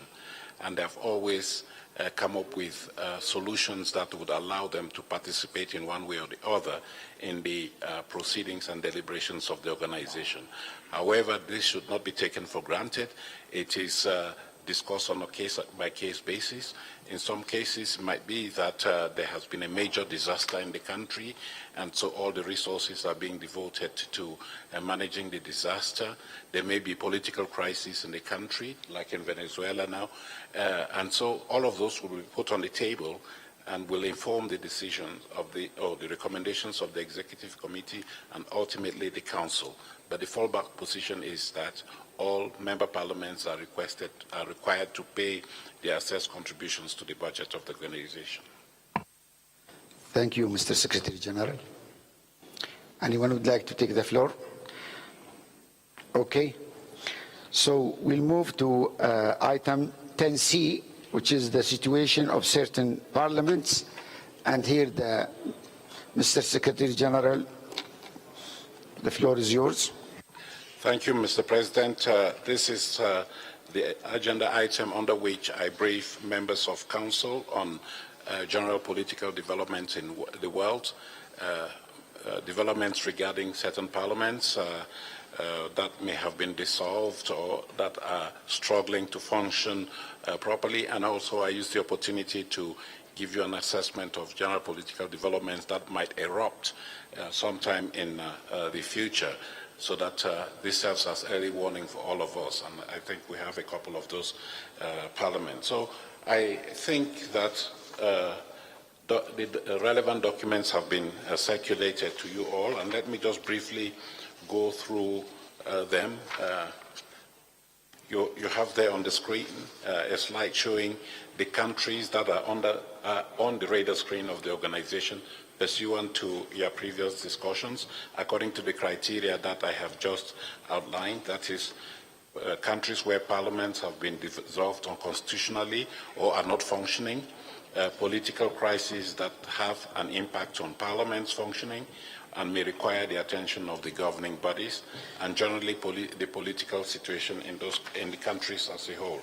So regarding countries where parliaments are not functioning, you know the situation in Afghanistan. There has been no significant development there, nothing positive to report on. The parliament has been suspended since 2021, but then you have decided, the governing council has decided to maintain the parliament that was dissolved as a non-voting observer member in the IPU, which means that they are entitled to participate in their deliberations without having to take part in the decision-making process. That is the stand that the governing council adopted, and it is in respect of that decision that you have had an Afghanistan delegation that is here. So, Mr. President, you may wish to ask your colleagues to maintain that stance and continue to engage with that parliament in order to see how you can work towards return to constitutional rule in Afghanistan. So the recommendation for Afghanistan to continue as we did before as an observer for their parliament. Thank you very much. Yeah? Approved? Yes. Approved, yes. Okay, thank you. Burkina Faso, unfortunately, this is a negative development that I would like to report. You remember when I reported to you in Nusa Dua, I reported that there had been a coup earlier in the year when the institutions were dissolved and the military took over. But then subsequently the military authorities had decided to re-establish a transitional parliament. I see Nigeria is looking at me and with some dissatisfaction. They had established a transitional parliament, and we had recommended at the time that we engage with that transitional parliament and urge them to work with us with a view to speedy return to constitutional rule. We did engage with them on the basis of that decision, Mr. President, and I had a long discussion with the Speaker of that Parliament. He was going to come here during this assembly to explain what was being done with a view to speedy return to civilian rule. But then, a few weeks ago, something happened, and I mentioned this in my speech the other day. There was a second coup. I think it's a record, 2 coups in a year. And so, again, the authorities dissolved even the transitional institutions that they had established, including the parliament. So currently there is no parliament foreseen. However, in these recent days, we have been informed that the new authorities have decided to restore the transitional constitution that they had suspended. And there are consultations ongoing now with a view to establishing institutions that would drive the transition.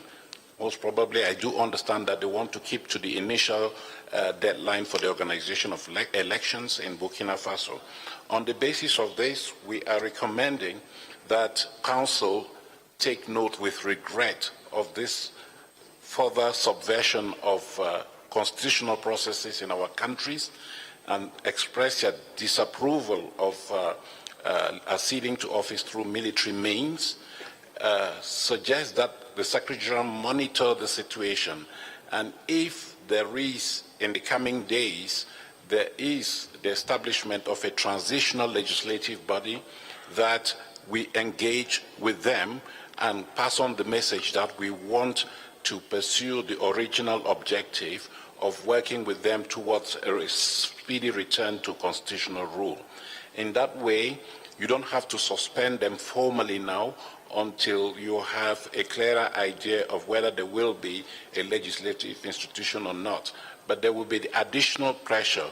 They will know that they are on notice to work with the IPU robustly to return to constitutional rule, as we have done with other transitional parliaments that you will hear of. So, Mr. President, the recommendation from the Executive Committee is that we express all of this condemnation, but we do not suspend Burkina Faso until we have had further and clearer information on what the authorities want to do with Parliament. Thank you. Thank you, Mr. Secretary General. Nigeria? Yes. President, Secretary General, it's just I think Mr. Secretary General has put a lot of light into my doubts and questions. However, I just want to, little and not too far, the wisdom behind allowing a military intervention in a state, and also allowing, I don't know how do they constitute the assemblies there. Is it by election? Is it 100% acceptance of the constitution of that country to ensure that they have elections for the parliament, or by appointments of these members of parliament? That's the clarification I really want to have there. Go ahead. Thank you very much, Mr. Honorable Delegate from Nigeria. We have to understand that there are special circumstances under which it may not be possible to proceed with elections to a fully fledged parliament. And this has been recognized by the IPU. In the past, we have had transitional assemblies as a result of maybe civil war or other strife in a country, and we've worked with those transitional assemblies. This country is an example towards a swift return to constitutional rule. And it's on the basis of that experience that we have proposed that instead of expelling countries full scale, you work with them, you work with the parliaments and those transitional parliaments for them to return to constitutional rule. Because if you leave them out, then you don't hold them up to any standards, and it would be difficult to get them back into the folds. So in this case, there's no requirement that a parliament is elected. There are many parliaments that are not elected that are members of the organization. And it's very important that, you know, in such situation, we keep the engagement, because there is so many challenges that they are facing in Burkina Faso and in the Sahel area. And actually that, you know, approving the proposal from the Secretary General is very important to send the hope, actually, to the Burkina Faso people. So is it approved, the recommendation to, you know, allow the Secretary General to continue the engagement with the Burkina Faso Authority? Approved. Thank you. Okay, next. Thank you very much. Very quickly, Guinea-Bissau, just to report that Parliament stands dissolved in Guinea-Bissau. This is a country, as we have reported in the past, that has been in the throes of internal conflict between the government and the Parliament. And so the Parliament has been dissolved in view of elections that will take place by December this year. And meanwhile, the Standing Committee of the Parliament, or the Bureau of the Parliament, is in office, and all the outgoing parliamentarians remain in office until those elections are held. So we do have a parliament there, but what you want to do is to urge the authorities in that country to organize those elections as scheduled, so that by the time you meet in March next year in Bahrain, you'll be pleased to welcome a fully fledged and elected parliament that will satisfy the Nigerian delegate. I see that our colleague from Nigeria are laughing, but let's hope for the best. Yes.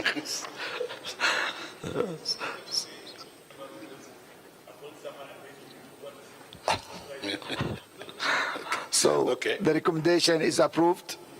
Thank you. Thank you. Thank you, Mr. President. For Myanmar, no positive progress to report. The President of the IPU this morning told you, expressed his concern over the ongoing persecution of members of Parliament in Myanmar, including the execution of 1 or 2 parliamentarians. So the situation has not improved. We have been engaged with the military authorities to tell them that this is not on, and this is the mandate that was given to us by the Governing Council. You also you decided not to recognize the coup in Myanmar, given the fact that the elections that had been held had been deemed to be free and fair. And so it was a clear subversion of a legitimate democratic process. You therefore decided to continue to engage with the members of that parliament elected in November 2020, and then you applied the same treatment as you do to Afghanistan. That is, they are allowed to participate in the deliberations of the IPU without any decision-making rights. Mr. President, you may wish to ask your colleagues to confirm this position. Should we confirm it? Yes. Sudan, Mr. President, very easy. There's no parliament to talk of. Since 2015, we have been promised elections to establish a parliament following the coup in that country, but they've been going from coup to coup, and we do not have any clear idea of when those elections will ever take place for a parliament, even if it's a transitional parliament. So you take note with regret of this ongoing stalemate when it comes to the political situation in Sudan. You ask the Secretary General to continue to monitor the situation and report to Governing Council as and when necessary. Noted. Tunisia? Yes, Tunisia, the parliament in Tunisia stands dissolved as a result of confrontation between the parliament and the president of the country. And you have in the past expressed displeasure at the subversion of the role of Parliament, the prerogatives of Parliament by the President. The President has not heeded your complaints. He has gone ahead and organized a referendum on a constitution that gives him more powers. He has arrogated to himself more powers and in a way, taken over some of the powers that accrue to the Parliament. Elections are now foreseen before the end of the year. According to the new constitution, the elections will take place in December. I have been engaged with him and his ambassador in Geneva, and the message that has come to us is that the IPU is welcome to support the processes in Tunisia after the elections have taken place. So you may wish to take note of this situation and hope that as and when those elections take place, we can come in to help them build capacity for the Parliament so that some of the evolving issues can be settled. Mr. President? Noted. Okay. Okay, thank you. We move on to transitional parliaments. Very quickly, we start with Chad. Chad, you have taken note in the past of the fact that a transitional parliament has been established following the death of the then president. That parliament continues to be a member of this organization pursuant to your decision, and you have asked the IPU to continue to support democratic processes in Chad and engage in consultations and programs with that transitional authority or the transitional parliament with a view to speedy return to constitutional rule. I want to report to you that we have robust engagement with Chad. We have a program of cooperation with that transitional assembly. They're working towards strengthening the capacity of the staff with a view to the re-establishment of a fully fledged parliament. You may wish to take note of this development and urge the Secretary General to continue to engage with that parliament, hoping that in the very near future, I think they have now a clear timeline for the organization of elections by 2024, and you hope that by then you will be pleased to welcome a fully fledged elected parliament. Mr. President? And yes, and if I may add to the Chad that all the different parties, they came to an agreement, and thanks to Qatar who sponsored this and hosted the meeting for them. And I urge you to support the recommendation of the Mr. Secretary General. Anyone? Yeah. Okay, noted. Thank you. Thank you very much. Thank you very much, Mr. President. We have Guinea-Conakry. They are in the same situation as Mali. I think I'll report on Mali later on. There was a coup last year in September, during which the parliament was dissolved. An interim transitional legislative body was created in Guinea, and you decided, Mr. President, you and your colleagues, when you met in Nusa Dua, to mete out the same treatment as you did for Mali, that is to maintain Guinea's membership in the IPU, while urging the Secretary General to work with the authorities in that country to make sure that there is speedy return to constitutional rule. Although election dates have not yet been announced, we remain committed and in consultations with the authorities of Guinea in order to see what we can do to help them move along towards having those elections. So you may wish to maintain the position of the Governing Council pursuant to Nusa Dua. Thank you. So, do we recommend the recommendation? Do we support the recommendation of the Secretary General? Yes. Thank you, Mr. President. Regarding Mali is another country that is in the throes of a political crisis. They too had they have had two coups since August 2020. I don't think they have had two coups in the same year, but they have established a transitional legislative body which you decided to maintain as members of the organization while seeking to engage with them towards return of constitutional rule. We have been engaged with that parliament. We have been providing support to that legislative body to allow them to go out and explain the activities of the organization, of the parliament, to canvass the views of the people so that they can be aware of what is being done in terms of returning to constitutional rule. During this assembly, I had a long discussion with the Speaker of that transitional parliament, and I'm pleased to report that he has confirmed that a constitutional referendum is planned for March 2023. The decision has been taken. Parliamentary elections are foreseen for October, November 2023, and presidential elections are foreseen for February 2024. So you may wish to take note of these positive developments and urge the authorities of Mali to continue to work towards the implementation of this roadmap that they have now indicated they will follow. I did receive confirmation from the Speaker of the Transitional Assembly to that effect, Mr. President. Do we have the approval to move forward? Approved. That's it. Okay, thank you. Very quickly, Mr. President, we have Haiti.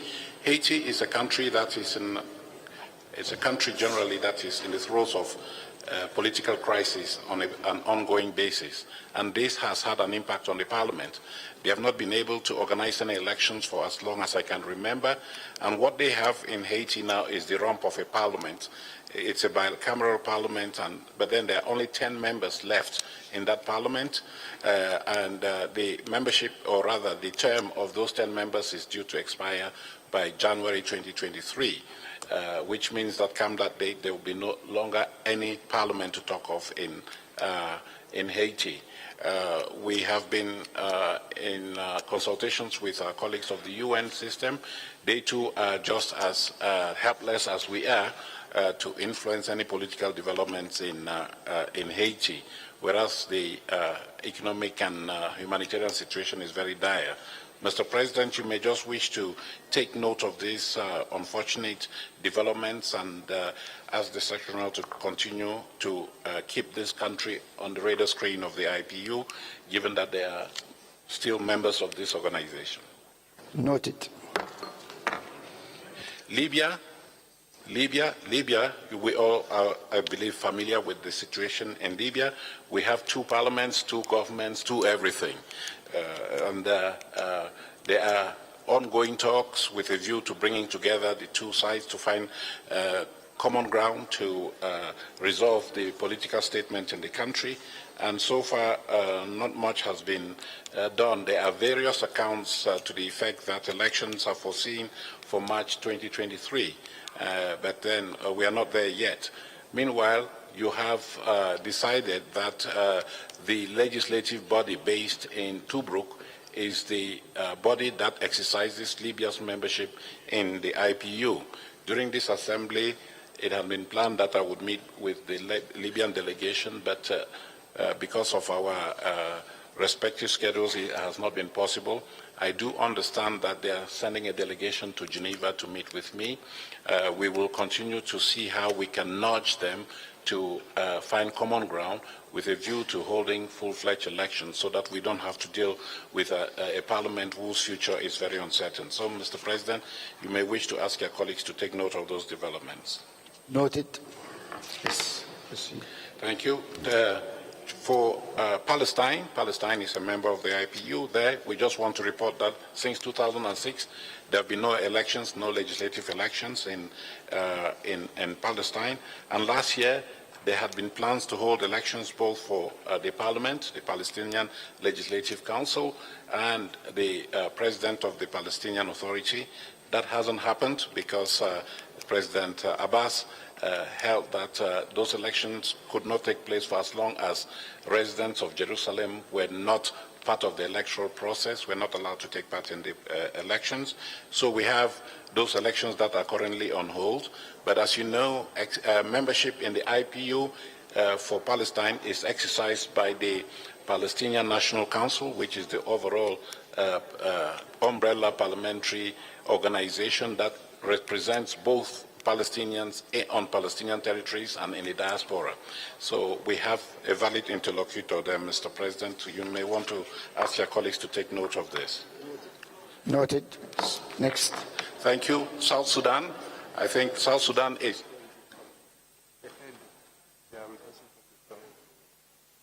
Okay, excuse me. I'm sorry. Palestine. Thank you very much, Mr. President. And thank you, Mr. Secretary General, for this presentation that has described the situation in Palestine exactly as it is. However, it is noteworthy that the reason that precludes the holding of elections, as Mr. Secretary General said, since 2006, was actually twofold. Was the ban of elections in Jerusalem imposed on us by the occupying state. The second factor was the internal reconciliation between the different Palestinian factions, which did take place over 1.5 years ago. There was some sort of consensus among the Palestinian factions, but only a couple of days ago, a reconciliation accord was signed in Algeria among all Palestinian factions. In that document that was signed in Algeria, it was agreed to hold legislative and presidential elections in the Palestinian territories. In this regard, allow me, Mr. President and Mr. Secretary General, to thank Algeria and all friendly and brotherly states that have helped us achieve this internal reconciliation. And I hope that it will also be duly recorded that Palestine requests Israel to stop interfering in the internal affairs of Palestinians by allowing for the holding of elections in East Jerusalem. So we would like the IPU to exert pressures on Israel to leave Palestinians and let them have their elections held in East Jerusalem, because it is not possible nor conceivable for the Israeli Knesset to hold over 5 elections in 5 years, whereas the Palestinian people is deprived of the chance to do the same since 2006, and then we are accused of not complying with the democratic values of the IPU.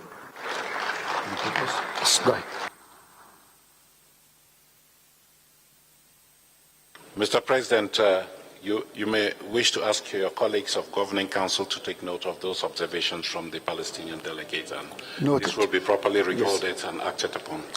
Noted. Next. Thank you, South Sudan. I wish to report positive news here for South Sudan.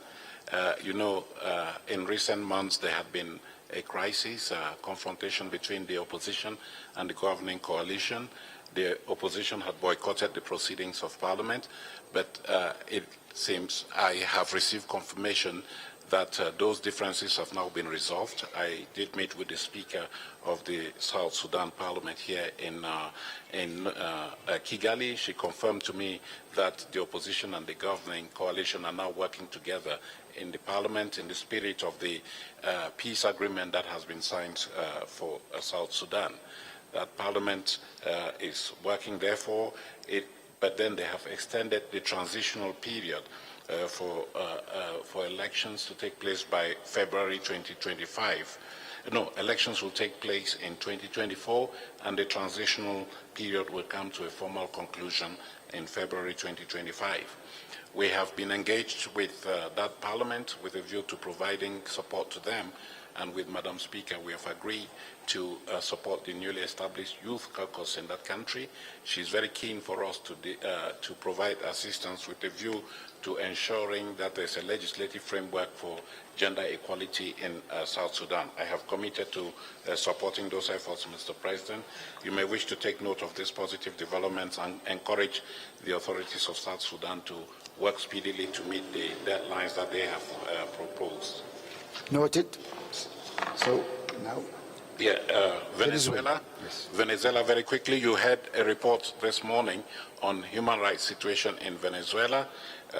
Those human rights cases are symbolic of the political stalemate in the country, I would say crisis, because you have two vying parliaments, one that was elected in 2015, whose term expired in 2020, and then we have another parliament that was elected in 2021 by the current regime, Mr. Maduro. Both of them claim to be the legitimate parliament of Venezuela and lay claim to the seat of Venezuela in the IPU. You have taken the decision, Governing Council, not to recognize either one of these parliaments because they do not qualify with the definition of a parliament that is eligible to be a member of the organization. Nevertheless, you have decided that you would accommodate delegations from Venezuela that are composed of the 2015 and 2021 parliaments with a view to observing the discussions, but also allowing the IPU to see how they can forge common ground between the two sides in order to help resolve the political stalemate in Venezuela. You may wish to confirm this position, Mr. President. Confirm. Yes, noted. Confirmed. Okay. No, Yemen, just to say that you recognize the parliament whose seat is in Seyun, and we are currently in discussions with the Yemeni authorities to see what type of support we can provide to them in various fields. It's foreseen that a delegation of Yemen will come to Geneva for discussions. In the past, you have laid emphasis on the need for all the parliamentary authorities to work towards facilitating humanitarian assistance to the Yemeni people who are suffering from the ongoing civil war. So, Mr. President, you may just wish to take note of these developments and mandate the Secretary General to continue to discuss with the Yemeni authorities and report accordingly. Noted. Now we go on to some political developments in some countries that may have a future impact on the Parliament, and one is Bosnia-Herzegovina. During the past two sessions of the Council, I have reported on this ongoing internal strife within this country in the Parliament, and there are fears that this crisis might lead to a breakup of the fragile unity that has been cobbled together for this country. We just want to put this on your radar screen so you take note of this, and if and when this situation evolves into a real crisis, we'll be sure to bring it to your attention. Thank you, Mr. President. Noted. Thank you. Before I conclude, I just want to mention Syria. Syria has been there for some time now, not because they don't have a parliament. They do have a fully fledged parliament, elected parliament, that is exercising its membership of the IPU, but we have them there because of the ongoing civil war. Is it a point of order, sir? Yes. Point of order? Point of order. If not, you may want to ask the Secretary General to conclude before. Yes. Well, he didn't. Mr. Secretary General didn't finish yet, so let him finish and then you continue. Okay. I said that the only reason why they are on this list is on account of the fact that there's an ongoing war in Syria, and the IPU has been involved in working with the parliament in Syria, and we continue to express the view that that parliament has a strong role to play in forging a reconciliation between Syrians, so that as and when peace returns to the country, you can have a parliament that is representative of all of Syria and can continue to deliver on the expectations of the Syrian people. So for the time being, we are not discussing Syria because we doubt the legitimacy of that parliament, but simply because we want to urge them to play their role as a bridge builder for the Syrian people. So, Mr. President, you may wish to take note of this and urge the parliament, therefore, to be more robust in its efforts to build reconciliation in Syria. Okay. Syria. Shukran. Thank you, Mr. President. Mr. Secretary General, we in Syria do not discuss at all whether our parliament is legitimate or not, because it was fully elected in all democracy and it was broadcasted on TV under the supervision and oversight of many delegations from Western and Arab countries. Our role within the IPU was never less than effective and active. We have always tried to raise the real voice of Syria and to ask you for the real kind of assistance that we need. But today in Syria, I can assure you that we live in full safety and security. We have very good administrative and political conditions, and we hope to be able to go even further away with you on our journey with the IPU. And I know that we will not fall short of our obligations. Thank you. Shukran, Syria. Thank you very much, Syria. Do you want to say anything, Mr. I think, you know, what the Secretary General is proposing also, you know, go hand in hand with what you mentioned. Noted. Thank you very much. Thank you very much, Mr. President. Just two countries left. Eswatini. Eswatini, you had the report from the governing body, from the Committee on Human Rights of Parliamentarians this morning, but we have reported to you, including in Nusa Dua, that this country has faced some political crisis with protests by citizens on account of alleged violations of their rights and the fact that there is no freedom of expression in the country. We have kept this country on your radar screen, and I have been engaged in discussions with the authorities, including the Speaker of Parliament, who acknowledges the situation and would welcome, if that were the desire of the IPO, any involvement that we might have to help them resolve the situation there. And I have again indicated to the Speaker that I would like to dispatch a mission to Swaziland, sorry, not Swaziland, Eswatini, to see how we can provide support to them while also looking to the cases of the violations of human rights of parliamentarians. And the Speaker has agreed to this proposal, and we will identify suitable dates that are convenient for them and for us. Mr. President, you may wish to take note of these positive developments. Noted. Lastly, Mr. President, Sri Lanka. Sri Lanka, as you know, we all saw it on television, had protests earlier this year, I think it was in May, that led to the ousting of the then President and Prime Minister. A new administration has been put in place, new President elected by Parliament, new Prime Minister appointed, and sometime last month I was invited by the new President of the country to visit the country to see what it is that the organization, the IPU, could do to assist the Sri Lankan government in building a more robust democratic system, including a stronger parliament.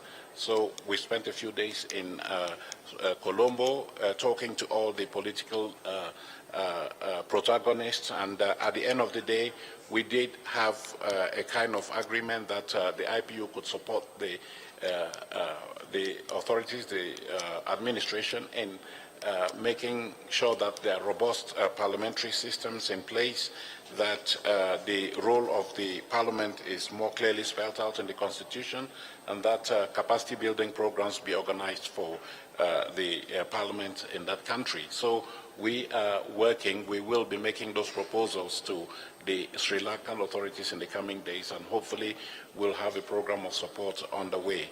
This is an example of how we can respond to parliaments that are facing crisis as a result of general chaos in the country. So, Mr. President, you may wish to take note of these positive developments and encourage us to continue to support the ongoing initiatives in Sri Lanka. Noted.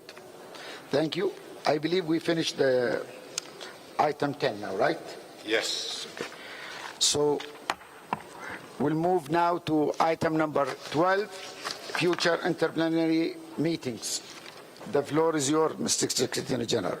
May I catch my breath, Mr. President? Yeah, you can have water also. I'm finding my file. Just 1 minute. Okay.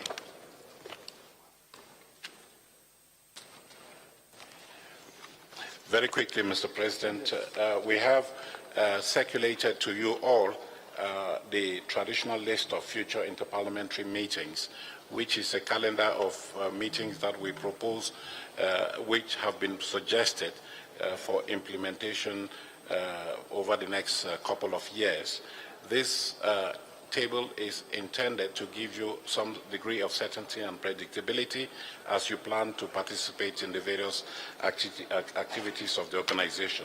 And we have, as usual, separated these meetings into two categories: the statutory assemblies of the IPU, and you'll see from that document that we now have certainty that the next assembly, the 146th assembly, will take place in Manama, Bahrain, from the 11th to the 15th of March 2023. I was pleased to sign the agreement to host that conference with the Bahraini Speaker of Parliament last month when I visited Bahrain. Then we also have, for next year, in principle, as you know, we have one assembly in Geneva and one outside Geneva. But for the October session of the Assembly 2023, we have received a preliminary offer to host the 147th Assembly from Angola. Angola has submitted an offer to host that meeting. At the time you and your colleagues met, Mr. President, in the Executive Committee, we had not received the confirmation of that offer. We have since received that confirmation that they will be willing to host the IPU Assembly in October 2023. But I do remember, Mr. President, that a number of questions were raised as to the advisability of holding an assembly outside Geneva, and there was a view that the assembly should take place in Geneva. So pending a formal recommendation from the Executive Committee and possibly a technical assessment mission to Angola, you may wish to take note that this assembly may take place in Geneva or Angola, depending on a recommendation from the Executive Committee in the coming days. Do we have your approval for this proposal? Approved. Then you have the other category of meetings, the specialized and other meetings. There again, this is just an expression of the IPU strategy. Those meetings are consistent with the various objectives of your strategy, and this time around we have included a column that indicates the policy goal or strategic objective that each activity, each meeting is corresponding to, so that you have a clear understanding of the relevance of those meetings. So you see column 2 there with the policy goals. Then there, Mr. President, the only point I want to make here is that many of those meetings have been approved by the Governing Council already, and there are a few that need to be approved by the Governing Council at this session, and they're set out in bold in the last column there. I also want to point out that only meetings for which we have received, we have secured funding are included in this schedule. So if we are able to secure dates and venues for all these meetings, some of them are online meetings, then we will go ahead because we have the resources to do so. So we want to assure you that if you took the decision, it would be certain that we would carry out these activities with the resources that we have identified. Thank you, Mr. President. Also, I'd like to urge you to host some of these activities within different regions. We want to see a real engagement with the IPU and the activities on all geopolitical groups. So I urge that anyone, any country or any region can host some of that activities. That will be great because we want a real engagement. We want the IPU to be everywhere. So do we have the approval for the proposed future meetings? Yes. So finish, Secretary General? Mr. Secretary General? Yes. Okay. Then we'll go to item number 14 now. And this is related to the activities of committees and other bodies. That's right. So which one now? We have the... You start with Forum of Women. Okay. We will start with the Forum of Women Parliamentarian. Where is... You invite her. Yeah, I'm inviting the President of the Bureau of Women Parliamentarian. Well, I know Lisa is the President. Okay, the Vice President. The President of the Women's Meeting. Yes. Miss, excuse me for the pronunciation. Esperancy Nirsarvari, Vice President of the Senate of Rwanda. Let's see.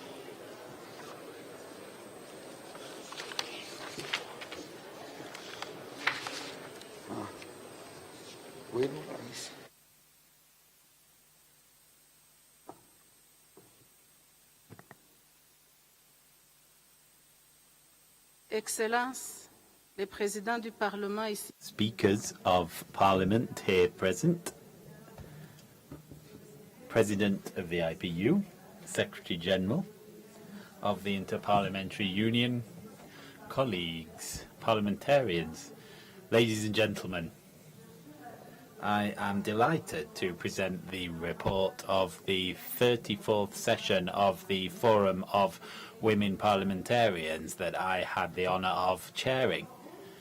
The forum met on the 11th of October 2022 with 191 participants, including 139 parliamentary chambers. 11 men were present, alongside the many women. I take this opportunity to encourage more male colleagues to attend the forum and defend gender equality. Through a gender lens, we looked at the draft resolutions that were being debated at this assembly.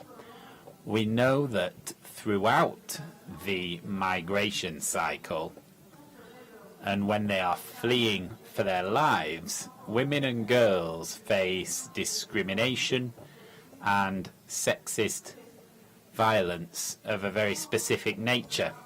They are also significantly threatened by the prospect of human trafficking, particularly with sexual aims.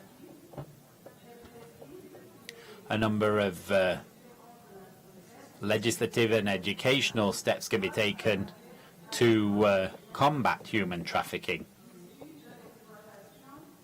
And they should look at the way in which this trade works, and they should draw on how ITCs and online platforms are used to achieve human trafficking.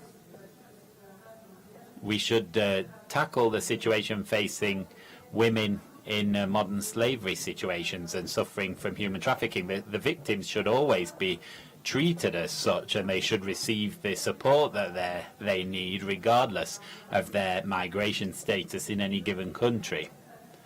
I am delighted that the majority of our amendments to the draft resolutions were included in the adopted texts.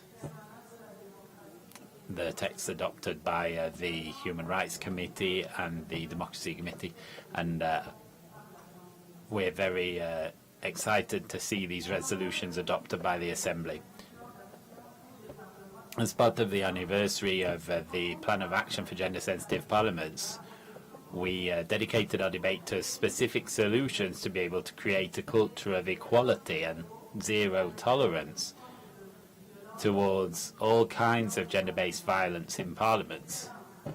Excellencies, colleagues, our parliamentary institutions must lead by their own example. We should fight against discrimination, a sexist culture, and all forms of gender-based violence that continue to exist in our parliaments. We know what needs to be done.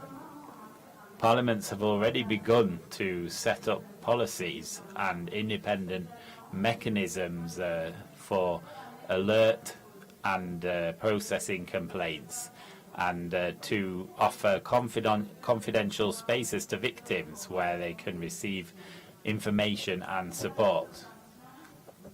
The handing down of sanctions when complaints confirm unacceptable behaviour is also crucial. All of these measures should be fostered in all of our parliaments so that we can take a concerted stand against gender-based violence. Our institutions must adopt a zero-tolerance policy. Over the course of this Assembly, the Women's Forum organised a parity debate looking to understand how younger and gender-sensitive parliaments are more effective. We looked at the practical means to undertake relevant parliamentary, to reconcile parliamentary activities and family responsibilities.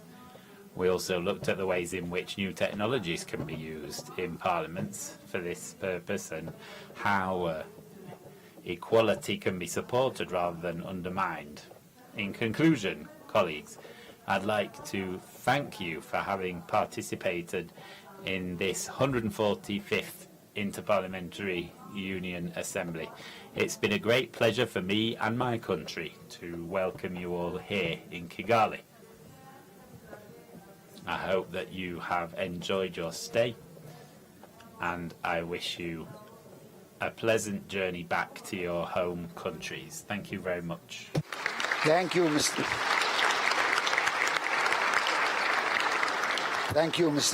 Nirasafari. And now let's give the floor to Mr. Rakatomala from Madagascar to present the Forum for Young Parliamentarians.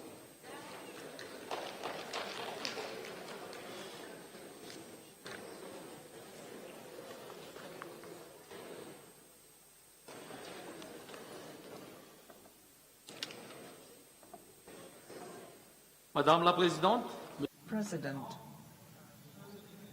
Secretary General, dear colleagues and friends, it's my pleasure to report on the work of the Forum of Young Parliamentarians. We met Wednesday. There were about 85 parliaments, including no fewer than 31% young women. That's much less than at the Assembly in Nusa Dua. Our meeting comprised almost 45% of women. Dear colleagues, we promote gender equality at this Assembly in Kigali. I'd like to say that we're a long way from having attained parity. I would like to thank the President and the Secretary General of IPU for their presence within our ranks. We welcome the advice of the President never to lose sight of the cause of young people. We also took account of the wise advice of the Secretary General concerning the role of young parliamentarians making parliaments younger thanks to innovation, as explained by the Secretary General. We regularly update our smartphones, so we must regularly update our parliaments in terms of innovation and modernization.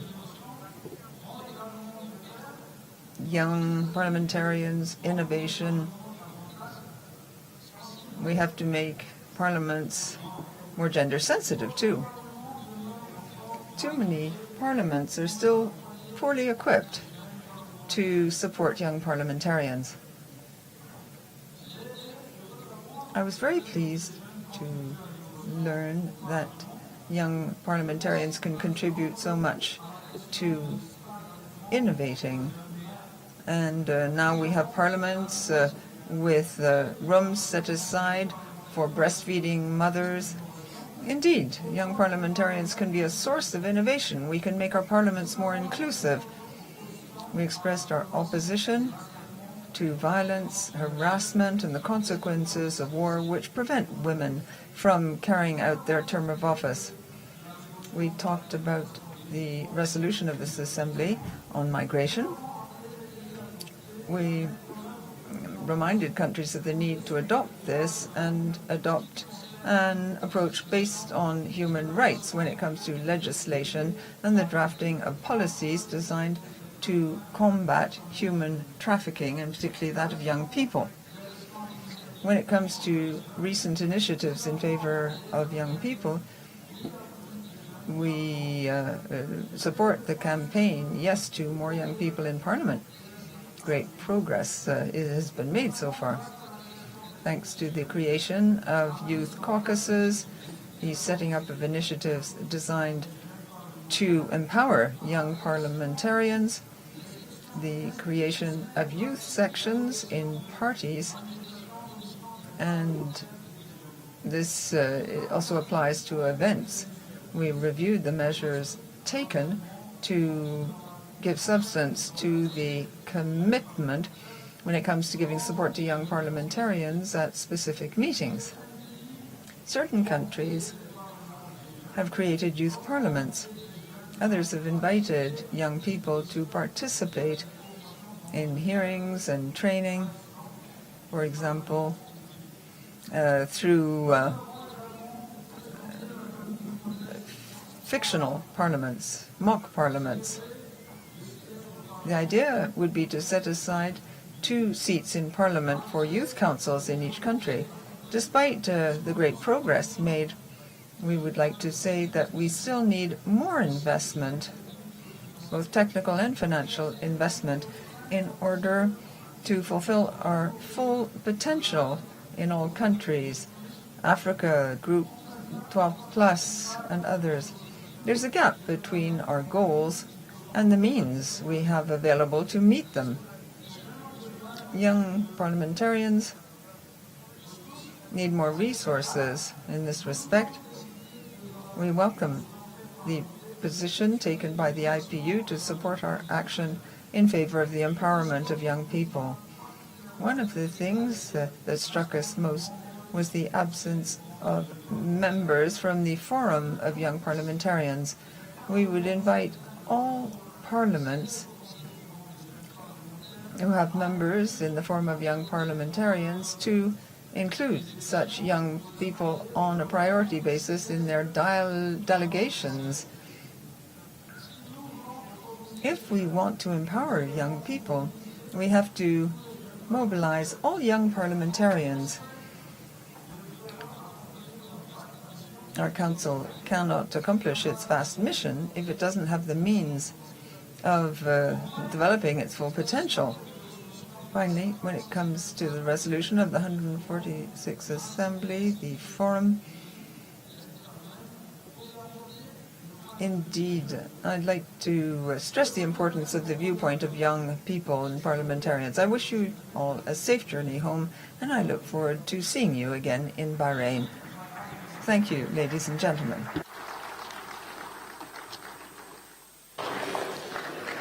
Thank you. We take good note of this report. And now we will go to the Committee on Middle East Questions. And so, Mr. Migliore, where is the chairperson? It's there, of the Middle East question. A very important committee from IPU try to achieve also dialogue between parts to put an end in this conflict in Palestine.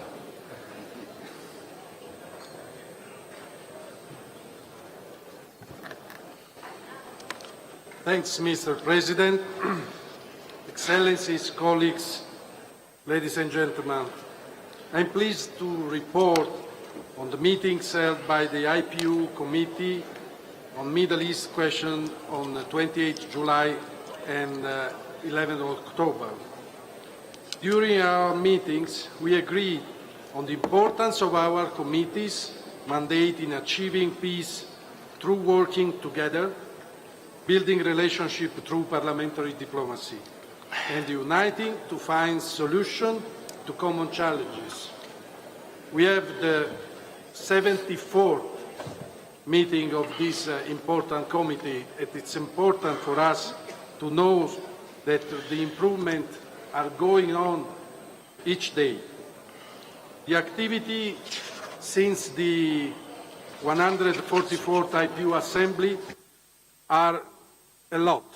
First of all, we also heard a report from the IPU Secretariat on the committee's activities, as well as the communication the IPU had received on the situation in the region since its last meeting. And I am very pleased to have the opportunity to show you and to show to all the Assembly a very important proposal by IPU. We were briefed on the preparation for the IPU Science for Peace schools. Starting from education, it's the crucial point to meet the peace at the first place, which would be held in collaboration with CERN, that is the most important center of research for physics in the world, a training program for parliamentary staff from around the world on addressing challenges and experience models of scientific cooperation. To connect science and peace, it's very important, especially in some issues. I can say you about water, about energy, about exchange of different cultures, because the science is a unique and common language even for which parties and which countries that are in conflict. The first session would be held in CERN in December 2022, focusing on the exploration of new and renewable sources of water. We agreed that we could contribute to achieving peace in the region by establishing activities with concretely identifiable impact, starting from the words to get to concrete actions. We have discussed also on Middle East developments. We discussed both positive and worrying developments that had occurred in the region. We noted the importance of emphasizing positive developments and demonstrating how this could be built upon to find solutions. We welcomed recent statements by Israel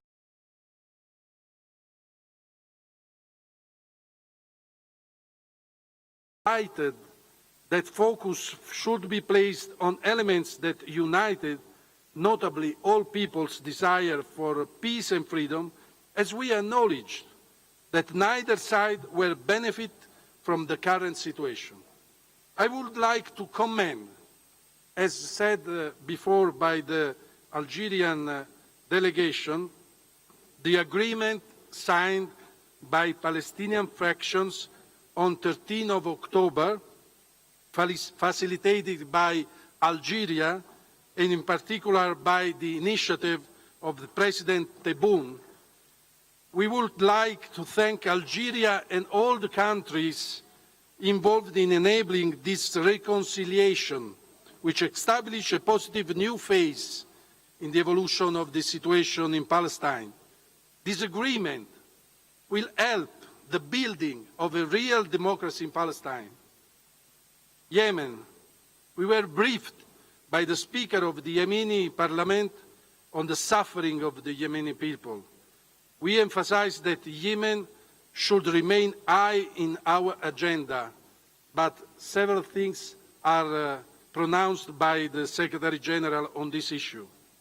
Libya, after a briefing by the Deputy Speaker and the Secretary General of the Libyan House of Representatives, we agreed on the importance of supporting Libya in finding a Libyan-led solution. We encourage Libya to continue to maintain communication with the IPU on the support it needed and recommended that IPU Secretary General establish technical cooperation agreements with the Libyan House of Representatives for the rehabilitation of Libya's legislative institution, included the Secretary General remarks that, dear Secretary General, you had with the next, hopefully, elections in Libya. Food security. We express our deep concern regarding the food security crisis in the Middle East caused by the Ukrainian war. A FAO representative briefed us on the multifaceted food security challenges in the region, noting that current responses were neither proactive nor sufficient. Solutions were proposed, which we recommended be implemented, including transforming agri-food system through policies and fiscal allocation. We commended Turkey for its role in enabling a grain export deal between the Russian Federation and Ukraine, establish hope for future faithful solution for such global crisis. And finally, the UNRWA. Following a briefing by UNRWA representative, we discussed UNRWA's role in providing a crucial role to aid the Palestinian refugees in region to prevent refugees from falling into deeper poverty and restoring to radicalization. A crucial point is the radicalization in these camps. We noted that more resources were needed for UNRWA to continue to fulfill its mandate, considering the deterioration of the situation in several regional countries, is needed, and for that we are totally involved as Middle East Committee on Middle question of Middle East. We are fully committed to stay aside of each country of this region to have the solution for the parliamentarian engagement that we need. And the IPU is the highest level for succeeded intent. Thank you.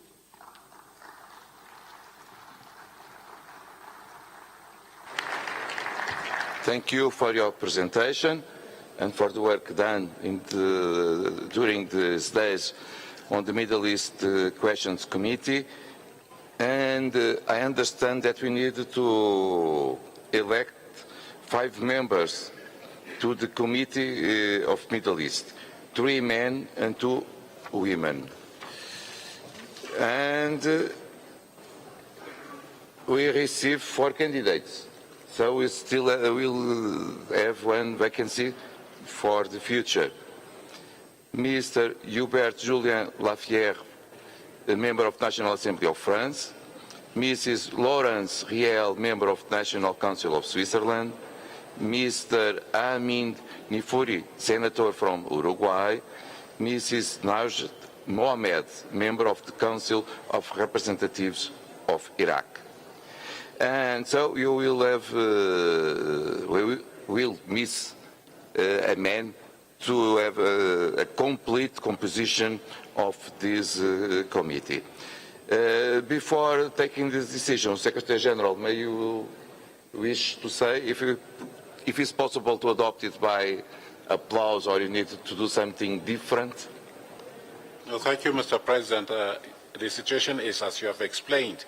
Given that there are no competing candidatures, you may wish to ask Governing Council to approve those 4 candidates and then instruct that the remaining seat that would be accrue to a man would then be filled during the assembly that will take place in Bahrain. Okay, if there is no opposition, we have 4 candidates to 5 vacancies. It's easy to accept all the candidates by acclamation, and then in Bahrain we will try to fill the other position that will still open.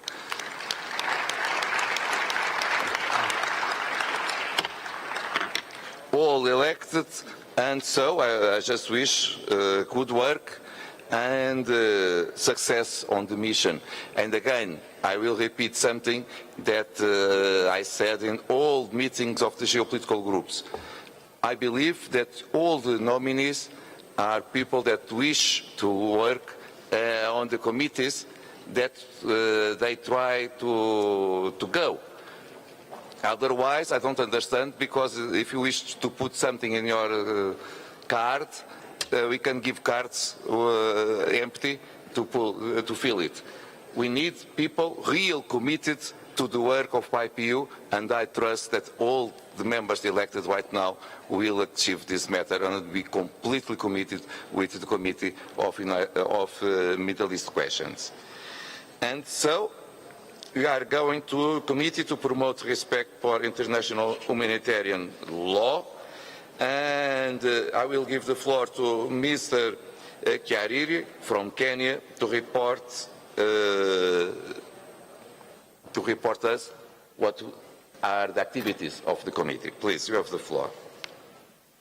Thank you very much, Mr. President. And I'll start by first inviting all of us to East Africa. And in the same breath, I want to take this opportunity to thank Rwanda for organizing such an amazing conference of the 145th IPU. Honorable members and dear colleagues, I am pleased to report on the meeting of the International Humanitarian Laws Committee, which was held this week in Kigali. You will find our report in your set of documents, and so I will just focus on 2 points. Colleagues, I had the privilege of being elected as president of this committee. It is a great honor and privilege, and I hope that we shall be working with my colleagues in this committee in the few years to come. I would also like to pay tribute to Dr. Agnes Vadai, our outgoing chair, for her leadership and commitment. Kindly join me in appreciating her with a round of applause. She's seated right there at the back. Colleagues, we are the committee that is in charge of promoting respect for international humanitarian law. You will understand that we spent some time discussing the humanitarian impact of the war in Ukraine, as well as the dramatic situations that are linked to the crisis in Afghanistan and Myanmar. Just to give you some figures, ladies and gentlemen, let me start with Ukraine. As of mid-September 2022, over 7.6 million persons had fled into neighboring countries, and beyond 90% are women and children. An additional 6 million people are displaced within Ukraine, and close to 18 million are in urgent need of humanitarian assistance inside the country. Winter is likely to cause further displacement due to inadequate shelter, which particularly impacts the most vulnerable groups. These groups are the elderly, the persons with disabilities, persons with chronic illness, and children. Moving on to Afghanistan, in the past year, some 1.2 million persons fled the country. A total of 7 million Afghans are found in neighboring countries today. The new arrivals in Iran and Pakistani are comprised of a majority of children. An estimated 3.5 million people are currently internally displaced by the conflict in Afghanistan. The political change of August 2021 pushed Afghanistan to a humanitarian and economic crisis. Right now, 18.9 million people are estimated to be acutely food insecure. With regard to Myanmar, over 1 million refugees and asylum seekers have fled to neighboring countries. 950,000 are in Bangladesh. Over 1.3 million persons are internally displaced within Myanmar. As you can see, colleagues, these are very dramatic situations, and we are concerned that the trend is going upwards towards more forced displacements and more people in increased vulnerable situations. This trend needs to be reversed because, honorable members and colleagues, while these figures might sound very dramatic, I would like to remind us that each figure here represents a human life. It is of great concern. The committee calls on all of the members of the IPU to take urgent political action and work together to have this to stop. We need to raise these in our respective parliaments and our geopolitical groups and see how we can contribute to global efforts of assistance to support refugees and the countries that are hosting them. Ladies and gentlemen, honorable colleagues, the second point I would like to raise relates to the question of inclusion. We held a panel here to discuss good parliamentary practices for the inclusion of refugees, internally displaced and stateless persons. We saw how numerous countries, Turkey, Djibouti, Rwanda, just to name a few, have taken important measures to allow men and women that have fled their countries to live in dignity and to engage and contribute to the host country's development. By enabling inclusion in the national systems with the right legislation, policies and practices in place, states ensure a more holistic, effective and coordinated response that can benefit both the host and refugee populations and the stateless people. Of course, this does not come about easily. Action, political will, changes are required. I hope that we can all engage along that path and follow up in our countries to see how we can enhance the inclusion of those that do not have chosen, those who have not chosen to leave their countries and who have dreams, wishes, hopes, just like you and me. Thank you very much, honorable members, and I wish you a safe flight back home. Thank you very much.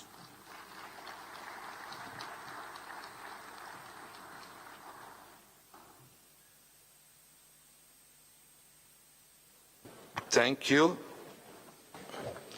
dear colleague.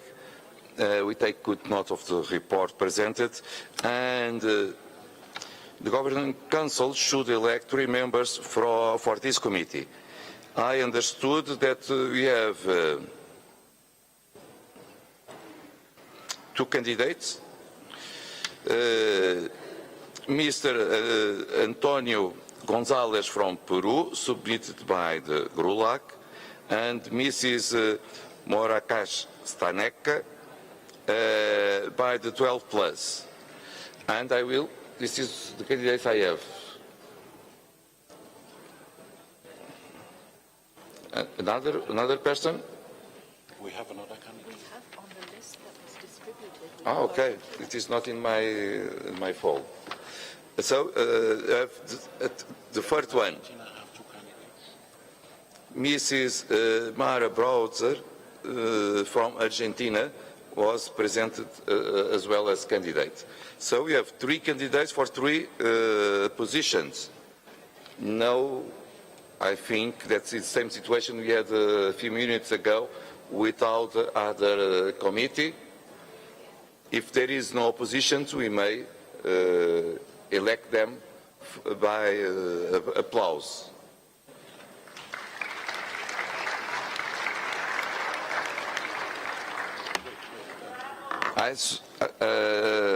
Senator Llano. Una consulta nada más, presidente. Thank you very much. 1 man, 1 woman. In terms of GRULAC, we appointed a man, and in the case of a woman, there are 2 candidates. But perhaps this could be shared, not 2. Do you understand what I'm driving at? The term of office is 2 years. We could first have Chile the first year, and the second year, Argentina. That's an agreement we reached with a view to working out a consensus. If it is possible.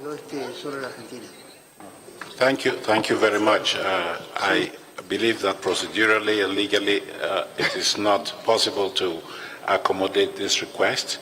Today, Council is called upon formally to elect a representative from GRULAC, or 2 representatives of GRULAC, now that we understand.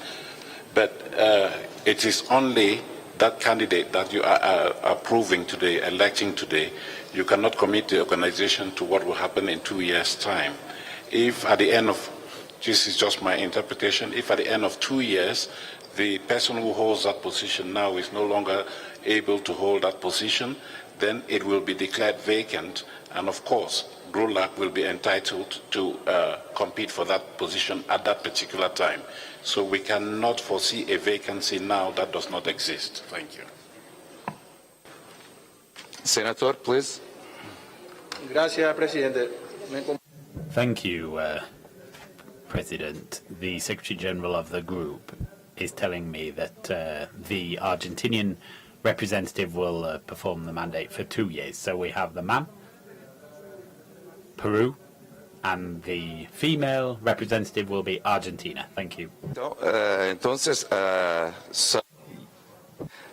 we go to the point we began before I give the floor to the leader of GRULAC. We had 3 candidates for 3 vacancies, and we may elect all them by acclamation. We don't need to ask a vote. Not this one? Mr. President, maybe this should be clarified. We do understand that currently GRULAC has a candidate who may want to serve for just 2 years. This is an internal matter for GRULAC to settle, and that is Argentina. Do we understand that that's the case? And that at the end of those 2 years, this position will be vacant, and if the other lady, what you call Mrs. Gonzalez, wants to vie for that position, she can do that at that particular time. Mr. Gonzalez, if he wants to vie for that position at that particular time, then he is free to do so. But I do not think that the organization can commit itself to something that may or may not happen. So today, GRULAC is required formally to present one candidate for election to that committee. And it is that candidate who will be elected on the assumption that they will serve the full term. If it happens that midway that person is not able to perform their duties, then the matter will be brought back to the council for a formal decision. But we cannot put on our records that somebody will serve the remaining half of the term later on. So I will ask Mr. Secretary General, who is the candidate of GRULAC? I understand it's Argentina. Because at this moment, for me, this is not clear.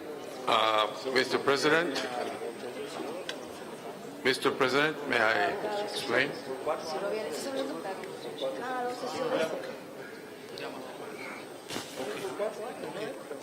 Mr. President. Peru? Yes. Yes. Thank you, Mr. President. The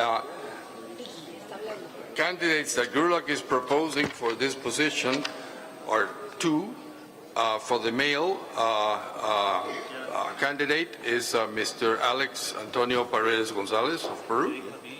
And for the ladies' position is Ms. Mara Browser, member of the Chamber of Deputies in Argentina. So both are the candidates for that position, the two positions for GRULAC. Thank you. Dear colleagues, please help me and help the table to run our meeting. Because it was what I explained in the beginning. We have three candidates for three positions. We may elect them for acclamation. After it became other questions that try to disturb the decision of the governing council. So, again, the three candidates, three positions, may we consider them elected?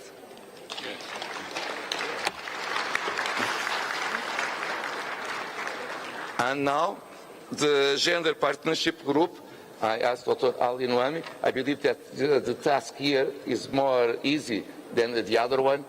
You have the floor. Yes, Mr. President. Thank you. Well, dear colleague, I'm sorry you had to see me several times on this stage today. Dear colleague, I am pleased to report on the work of the Gender Partnership Group. Yesterday, together with my colleagues, Ms. Vaslenko and Ms. Saidov, we had a very fruitful meeting that I was pleased to chair.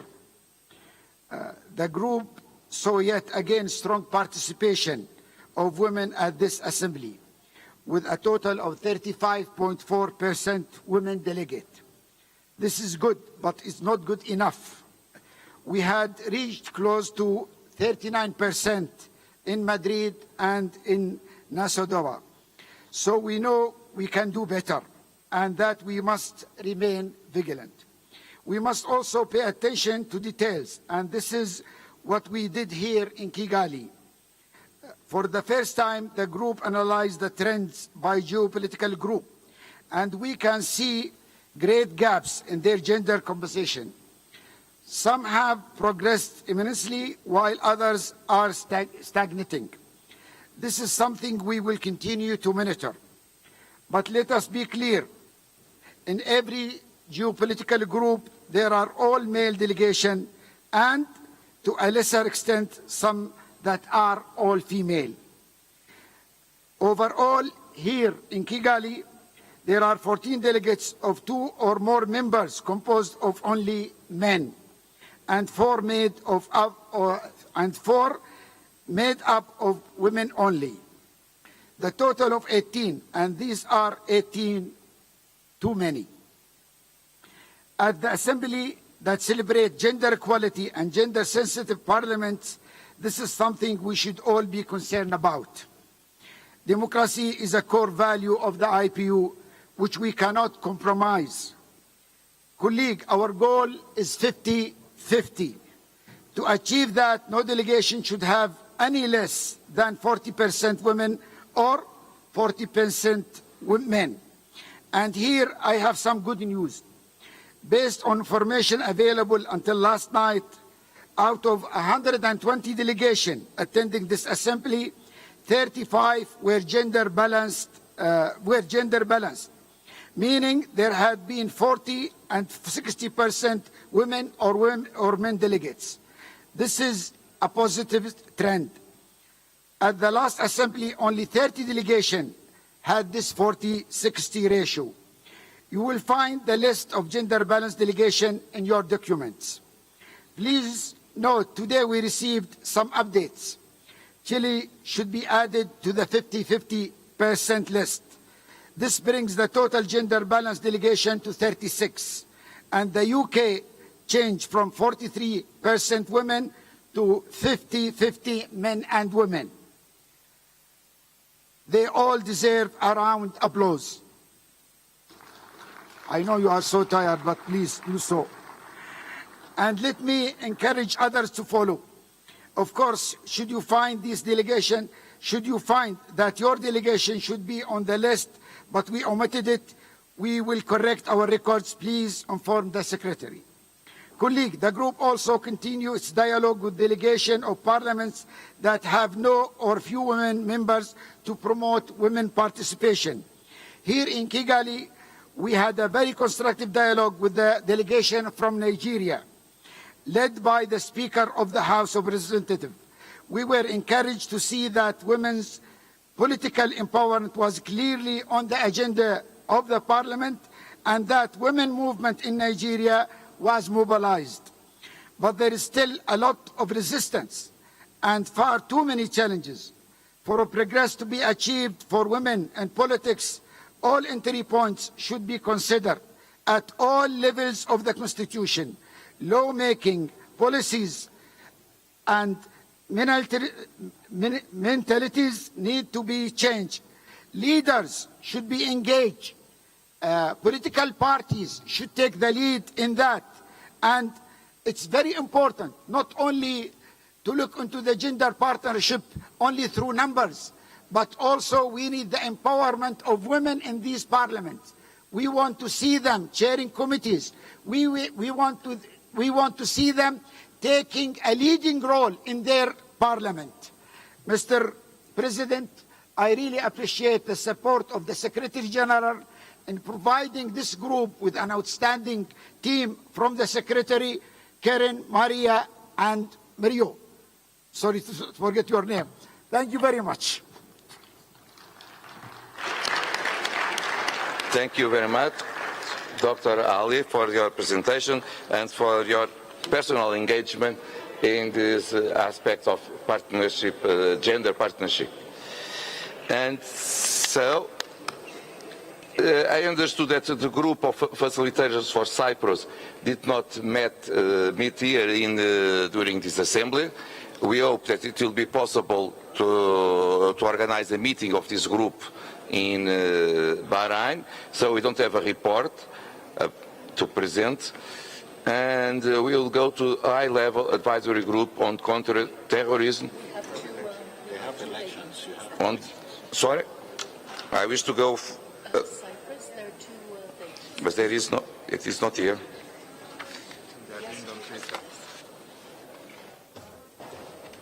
Where it is?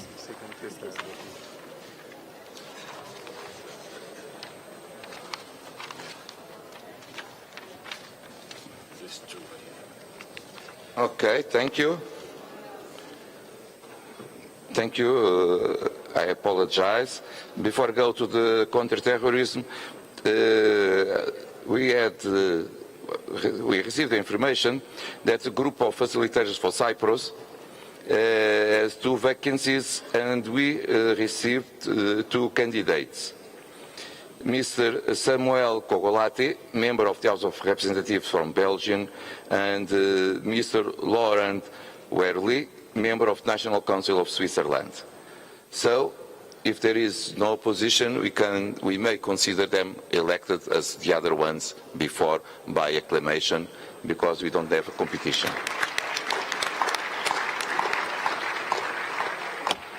Elect.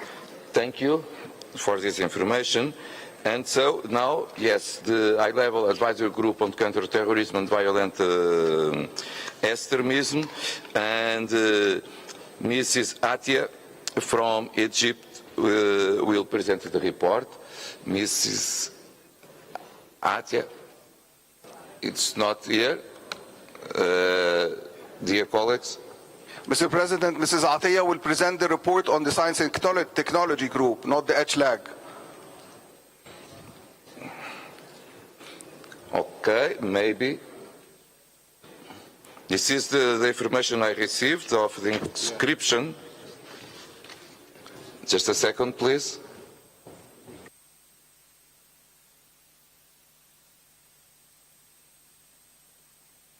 Okay, same thing.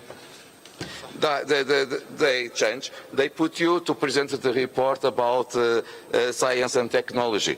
So it was a mistake of names. But please, you have the floor. Our colleague, Mr. Bowden from Argely, to present the report on advisory group on counter-terrorism and violent extremism.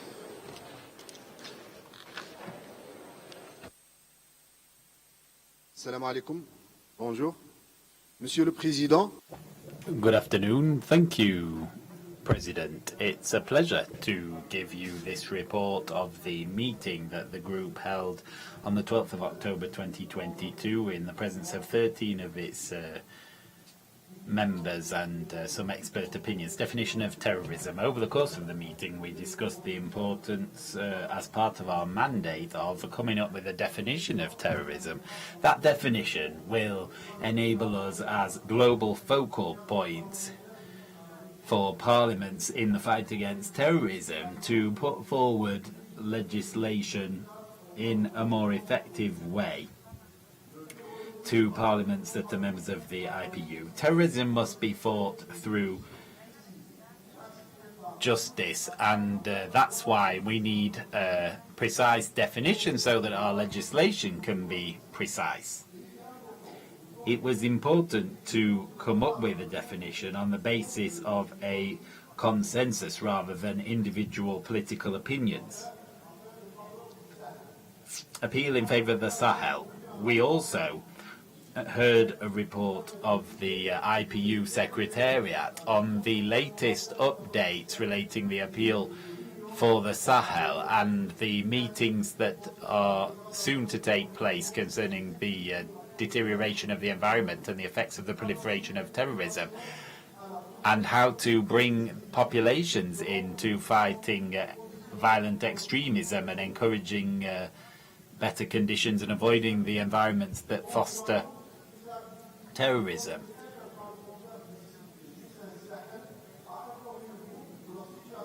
We were informed of the situation in the Sahel region, and we agreed that it was serious and that urgent action was required.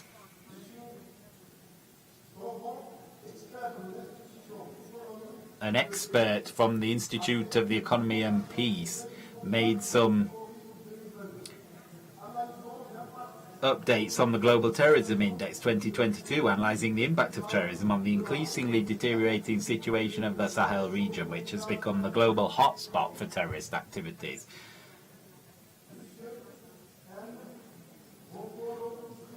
Mr. Hunkonu, president of the Network of African Science Academies, gave a briefing on the state of education in the Sahel countries and its relation to the increase in violence and radicalization.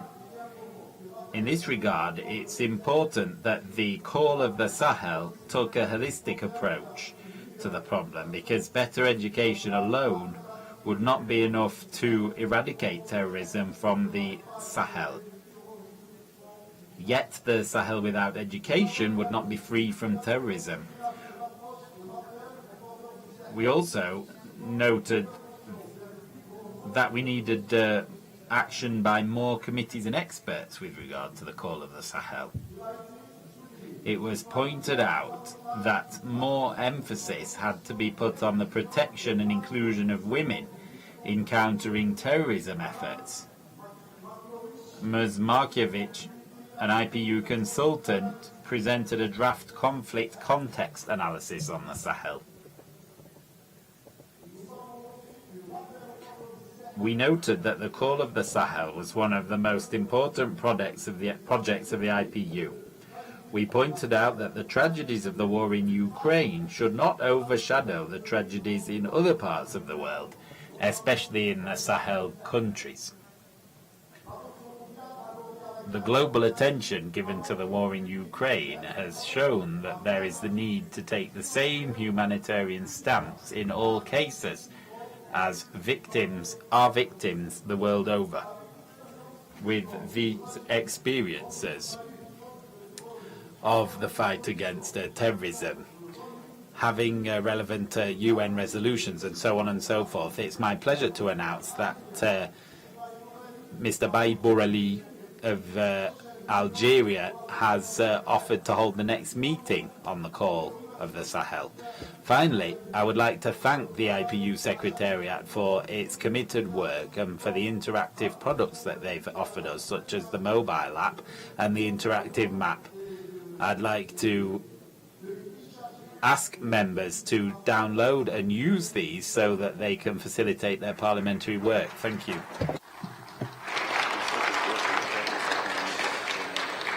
Merci beaucoup, Monsieur. Thank you very much, sir. And all the commitment on this committee is very important to defeat one of the cancers of our society. Now, I consider adopted the report, and now something that maybe during my next tour to the geopolitical groups, I needed to refer it in the beginning of our assembly. I'm talking about the vacancies in this working group. We have 7 vacancies, but we received just 2 candidates. And so you can imagine how difficult it is to this group to keep working and have quorum if the geopolitical groups are not in conditions to propose members to the committee. We received the proposition of Mrs. Narakutimana from Burundi, submitted by the African group, and Mrs. Butina from the Russian Federation. On this point, we can go through the same procedure. We have 2 candidates for 5 seats, and then the other 5 will go to Bahrain, and we hope that I will insist in all geopolitical groups to present candidatures. But before we go on, I see that UK raised the floor. Please, Madam, you have the floor. Mrs. Baldwin. Thank you, Mr. President. And on behalf of the 12+ group, I wondered if I could raise a point of order to you, Mr. President, and then my 2 colleagues have 2 other further points of order. May I just clarify, Mr. President, that the candidate of the Russian Federation to this group is the same individual by the same name who was convicted and served a prison sentence in the United States as acting as an agent of a foreign government? And if you can clarify that that is the same person, how might it impact on your campaign, Mr. President, to get the United States to rejoin the IPU? My colleague has a further point of order. Thank you, Mr. President. May I seek your advice and guidance on behalf of the 12+ group as a point of order? Just as my colleague has said, it's been brought to our attention that Maria Valerevna Butina may be standing to be an active member of the high-level advisory group on countering terrorism and violent extremism, and is the same person who was imprisoned and pled guilty herself in the US for being a spy carrying out espionage activities in 2018. Therefore, what general assurances can you give the IPU, given that all parliamentarians members of the IPU regarding both our safety and security?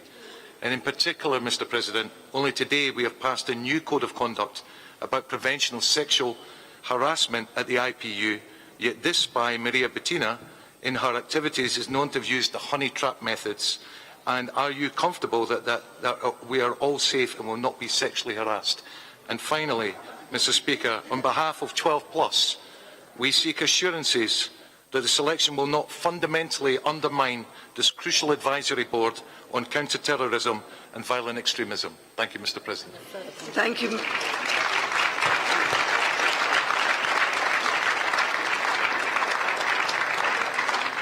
behalf of the 12+. Thank you, Mr. President.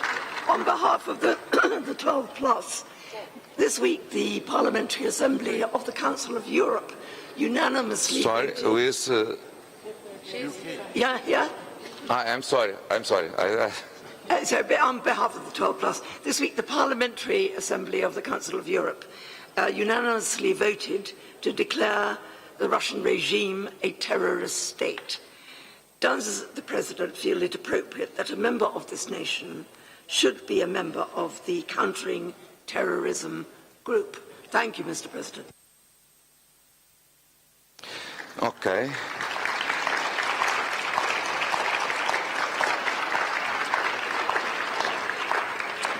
Three messages before I give the floor to Secretary General.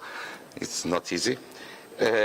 First one, I received the information. Yes, she is the same person. The answer is clear. Second, usually the Governing Council accepts the nominations from the geopolitical groups. This is also a tradition in IPU. Third, that is relevant, I think, hearing the last intervention, IPU do not follow decisions from other organizations. We have autonomy to take our own decisions. We will not follow the decisions from other parliamentarian organizations. Otherwise, we can have a lot of organizations from the Portuguese-speaking countries, from Iberican parliaments, from NATO Assembly, Parliamentarian Assembly, and so on. And so we don't need to follow the decisions of other organizations. So, and I believe ASEAN Parliamentarian Assembly, African, and so on. That's why we have completely, okay, is one important information to take the decision, but we don't need to follow strictly the decision of others, regional, because they are not regional, we are a global organization.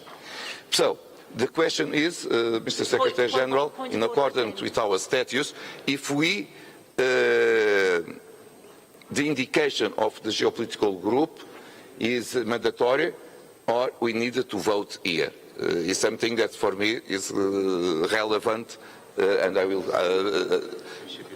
Madam Baldwin, before the Secretary General, please.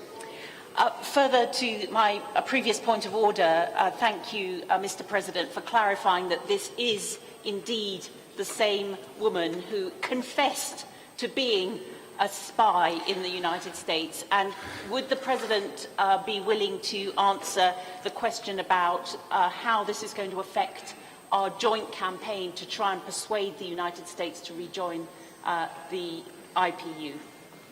And how we're going to ensure the safety of colleagues at assemblies. Thank you.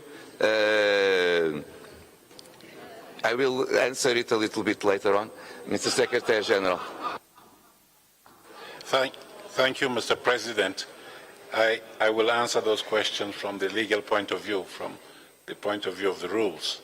There is one thing that is clear, that decisions regarding membership of the various organs and structures of the organization are taken by the Governing Council.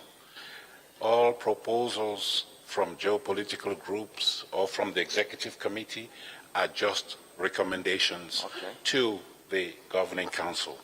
So the Governing Council is at liberty to endorse those recommendations or proposals or to reject them on the basis of the general views of the members here. So from that point of view, anyone can submit their candidature to the governing bodies. In this particular instance, I do understand that many delegations have raised concerns regarding the individual that is being nominated. And if I may offer, my understanding is that if this candidate were elected to the high-level advisory group on countering terrorism, there's concern over the reputational risk of the organization for a structure that is supposed to be fighting terrorism, to have such a profile in the high-level advisory group on countering terrorism. There's nothing that stops you from taking a decision today, but you may wish to defer if there is sufficient doubt and concern over this particular candidature. You may wish to defer a decision on its endorsement or rejection to a future stage, because it is not absolutely necessary for that position, that particular position, to be filled today for that committee. So, Mr. President, it's a decision that has to be taken by the Council. Thank you. With this clarification that it was very important, allow me. The candidates proposed by the geopolitical groups need to be endorsed by the Governing Council. When we talk about endorsement, can be positive or no. This is one point that is relevant, and so we don't have one obligation to accept the proposals presented by the geopolitical groups. Usually, as we saw during all this day, we accept all the propositions presented by the different geopolitical groups. This is not a rule. This is a decision we took. And so, in this concrete case, we may accept or not the candidature of proposed this person to be in this group. Allow me to say that, as Secretary General said, we don't have to decide it today. If we have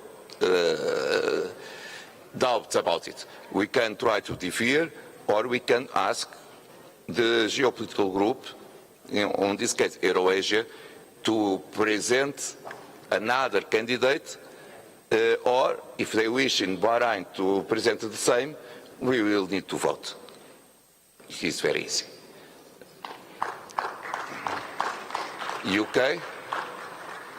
Thank you, Mr. President. On a further point of order, I would like to ask the permission to push for a vote on behalf of the 12 plus group here today. Today.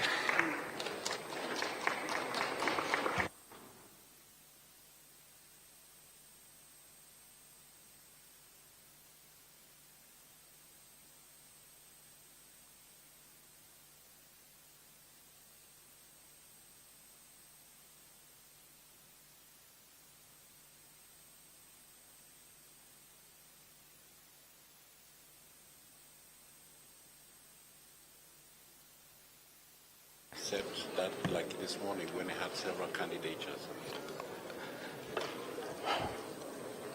We are discussing it because here on the table with Secretary General and Ambassador Philip, because we have a deadline for our beginning of our assembly.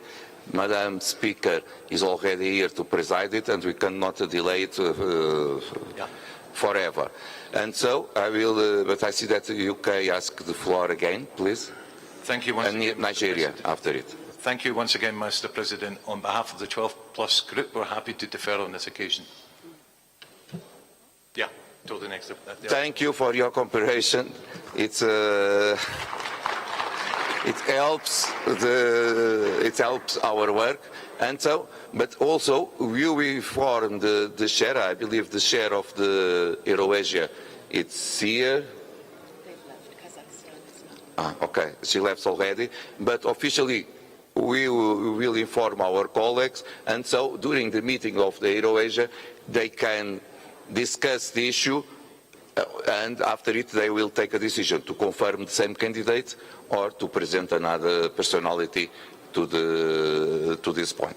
But may we accept Mrs. Tarakutimana from Burundi? No opposition? So she was elected, and thank you UK and 12 Plus for the comprehension. And now, yes, Mrs. Atia from Egypt to present the report about the Working Group on Science and Technology.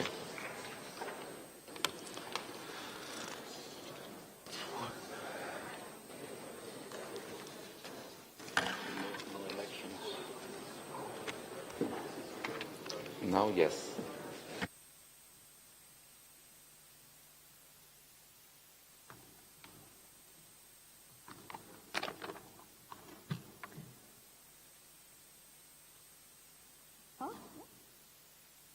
Thank you, Mr. President.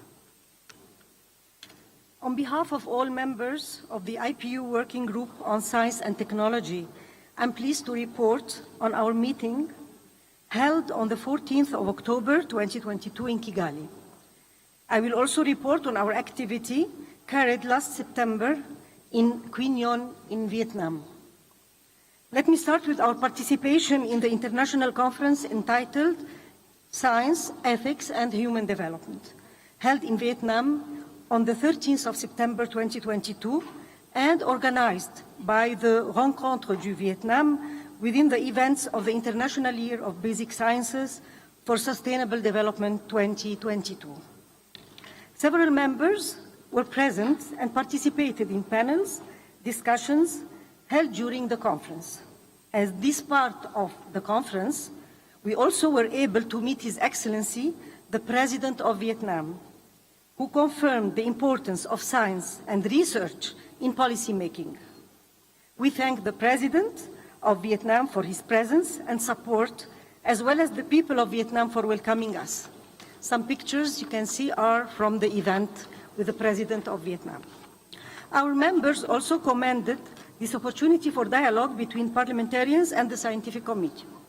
It was important to ensure language was simple and understandable, allowing common understanding for the benefit of both communities. In Kigali yesterday, members reaffirmed the importance of the dialogue between science and politics.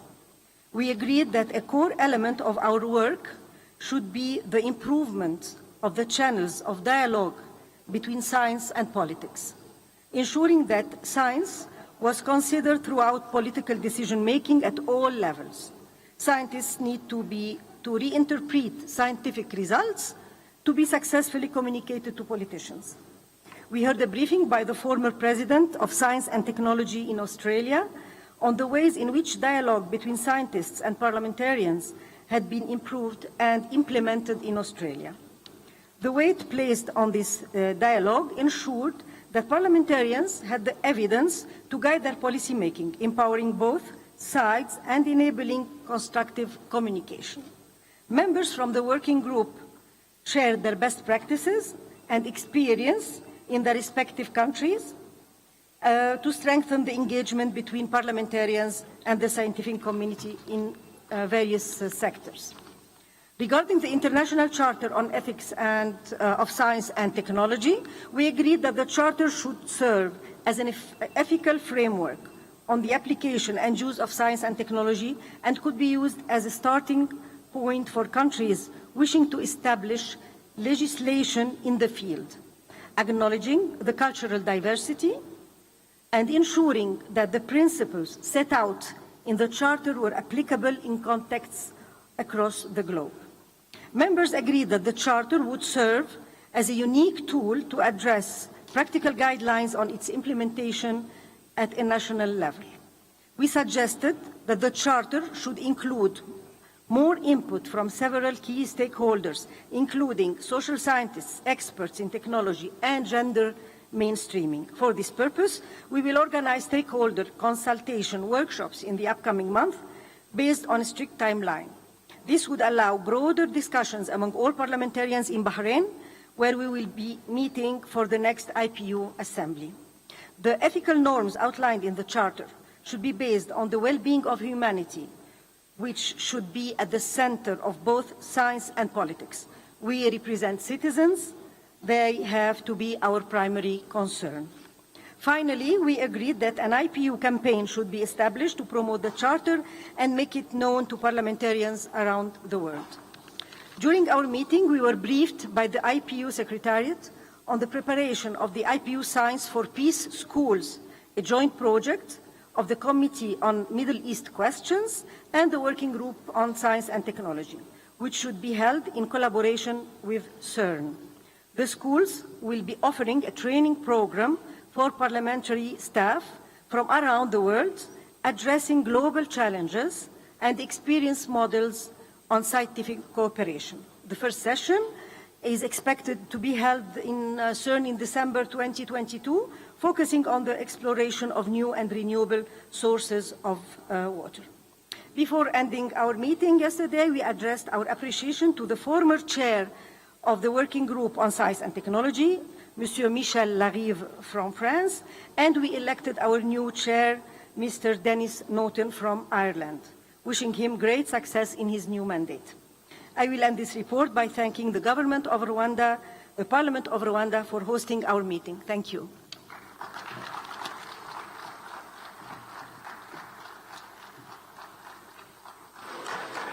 Thank you. Also, how important is science and technology and politics and parliamentarians to work together to have concrete decisions and concrete innovation to the humankind and to the people.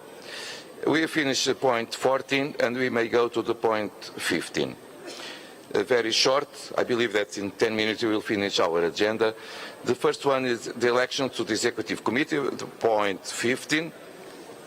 And I will just say that we need to elect 3 personalities to replace Mr. Chen Guomi of China, Mr. Mladen Grujic of Serbia, and Mr. Jean-Paul Letelier of Chile, who are not member of Parliament, and Mr. Chen because the terms that is available to do in accordance with our statutes finish, don't allow him to continue at the Executive Committee. I cannot have words to express in the commitment of these 3 members to the meetings of the Executive Committee and with the organization. They were always there, present, contributing, sometimes with different point of views, of course, as it's happened in a democracy, but a real commitment with the work of IPU and the work of the Executive Committee. And so I think that I can, in my own name, but on behalf of my colleagues of the Executive Committee and in your behalf, to extend our gratitude to Mr. Chen, Mr. Mladen Grujic, and Mr. Letelier for the work done for so many years at the Executive Committee. And now we need to elect 3 personalities to replace them. Again, we have candidates from the different geopolitical groups. Mr. Frédéric Marchand of France, representing the 12+, Mrs. Aparajita Sarangi from India, representing the Asia-Pacific group, and Mr. Ivan Flores from Chile, representing GRULAC, to complete the mandate of Mr. Letelier. And I will ask if it's possible to elect them from acclamation.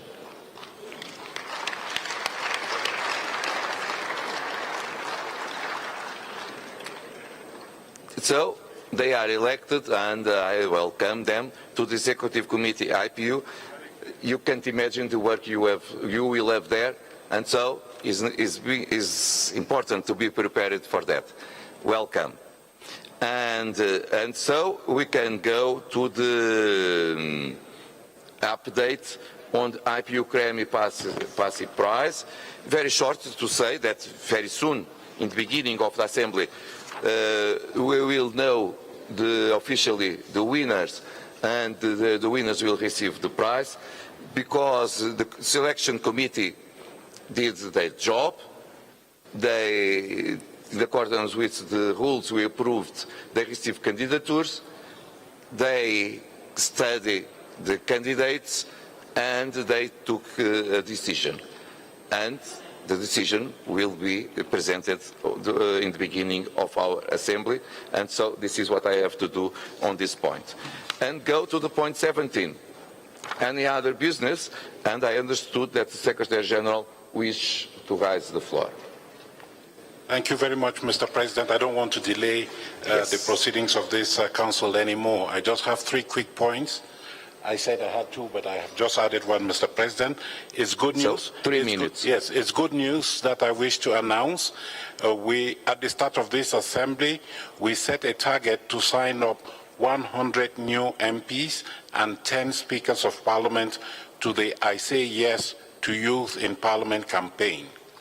I am pleased to announce that just a few moments ago, we reached the 100 MP mark. The 100th MP in this assembly, Ms. Olga Cavalotti of Bolivia, signed up to that campaign. So now we have 12 speakers of parliament too who have signed up during this assembly. That campaign is therefore gaining traction, and I would like to thank all of you.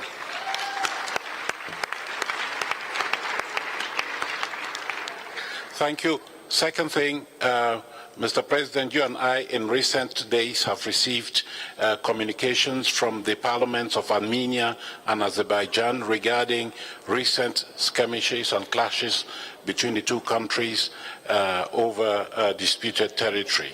We had hoped that this matter had been resolved, but no, tensions have risen again. And in response, Mr. President, you and I have offered to mediate between the 2 countries at the parliamentary level to see what we can do to promote dialogue with a view to the resolution of the current crisis. I have now received formal confirmation from Armenia, the Parliament of Armenia, that we can go ahead and promote that dialogue with their counterparts of Azerbaijan. I am awaiting confirmation from Azerbaijan also that they would be in support of dialogue with their counterparts. If that is the case, Governing Council may wish to take note and let the President and myself go ahead and organize that dialogue with the 2 parliaments and report to you accordingly. Do you accept the proposal of Secretary General to mediate this conflict between Armenia and Azerbaijan? This is one of our more important roles of IPU, present dialogue and parliamentary diplomacy to solve conflicts. So thank you for your confidence. Thank you very much, Mr. President. Last point. You will remember, honorable members of council, that during my inaugural remarks at the opening ceremony of this assembly, I did deplore the chronic instability on this continent, Africa, and the multiplicity of coups on this continent.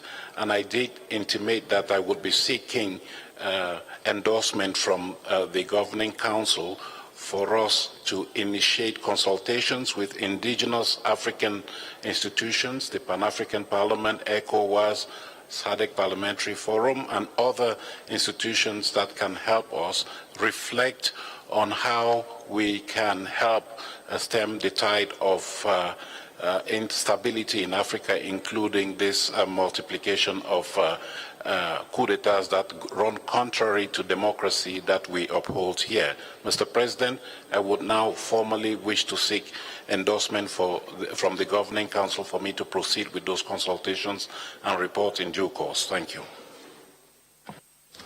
Thank you, Mr. Secretary General. May we accept the suggestion of the Secretary General to endorse him to prosecute with to string the links with the other organizations in Africa to try to solve conflicts and to mediate them. No opposition on that issue as well? Thank you. And so, dear colleagues, we came to the end of this session of the Governing Council. Thank you for your cooperation, and we did all possible to be on time. We are 45 minutes late, but sometimes it is not easy to manage so many interventions from the floor. We did all the best, and now I will invite Madam Speaker to assume the position of President of the Assembly to pass directly to the Assembly and to the closing ceremony. Thank you.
Mr. President of IPU, Right Honorable Speakers, and presiding officers, Mr. Secretary General, members of Parliament, good afternoon. I am pleased to now open the last sitting of our 145th IPU Assembly. But before we proceed to the items on our agenda, I would like to give the floor to the President of IPU to introduce the winners of the first edition of the IPU Kremer Passy Prize. Mr. President, the floor is yours.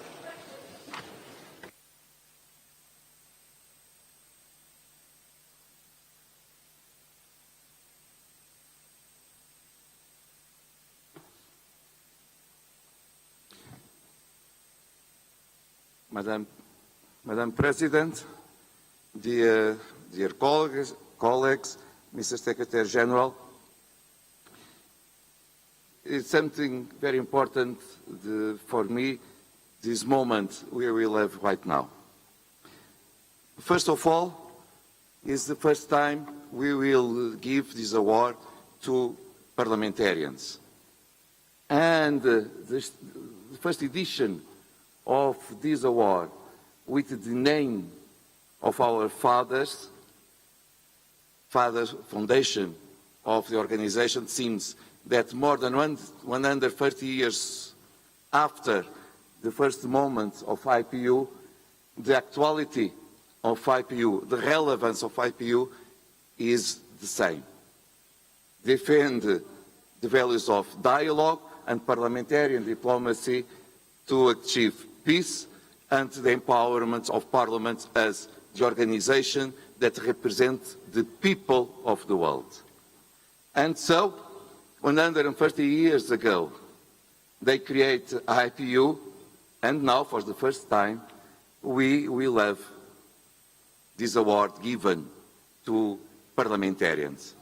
And there is no other organization of the world that has on their program of activity to give something to promote the parliamentarians that are dedicated to the cause of parliamentarism, multilateralism, and diplomacy in our world. And it was a decision taken in Nusa Dua. The process began before that, but after it we received the candidates.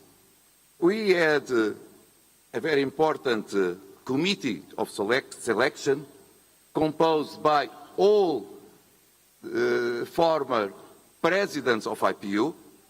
It was a criteria that you will accept, because if we trust them to run the organization in the past, we need to trust them as personalities with independence and knowledge to choose the nominees. And so it should be usual one MP, but in this case they, and I say they because myself and Secretary General will participate in these meetings of the board, of the committee, but we don't have the right to vote. The decision is from the former speakers of the House. And what they decide? First, not to give to one personality, but two personalities from both gender, because it will not be always this way. It will not be a rule, but as it is the first time, they don't wish to give it just for a man or for a woman.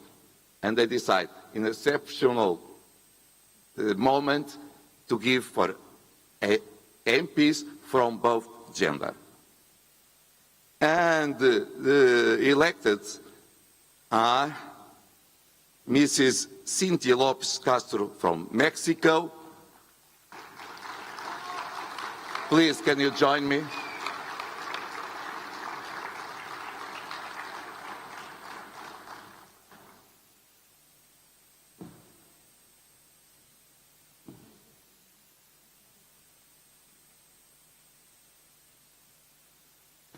And the chairman, and with representing all members of the Parliament of Ukraine. I ask the delegations to come here.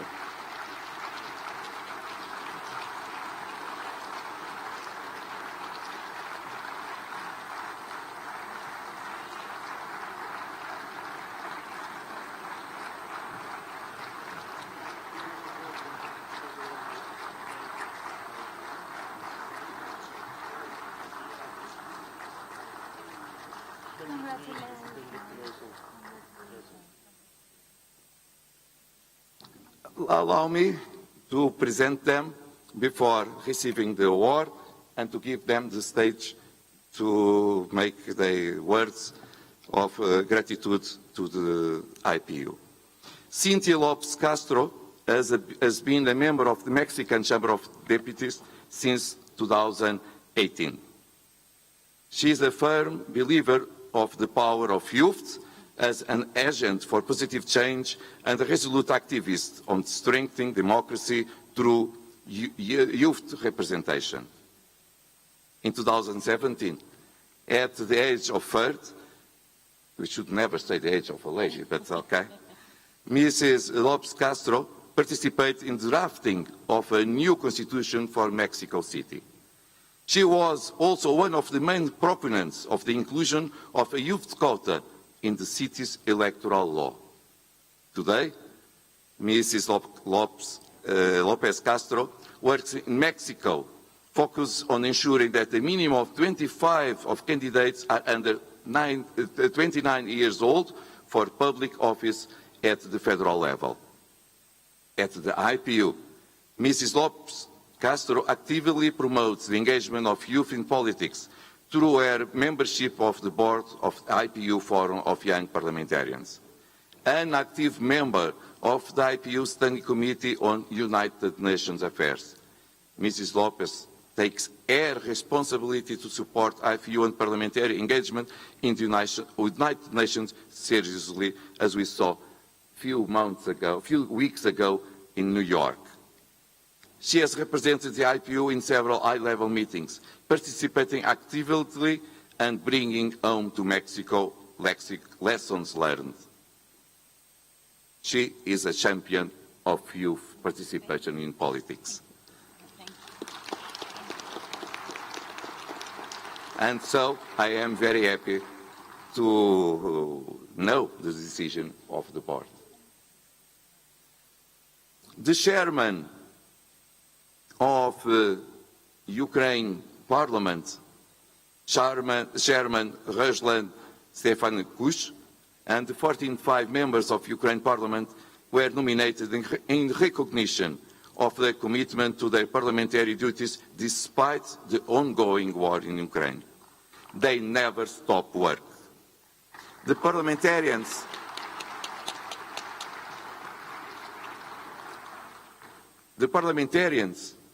of Ukraine continue to represent their constituents, as well as debating and making laws in a time of a national emergency. Special mention goes to the IPU office holders in the Ukraine Parliament, including Mrs. Leslia Vasylienko, President of the Forum of Women's MP, and for that, member of the Executive Committee, who have continued their IPU duties despite the challenge they are living in their own country. They fight for freedom, for democracy, for the liberty of Ukraine. They deserve the award. And so, we will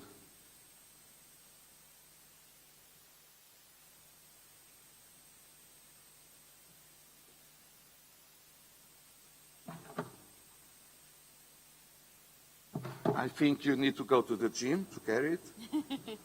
Maybe.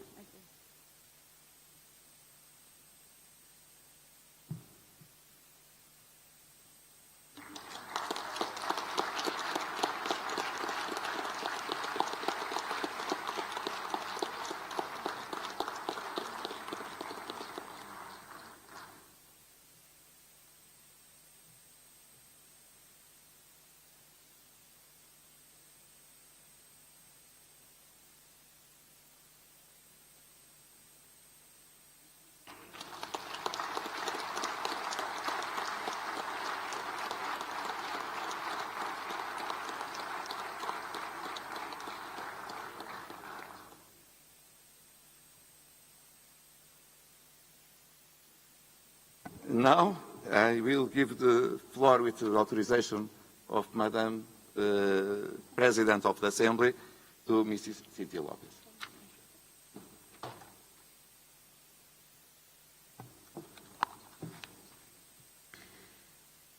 I was only 8 years old the first time I visited the Mexican Congress. I remember when I was there in a school visit and I started feeling sick.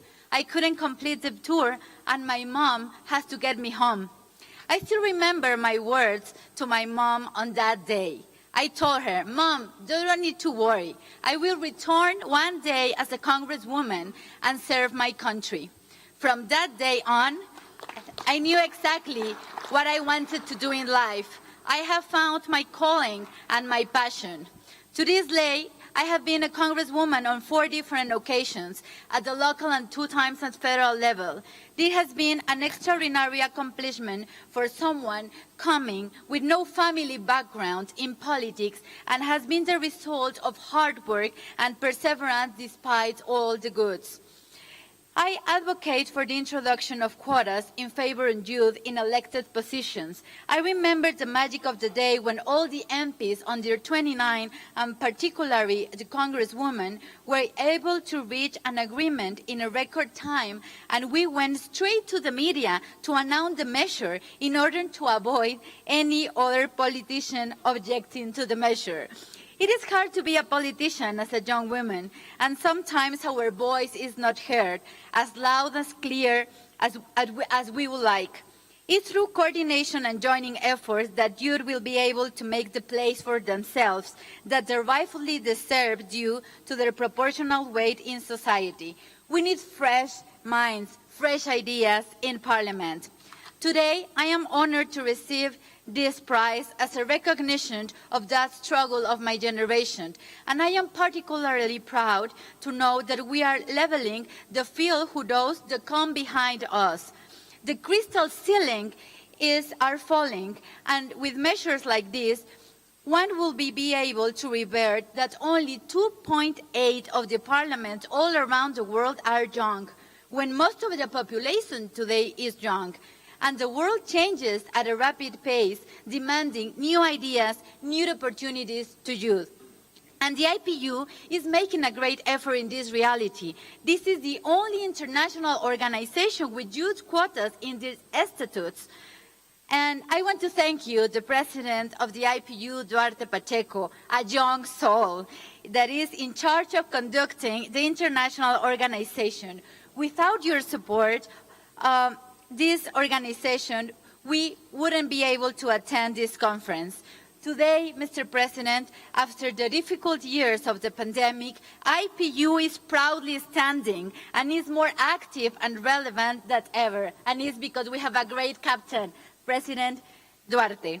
I also want to thank you, Martin Chungong, our Secretary General, who is always preoccupied to ensure that the voice of the young MPs are in any forum. We must contribute to this transformation, to every young person that hears the calling of politics, that wants to transform their society and work for a better world. I want to reassure you, it is possible. Don't stop dreaming, don't stop working. Beyond gender, social origin, nationality, or ideologies, the world needs more young people in posts of political responsibility. I want to dedicate this prize to all the young parliamentarians of the world. I have the opportunity and to work with in the IPU, to Jajadma, the youth envoy of United Nations, to Melvin from Suriname, that is the former president of Young MPs, the great Uli from Germany, Dan Carden from UK, Sebastian from Finland, Tina from Mauritius, our colleague from Madagascar, and Theret from Thailand, because we were working together to put quotas all around the world. And I would like also to thank Bowden from the African group, and with all of your friends, because we are working very hard in all the countries to have youth quotas. So it's a privilege to share this prize with the Ukraine delegation. My solidarity with your country. What hurts to Ukraine hurts all of us. We are with you fighting for freedom.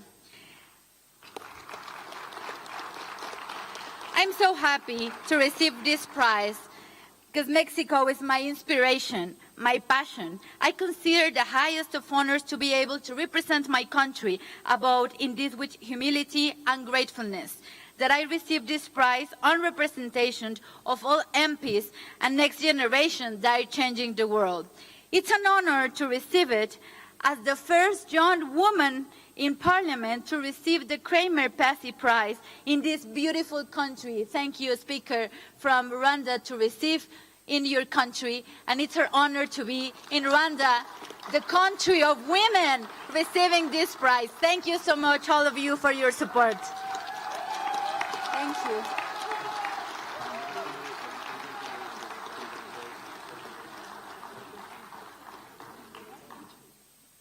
Now, I will give the floor to our colleague Arthur, representing the Speaker of Ukraine.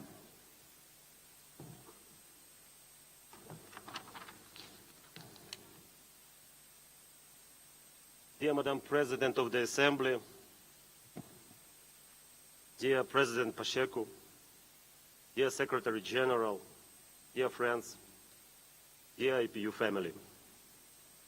On behalf of the Chairman of the Ukrainian Parliament, our delegation, all Ukrainian parliamentarians, and all the Ukrainian people, especially those serving their country on the front line, defending values and principles of the entire world, let me express our deepest gratitude to this high recognition of the extraordinary efforts of Ukrainian parliamentarians, who at 7:50 in the morning on the 21st of February, the very first day of full-scale invasion, despite massive missile attack on Kiev, convened in the building of the parliament to take necessary decisions, and have been doing that for all 8 years of unprovoked aggression and for all 8 months of this full-scale attack. But this award, first of all, goes to the people of Ukraine.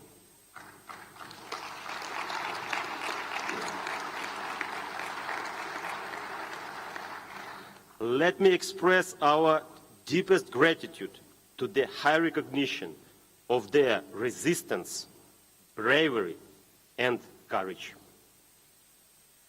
This award is given for exceptional actions contributing to a more united, fair, and secure future.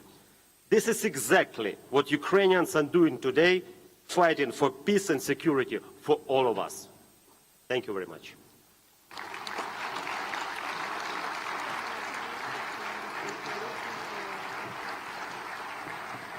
Thank you. Madam President, may I ask you and Mr. Secretary General to take a group photo with the winners of the 22 Kramer Passy Award, please?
Well, thank you, Mr. President, and congratulations to the winners from Mexico and Ukraine.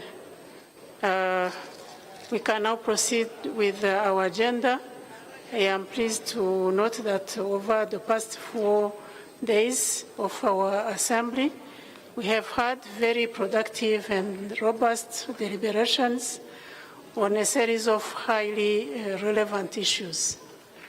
As you are aware, yesterday we adopted the emergency item resolution, condemnation of the invasion of Ukraine and the subsequent annexation of territories in defense of the territorial integrity of all states. We are all painfully aware of the urgency of this matter to bring about an end to the death, suffering and destruction, to return to our rules-based order based on the UN Charter and international law, and to tap into the full potential of parliamentary diplomacy, which I am sure we all believe in. Needless to say, this is a very serious situation with global implications and several levels: financial, environmental, humanitarian, and from the perspective of food security and world peace. We as parliamentarians need to redouble our efforts and be fully engaged in overcoming this unprecedented crisis. In particular, we encourage the IPU Task Force on the peaceful resolution of the war in Ukraine to pursue efforts in the exercise of its very important mandate.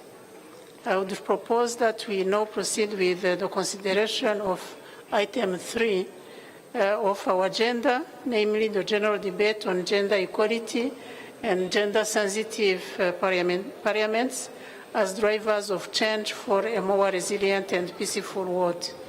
We have had substantive and robust deliberations over the past 3 days, having had some 150 interventions from close to 120 national parliaments and the partner organizations. So I invite the Deputy Speaker of the Senate, Esperance Nyirasafari of Rwanda, and the Executive Committee members, Ivan Flores from Shine, to introduce the draft declaration. So the floor is yours, Honorable.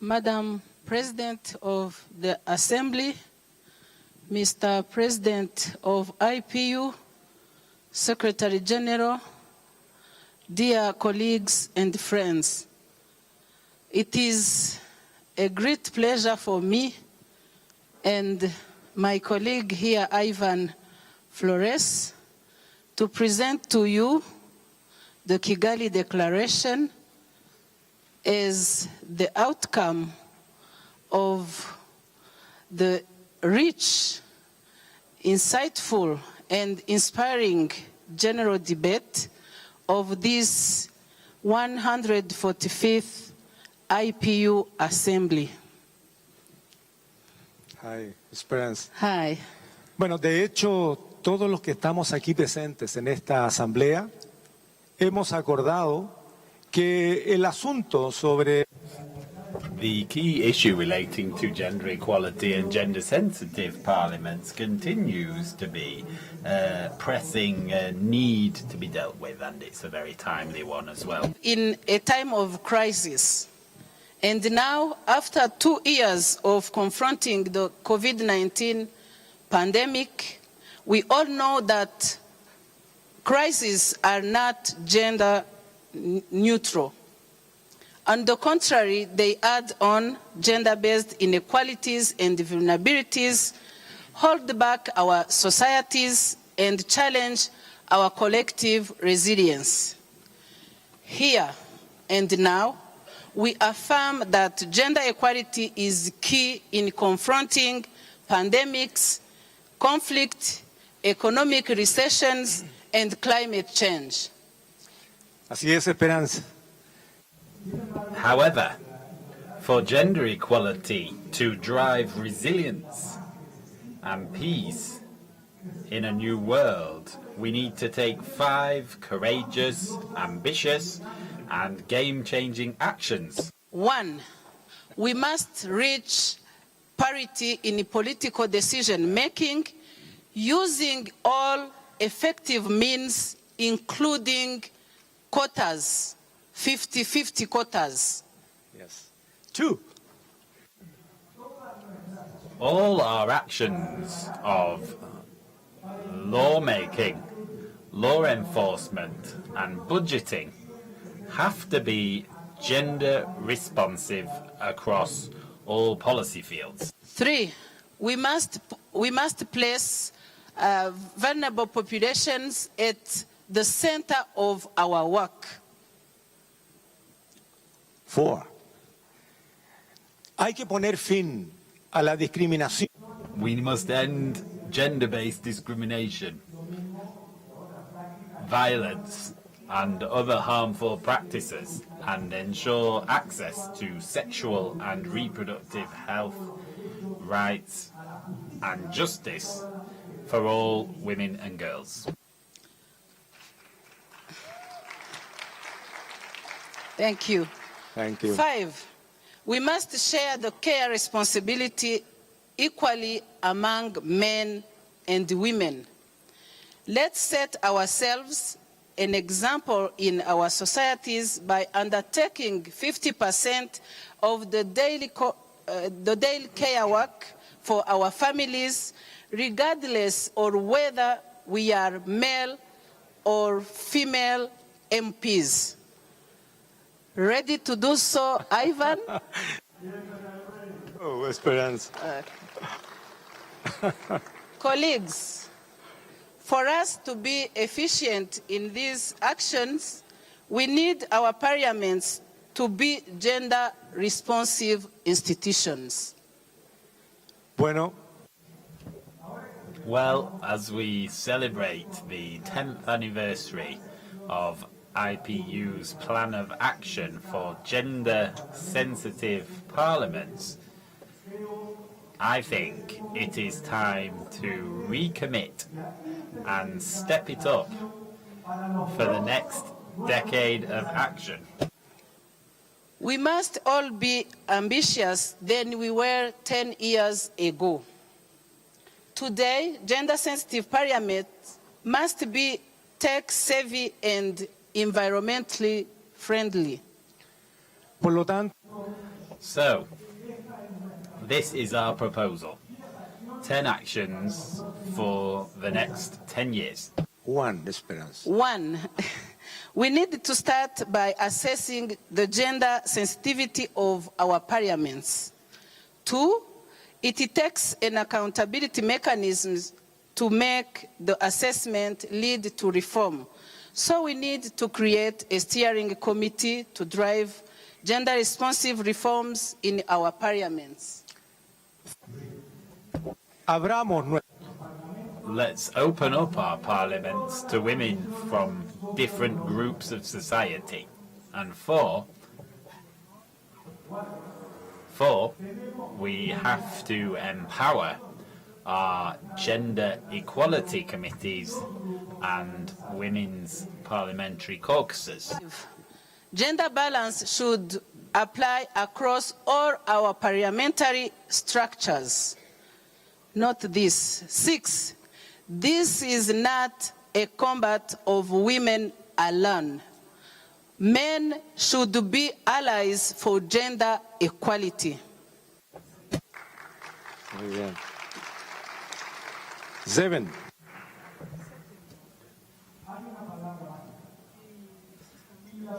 There's a magic word here, and the magic word for institutionalizing change is mainstreaming gender in our work. And 8, gender audits are our tools to ensure that legislation, policies and budgets effectively advance gender equality. Let's build caring parliaments as models for our societies. By that, we mean parliaments that provide for the needs of their male and female MPs and the staff with caring responsibilities. And 10, finally. Y muy importante. Last but not least, let's free our parliaments from sexism, harassment and violence against women. Dear colleagues, we take confidence, especially after the debate we had here, seeing greater respect for women's rights and empowerment. And we believe in a new generation of more diverse parliamentarians, which brings even more support for the advancement of gender equality and inclusivity. Dear speakers and dear colleagues, we need to be bold. We need to be determined to make gender equality and gender-sensitive parliaments are tickets to more resilience and peace in a better world. We thank you. We thank Rwanda. We thank IPU. We thank God. Thank you. Murakoze. Thank you.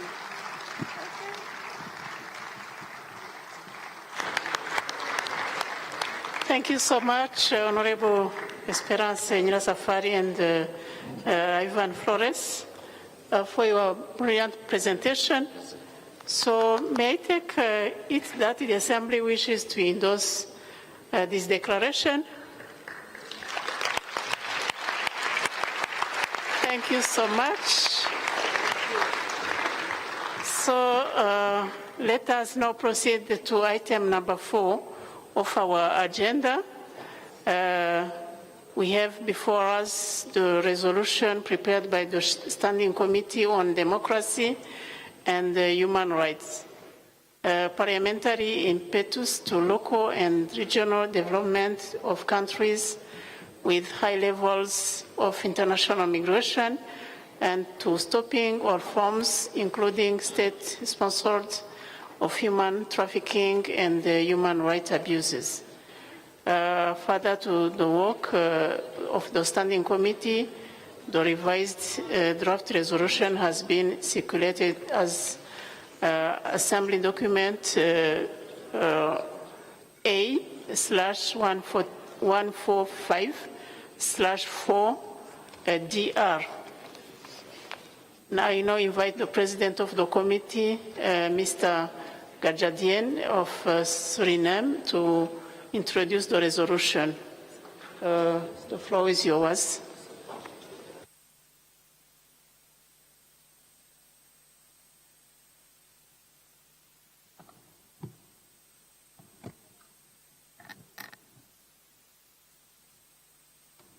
Thank you, dear Madam President.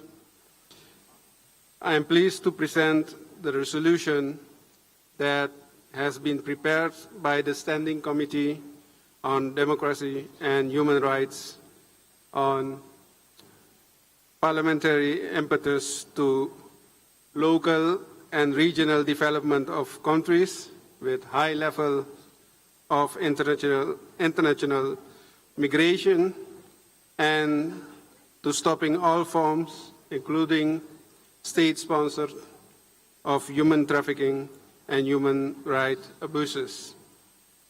I will also take this opportunity to briefly report on the other activities of the committee at this assembly. The draft resolution had been prepared by 3 rapporteurs from Germany, Indonesia, and Uruguay. We started work on Tuesday morning and with a debate in which 28 delegations participated, as well 2 rights of reply. The committee then began immediately to examine the 91 proposals for amendments from 19 delegations. The Forum of Women Parliamentarians also submitted 2 amendments. The committee took a decision on each of the amendments by voting. There was a lot of discussions about whether to include references to specific countries, and these issues were resolved through a vote. The discussions was at times difficult, and I would like to thank all delegations for their constructive way in which they engaged with this process. When the Standing Committee met on Friday, it adopted the revised resolution by consensus, without any objections. A number of reservations were raised, and every delegation that wishes to do so was given an opportunity to explain their position. I note for the sake of records that reservations that were raised by the following delegations: Czech Republic on operative paragraph 3, India on preamble paragraph 21, Kazakhstan on preamble paragraph 9 and 10, and operative paragraph 9, Qatar on the reference to labor mobility in operative paragraph 5, Syrian Arab Republic on preamble paragraph 9, Turkey on preamble paragraph 19. Hungary and Indonesia expresses a reservation on the entire resolution. In addition, the Russian Federation expressed its opposition to this resolution. I think that this resolution represents an important step in the fight against human trafficking and encourage you all to adopt it today. I would also like to note that the committee accepted the Bureau's recommendations, and that is that our next resolution will be on the theme of orphanage trafficking, the role of Parliament in reducing harm as proposed by Australia. The committee also decided to hold a debate on the next assembly that will not lead to a resolution, but on the theme of disinformation and cyber harassment. Lastly, I was agreed to circulate a document to all members of the committee entitled "The Contribution of the Standing Committees to the IPU Strategy for 2022-26." and we look forward to receive their comments within 2 months. Once again, Madam President, thank you for the supportive and the way Rwanda has hosted this assembly. Thank you, Madam President. Thank you very much for your presentation. Can I take it that the Assembly is ready to adopt the resolution? If so decided.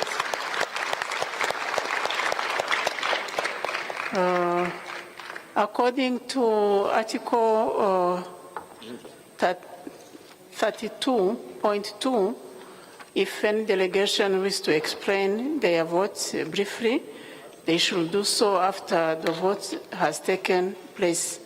The same applies. Should a delegation wish to express a reservation without opposing the adoption of the resolution? So I see that some delegation wish to take the floor.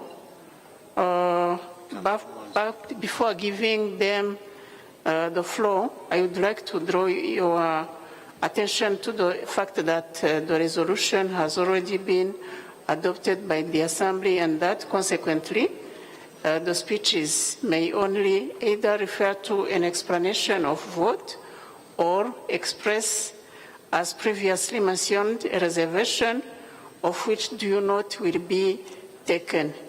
So given the time constraints, I am asking delegation to limit their explanation of vote to maximum 1 minute. I see the delegation from India. You have the floor.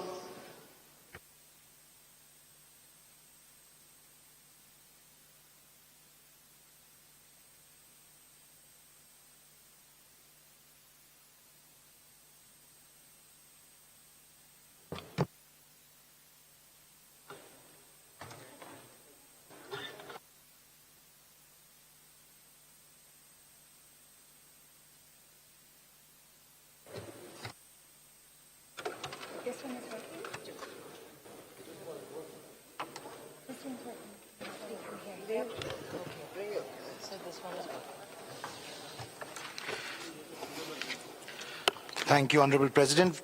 We would like to reiterate our reservation as pointed out earlier on the preamble of Preamble 21. We would like to reiterate our position for it to be noted on the adoption of the resolution.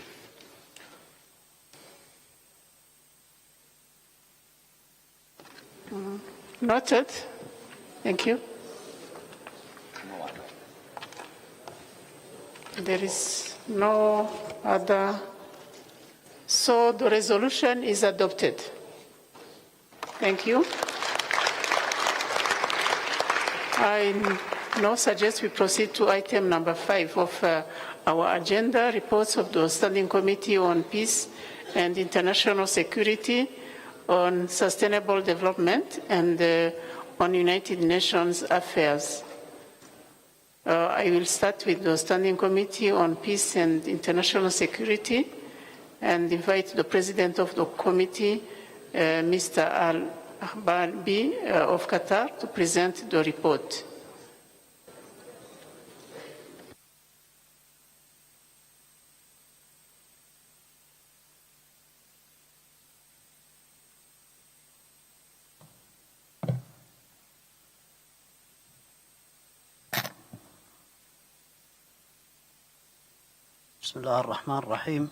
In the name of God, most gracious, most merciful.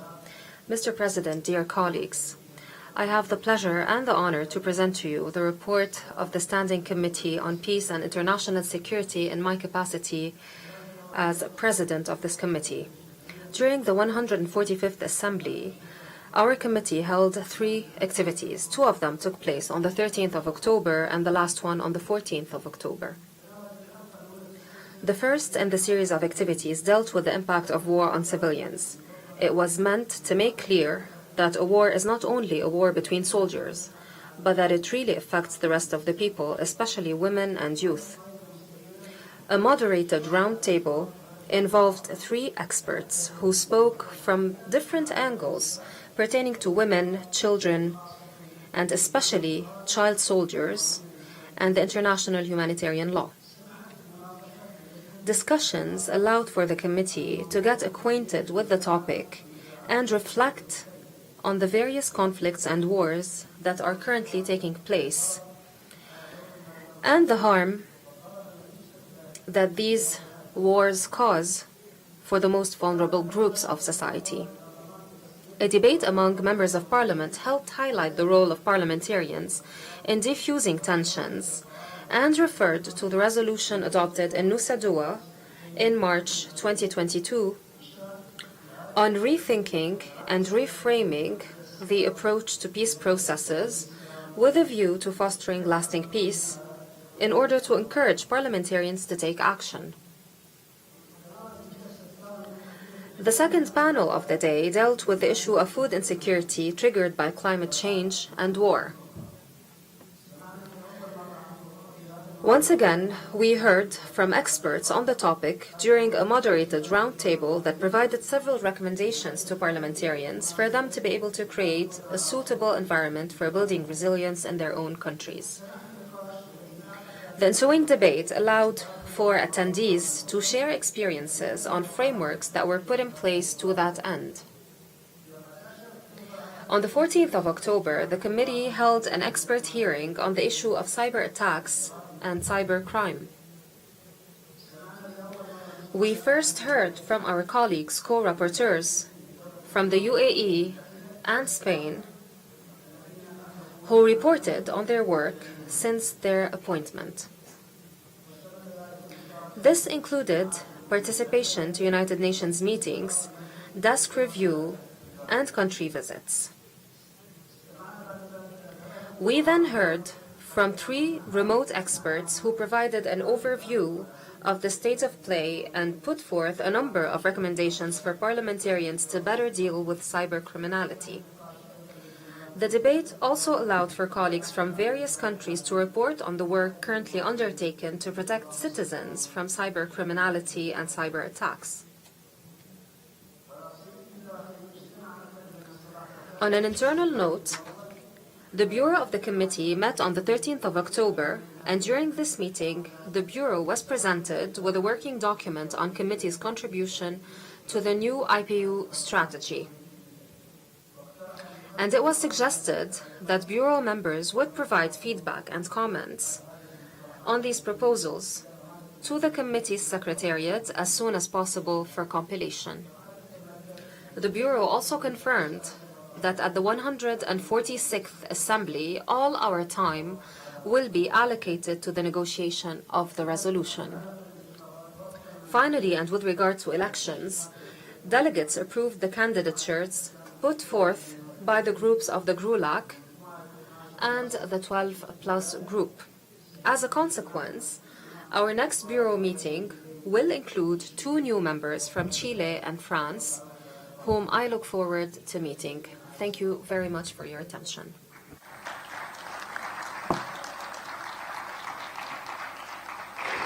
Thank you for your presentation.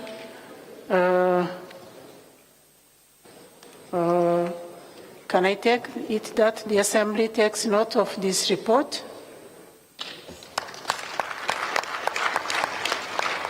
So it is so decided. And now I would like to pass the floor to the Standing Committee on Sustainable Development. I invite the President of the Standing Committee, Mrs. Mulder of Netherlands, to present the report.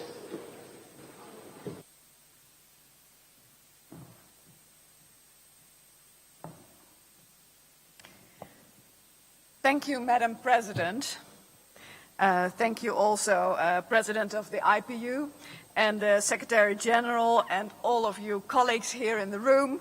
And of course, first of all, I would like to congratulate Mexico and Ukraine for getting the Creamer-Passy Prize. I'm really proud of you. Thank you. The Standing Committee on Sustainable Development held meetings on the 12th and the 14th of October. In our first sitting of the committee, we debated on the subject item of the next resolution, and it was about parliamentary efforts in achieving negative carbon balances of forests. The theme was introduced by respected academics and a rapporteur from Germany, Mr. Hoffman. 29 parliamentarians took part in the discussion, stressing the importance of securing budgets for forest protection initiatives. Forests need to be rejuvenated by establishing planting circles, we believe, and we think awareness of the importance of forests is really important for green development and disaster reduction. And of course, we'd like to see local communities engaging in decision-making processes in forest protection. The principle of common but differentiated responsibility and the concept of climate justice were evoked in the debate. And especially with all the flooding that is taking place around the world right now, this was an important issue to us during the debate. The committee discussed preparations of the parliamentary meeting at the United Nations Climate Change Conference in Egypt later this year. The rapporteur appointed by the Egyptian House of Representatives briefed the committee about the main elements that will be included in the draft outcome document that we will be discussing on the 13th of November this year. The debate that followed provided the rapporteur with input, of course, that he can use for his draft. Some themes were very prominent, namely loss and damage and climate finance, and we all know why. The parliamentary meeting is being organized by the IPU and the House of Representatives of Egypt, and it will take place on the 13th of November in Sharm el-Sheikh. And we hope to see lots of you over there. In our second meeting, the committee held a panel discussion on the theme reconnecting local communities with a local, sustainable, inclusive economy to achieve the targets of the SDG number 8. We had an expert speaking on from the International Labour Organization, who engaged in discussions with our parliamentarians, highlighting the need to empower micro, small and middle enterprises. How can we translate the economic growth into jobs for local people? And how can we acknowledge the importance of our local communities for national economies and target vulnerable populations such as women, young and low-income people? And in addition to the regular committee sittings, I was pleased to have a workshop on climate change with my colleague, the President of the Standing Committee on Democracy and Human Rights. He just spoke to us, and it was a joint effort. And we wanted to have an interactive platform for the delegates to share their concerns and to raise awareness and try also to get out of this our input for the the next COP27. So regional and global cooperation, public engagement and solidarity were identified as practical solutions to these problems, because if you have the climate change, it affects the flooding, it affects the people directly in their food security. So this, we believe, is really important. And then, of course, like the other committees, we held elections to fill a vacancy on the Bureau. And we also adopted a working plan for the next assembly, and we will dedicate all committee sittings to the drafting of the resolution.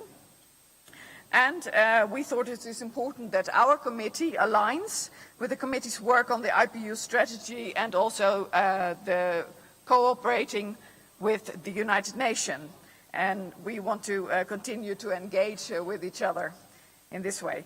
I want to thank all the members of our committee for their active engagement during the discussions, and also, of course, Rwanda for having us here in Kigali. We are really proud that we were here this week. And thank you, Mr. President, and I wish everybody a safe trip home and a blessed day. Thank you. Thank you for your presentation. Can I take it that the Assembly takes note of the report of this report? It is so decided. Now I'd like to pass on the Standing Committee on United Nations Affairs. I invite the acting president of the Standing Committee, Mr. Benny Jansen from Jordan, to present the report. You have the floor.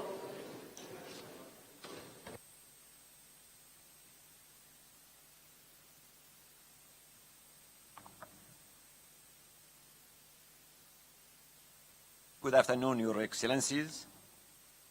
I am Bani Yassin from Jordan, and I am presenting on behalf of the IPU Committee on UN Affairs meeting that took place yesterday, 14th of October.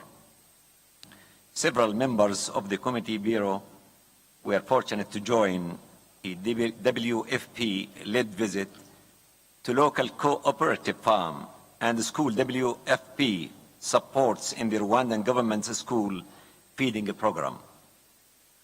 This program aims to enhance nutrition in schools and support local farmers by sourcing food locally and investing money in the local market. We are grateful for the UN officials and our Rwandan hosts for this informative visit. Our committee session consisted of 2 panel discussions with high-level UN officials. The first panel focused on the UN response to growing hunger and famine. Representatives from the World Food Programme, WFP, and the Food and Agriculture Organization, FAO, presented the mid-year update of the 2022 Global Report on Food Crisis focused on food security and their work in Rwanda. Colleagues, there is a global food insecurity crisis.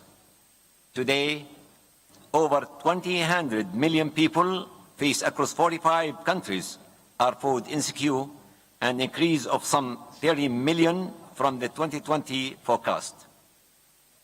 This insecurity is driven by several factors, including conflict, economic shocks, and weather extremes.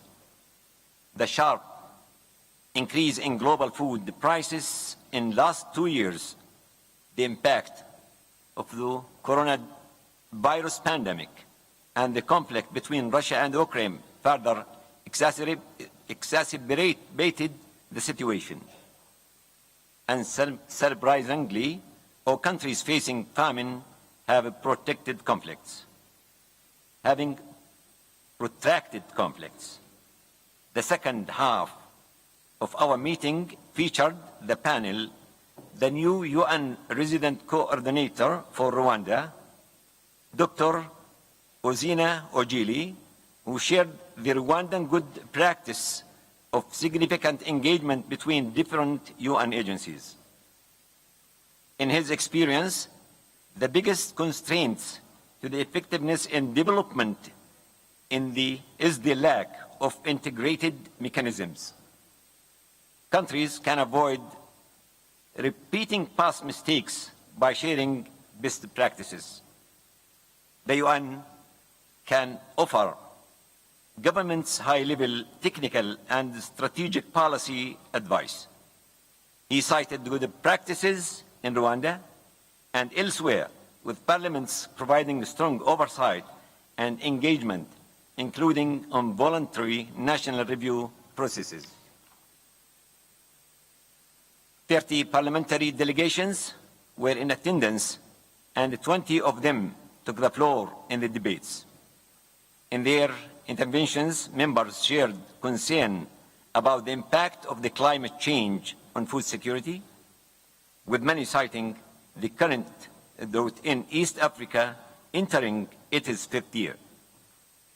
Several highlighted the importance of surrounding local food to address food insecurity and the need for a sustainable process. They stressed the need to invest in building household resilience, support local farmers, and to advocate for climate adaptation for climate adaptation programs. Participants want to strengthen the dialogue between parliaments and the UN agencies at the country level. In conclusion, the committee thanks Ms. Sofia Abdi Noor of Kenya for her services as the President of the committee and wishes her well in her past parliamentary career. The Bureau members are pleased that Mr. Worley will continue as interim President until a new President is chosen at the Assembly in Bahrain. And we thank, with appreciation, to Ms. Paddy and the Secretariat. And I have to thank also the hosting country, the President, as well as the President of the Parliament and the population of Rwanda, and thank you all. Thank you so much.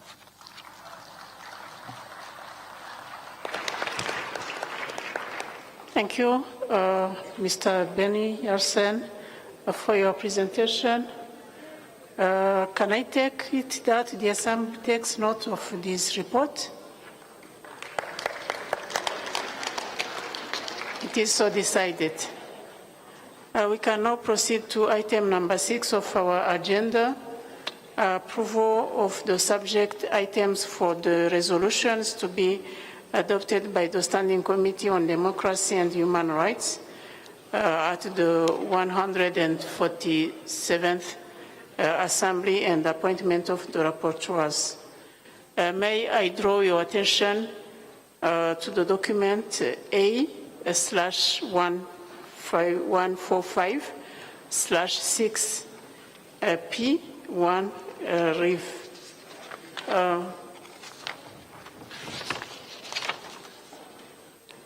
As you will see, the Standing Committee on Democracy and Human Rights is proposing as its subject item for the next 1 year cycle of the theme of orphanage trafficking, the role of parliaments in reducing the harm. Mrs. Linda Reynolds of Australia has been designated as rapporteur of this subject item. Consultation will be pursued with the geopolitical groups to identify 1 or 2 additional rapporteurs from the other regions to work on this draft resolution. Is the Assembly ready to adopt the decision? It is so decided. So before we deliver our concluding remarks, I would like to acknowledge the presence here today of Mr. Jamal Fakhro, the distinguished Deputy Speaker of Parliament of Bahrain, which will be hosting the 146th IPU Assembly in Manama in March 2023. Mr. Deputy Speaker, may I invite you to take the floor and to the podium to say a few words. So the floor is yours.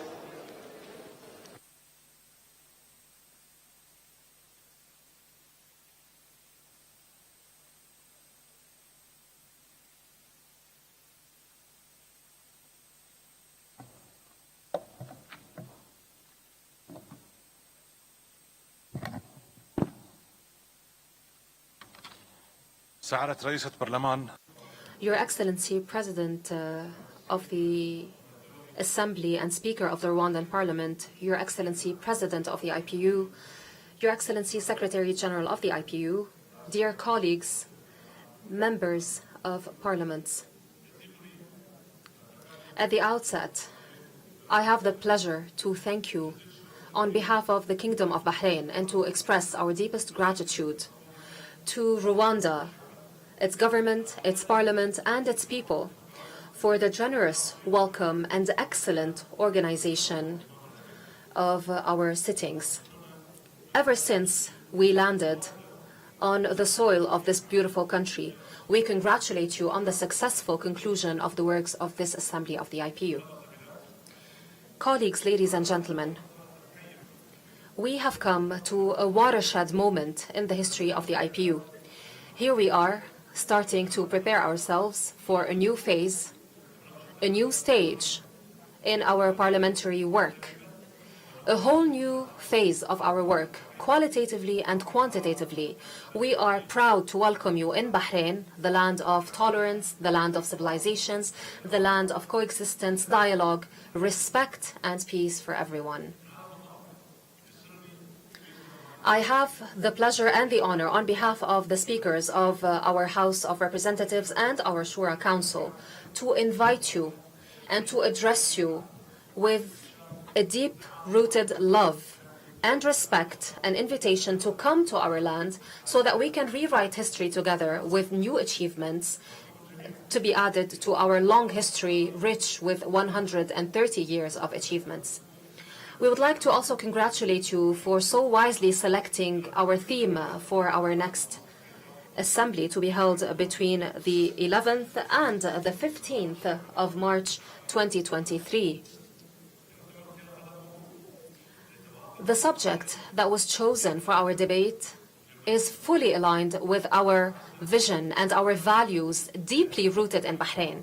Bahrain was known throughout history as the meeting point and the melting pot of peace, civilizations, dialogue, and coexistence. We hope to be able to see the representatives of various parliaments from all over the world in our country, the Kingdom of Bahrain, in the month of March 2023. We would like to reiterate that we have already started several months ago taking the necessary measures to prepare to host the works of the next assembly.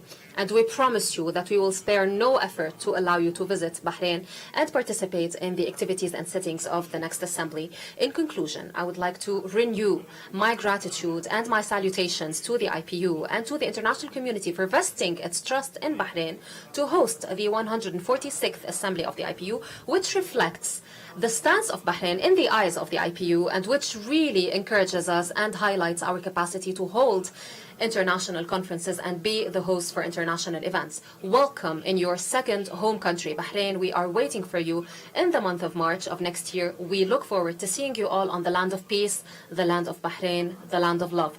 Thank you. May the peace, mercy, and blessings of Allah be upon you all.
Thank you, Honorable Deputy Speaker of the Parliament of Bahrain.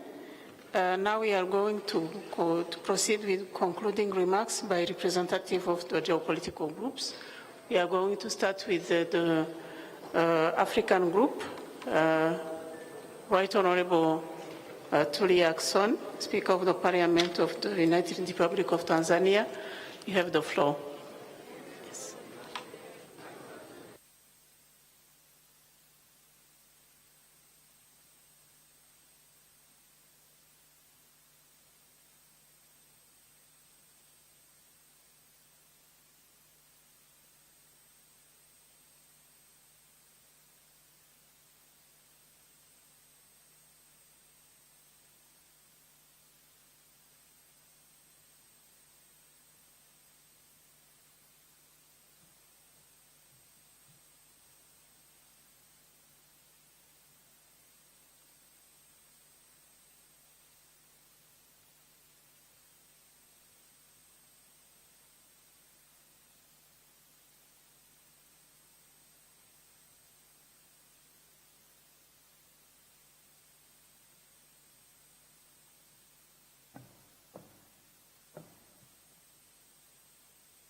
Mr. President of the IPU and Madam President of this Assembly, on behalf of the African Group, I would like to express our appreciation to the authorities and the Parliament of the Republic of Rwanda for their hospitality.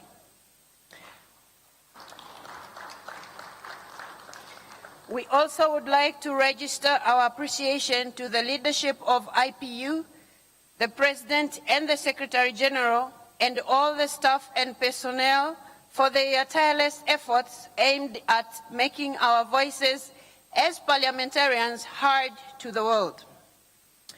Dear colleagues and friends, in the course of the 145th IPU Assembly, the African Group designated its representatives to fill the vacancies in the Bureau of Women Parliamentarians, Bureau of the Standing Committee on UN Affairs, and in the High-Level Advisory Group on Countering Terrorism and Violent Extremism.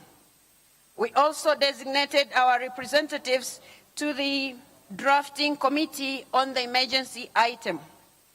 I'm convinced that our representatives in various committees and groups have contributed to the debates, the outcomes of which are aligned to the promotion of IPU values, including political dialogue, peace, democracy, development, and gender equality.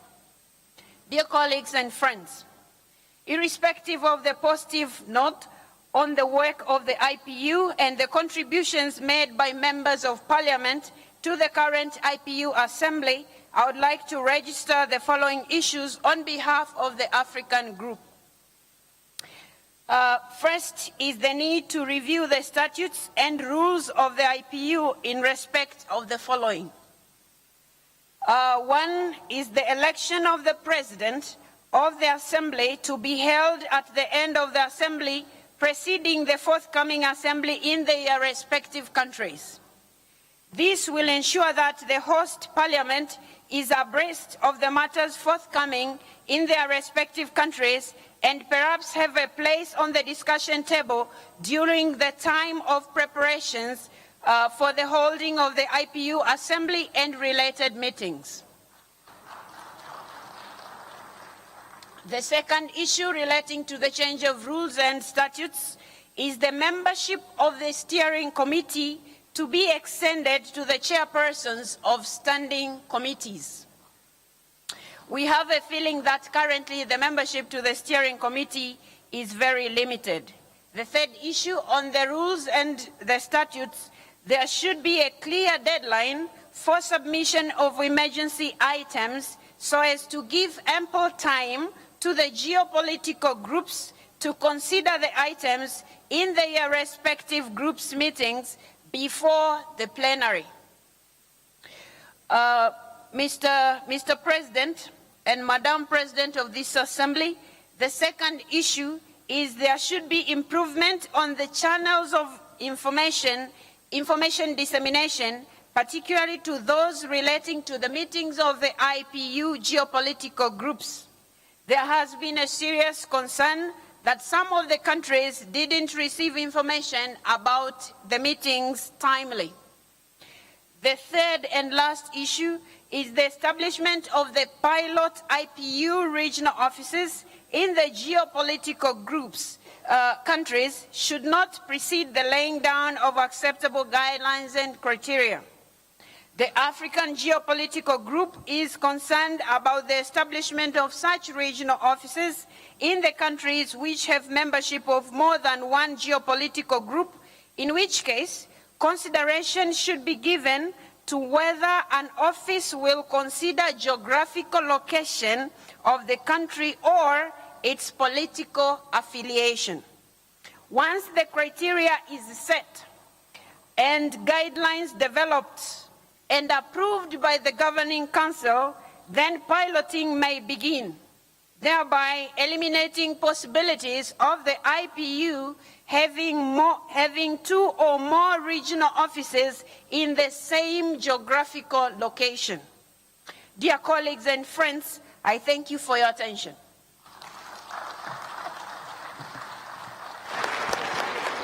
Thank you, all right, Honorable Speaker of the Parliament of the United Republic of Tanzania. Now we are going to proceed with the presentation of the Asia Pacific Group. Mrs. Pham Thi Yong Yen, MP from Vietnam, will make her remarks. The floor is yours. Madam Speaker of Chamber of Deputies of Rwanda, President of the Assembly, Your Excellency, Mr. President of IPU, ladies and gentlemen, on behalf of the Asia Pacific Group, first of all, we would like to express our great gratitude and appreciation to the host country, Rwanda, for your hospitality, warm and considerate reception that you extended to all delegations attending this wonderful 145th IPU Assembly.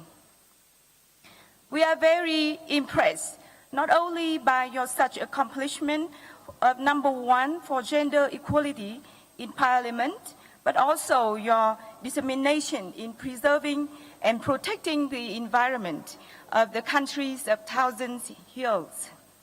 During our stay, we are touched by the natural beauties of the country and the open-hearted of the people. We hope that we will have future visits to witness your thriving prosperities and development.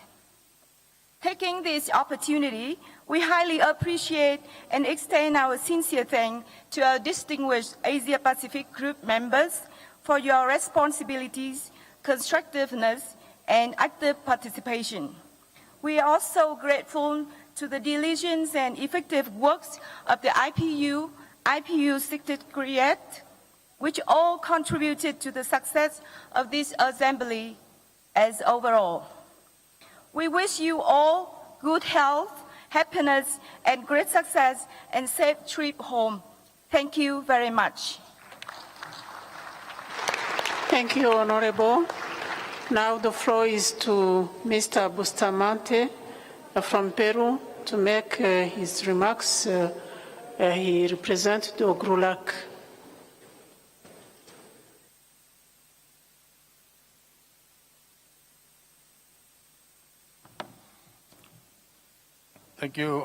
Thank you, Madam President. It is a pleasure for me to deliver this speech on behalf of Mr. Blas Llano, who is the president of GRULAC, our geopolitical group that covers Latin America and the Caribbean. We would like to thank, first of all, to the government of the Republic of Rwanda for its hospitality, and especially to President Paul Kagame, General Paul Kagame, and of course the authorities of the Parliament of Rwanda, represented by Ms. Donatil Mukabaliza, president of such organization. I request a round of applause for the members of Rwanda, please. Thank you. Of course, I would like to include the people that participated making this possible, this event possible. People that kept the streets clean, the gardens really immaculated. This is a real example for the whole world. They created a visible image of the conference. Also, this goes to the teams of technicians and personnel of the mise-en-scene, and the wonderful generosity and goodwill of everybody in Rwanda. Thank you.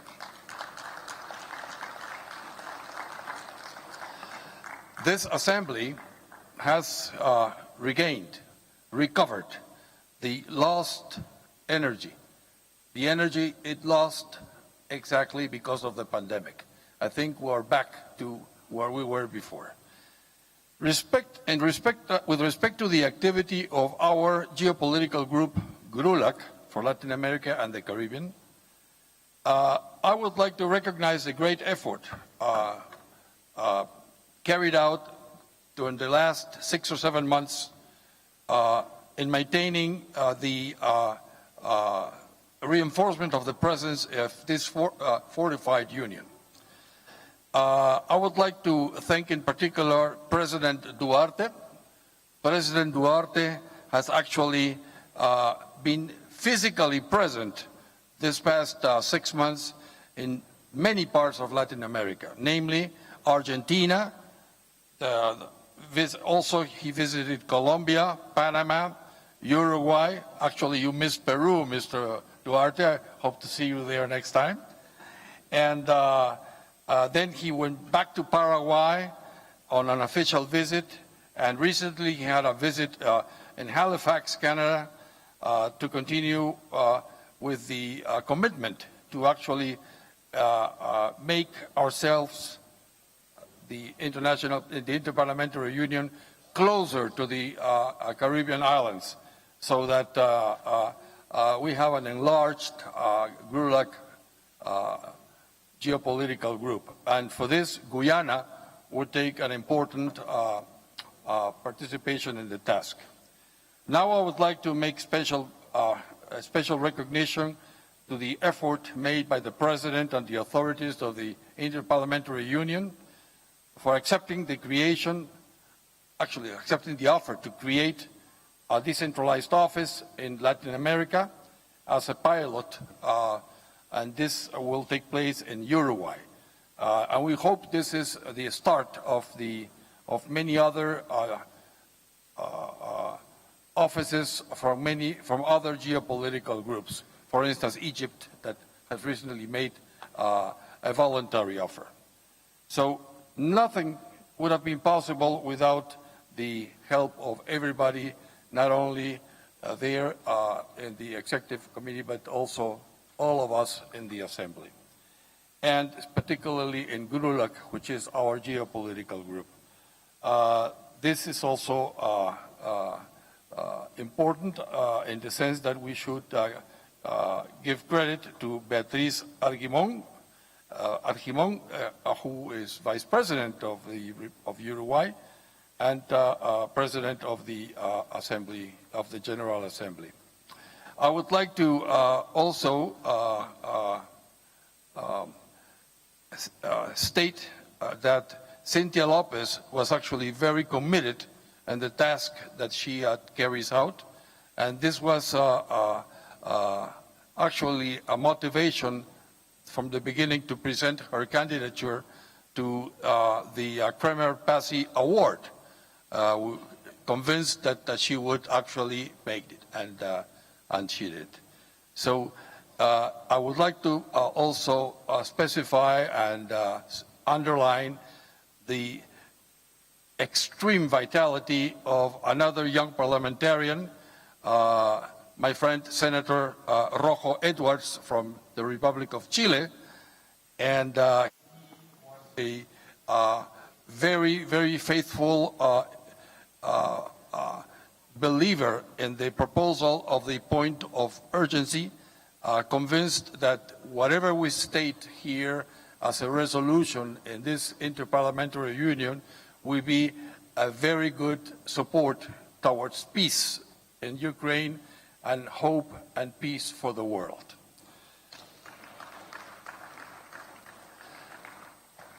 Finally, it was very important that South America was chosen to commemorate the International Day of Parliamentarism and the 133 years of life in this family that we are. And we actually celebrated this a few months ago in Uruguay.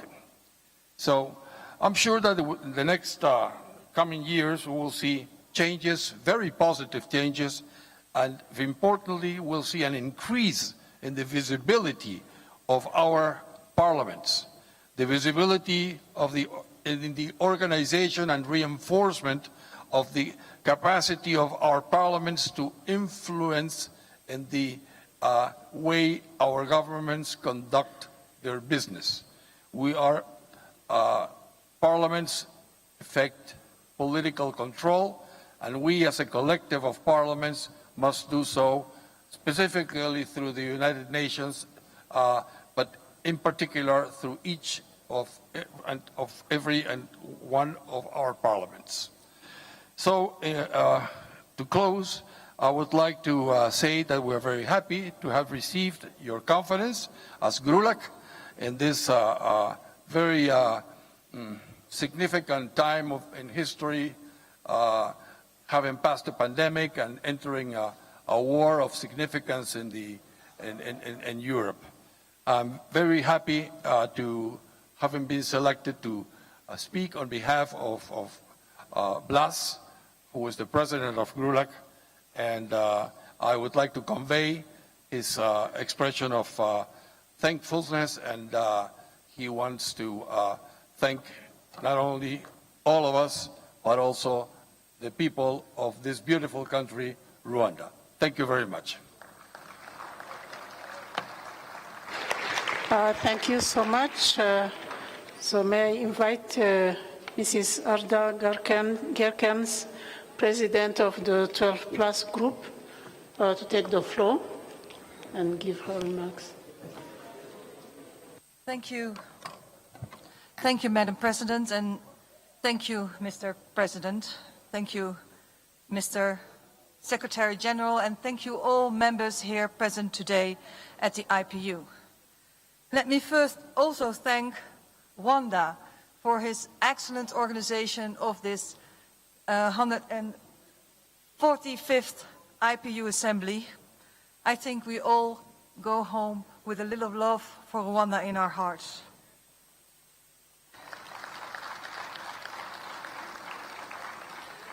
Madam President, we had Monday our first and long meeting, and of course the subject was the situation on Ukraine.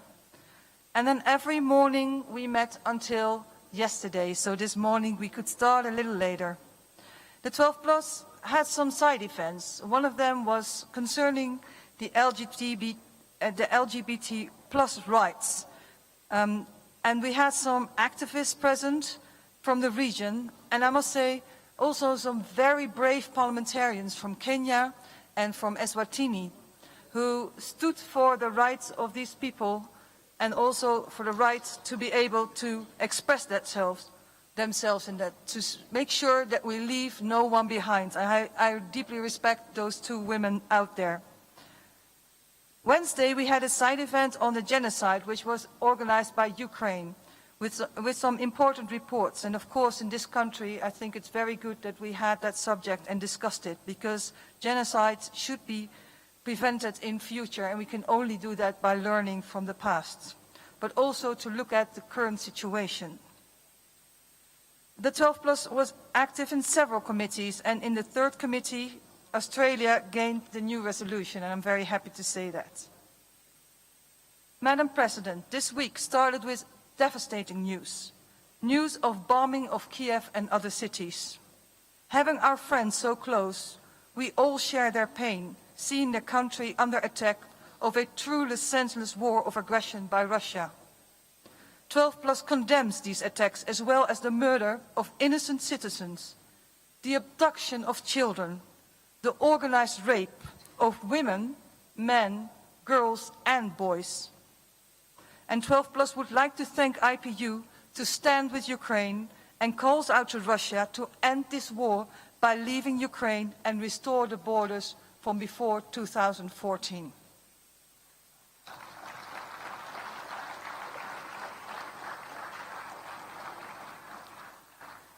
Dear President, I end with a feeling of melancholy as the presidency of the Netherlands has come to its end of its term.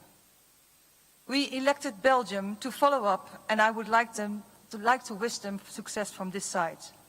But I would also like to thank the 12+ for their confidence, my colleagues for their support, the staff for their help, and the IPU for this honorable experience. Thank you very much.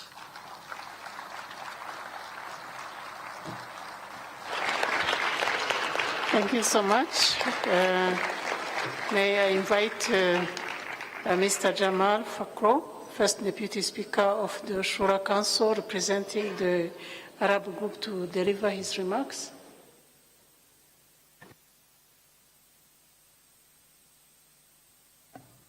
That's me again, sorry for that. السيدة الرئيسة، السيد الأمين العام. Madam President of the IPU, Secretary General, ladies and gentlemen, heads and members of Parliament, allow me to greet you on behalf of the Arab Geopolitical Group that's been involved in various lines of work here at the Assembly. We applaud the role that's been played by the Interparliamentary Union, particularly when we were discussing issues affecting the entire world. Ladies and gentlemen, in this multilateral world, we have a pressing need for dialogue, and we also need to submit our various problems to that dialogue to avoid the marginalization of others and to find the best ways to resolve problems that will affect the future of humanity. In that regard, I would like to mention the various resolutions that have been adopted at this Assembly. We hope that these will be a roadmap for our future work. I'd also like to thank the Rwandan people and Parliament. We thank them for their hospitality. We felt very warmly welcome from the moment that we set foot on the territory of this great country, which has been able to overcome its genocide and make progress in every sphere. And we can see that it will undoubtedly make more progress and achieve greater prosperity in future. We thank the President and the Secretary General of the IPU as well for their efforts to coordinate the work of this Assembly. Once again, I take this opportunity to welcome you to the Kingdom of Bahrain for the 146th Assembly of the IPU. We will ensure that all the necessary measures are in place for a successful assembly in Bahrain. Have a safe journey home, and thank you. Thank you so much. And now allow me to invite the President of the IPU to deliver his concluding remarks.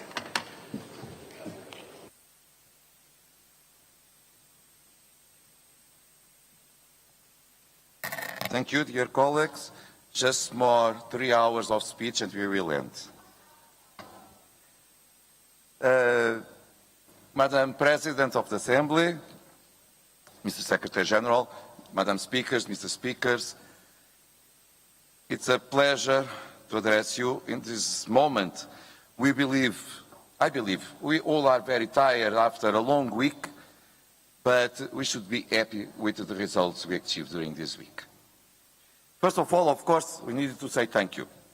Thank you to the Speaker of the House of Representatives, and to the President of the Senate, and our colleagues from the Rwanda Parliament to the work done to host us. Thank you very much. We feel at home. We felt it during all the week. But allow me to extend, not just for the MPs and to the Madam Speaker and Mr. President of the Senate, but all your staff. I usually say, neither will fall from the sky. And if we came and we see everything organized, a lot of people work to achieve it. Thank you, Rwanda, personalities, people, for everything you have done. But also, I need to say to our Secretary General and all the staff of IPU, thank you for your collaboration, always present to achieve success of IPU. Thank you, Martin, and all the staff of IPU for your collaboration to achieve the success. And also a special thanks to a group of persons that make this meeting possible, the interpreters. Without them, we are able to organize our works. Thank you for your patience. Also, you are working after hours to achieve the success of the meeting. Thank you also. And finally, a special thank you for each one of you that decide to travel for so long, to came to Kigali, to work for a week, expressing the commitment with IPU, with the commitment of parliamentarian diplomacy, the commitment of dialogue to resolve the conflicts and to find solutions to our world. Thank you to all delegations for your presence during these days here in Kigali.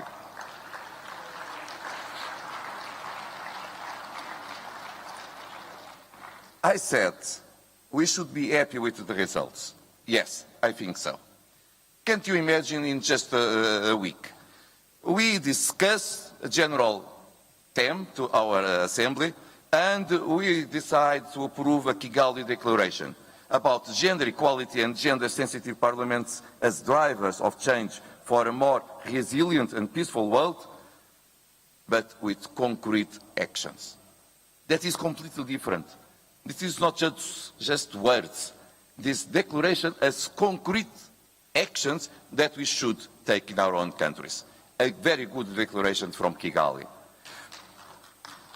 But we approve also a resolution on our emergency item about the invasion of Ukraine. On that resolution, we repeat, because we needed to do it again and again until the end of the war. We condemn the invasion of Ukraine by the Russian Federation. We do not accept the annexation of their land by the Russians. And we needed to defend it and to say it again and again. Not just because of them, but we need to say this because we will repeat the same message if something happened to other country of our world. We need always to defend the state of law, the borders recognized by international community and the United Nations. If somewhere in the future something similar will happen to other country, we should repeat the same message.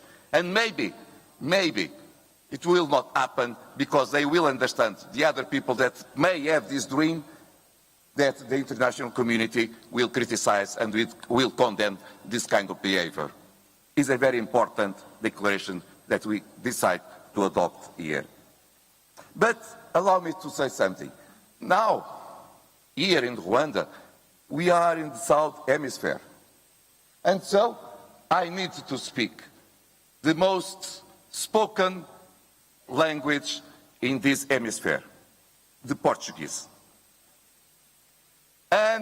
E assim, meus amigos, nós temos que acreditar. Nós temos que acreditar que o diálogo é a solução para os conflitos e para as divergências. Nós, parlamentares, já temos esse hábito, porque nós, dentro dos nossos parlamentos, temos capacidade de escutar os outros, de ouvir de muitas vezes discordar com respeito e muitas vezes também de trabalhar em conjunto para procurar soluções. É esse espírito que nós parlamentares temos que tem que ser também aqui transporto para a União Interparlamentar. Por isso mesmo é que o grupo de trabalho referente à Ucrânia é muito relevante, com uma composição 50% de homens, 50% de mulheres, com personalidades de todos os continentes, pronto a fazer o diálogo entre a Ucrânia e a Federação Russa para obter a paz que é necessário. But we not just approve resolutions and we not just have official meetings. We had a lot of bilateral meetings showing that IPU is the right place to the dialogue between countries and delegations representing the parliament and the people of the world. We received information that 200 official bilateral meetings happened during this week. 200. And I believe that much more happened without one official request of a room to our secretariat. Yes, it's showing that we parliamentarians are open to dialogue and try to find solutions. In this meeting, we award for the first time 2 colleagues, 2 parliamentarians, for their work to defend democracy, to defend the values of IPU. Our colleague Cynthia Lopez from Mexico and the Speaker of Parliament of Ukraine, both gender balance decision from our decision committee. We discussed how we may reinforce our organization to be more relevant, to be more present near the people. We decided to open process to a regional office near the different continents and geopolitical groups. We decided that we should open a process to revise our status. Madam Speaker of Tanzania, representing South Africa, expressed it. And I will join something that I said during the vote of the emergency item. We should have in our status a possibility to present not resolutions but votes, as we have in our own parliaments. Votes of solidarity, votes of condemnation if it is necessary, votes of congratulations, because I don't believe that there is a person inside this room that don't wish to express solidarity with Pakistan after the catastrophe they felt during the last weeks. So, we will continue to work. We know that here in Africa, some process of democratization are going on. Maybe we will have good news during the next meeting. Also, it was very important what happened in Argelia a few days ago. All the parts of different political Palestinian forces met together to find a solution and to have elections there, for their land, of course. And so, we will meet very soon. We will continue to work. We never stop. We finish this one, we'll begin to prepare the Sharm el-Sheikh, and we will go to Egypt to talk and to discuss about climate change and to make pressure to our governments. It is not possible to repeat in Sharm el-Sheikh what happened in Glasgow last year. 2 weeks of talks, no decisions, and the climate change is worse and worse. And every day, every year, the effects are more in front of us and more people is dying. We need to make pressure because we need one agreement in Sharm el-Sheikh, and parliamentarians will be there to make that pressure. We need to congratulate Qatar for the Cup they will organize. how they wish to organize it to be a moment of joy and dialogue between civilizations from different parts of the world. And then we will go to Bahrain, to the next assembly. I know, after this one, the commitment should be very, very strong from the authorities to get a more visible and more important meeting, because after the success of Kigali, it will not be an easy task, but it's a challenge of you. And so, we are closing one door. We are opening more and more, because IPU needs to work every day of a year to achieve the objectives of our organization. Peace and development and democracy for all. Thank you so much.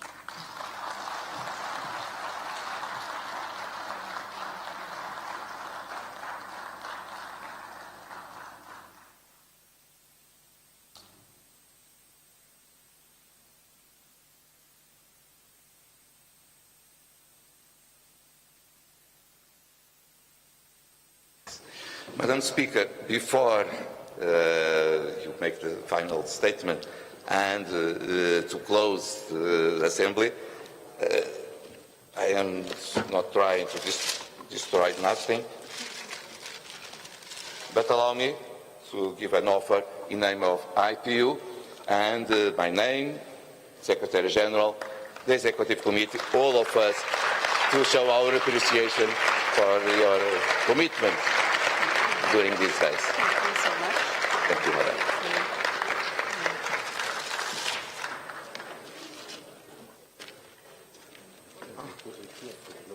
Okay, you can be there to close the session with the new one.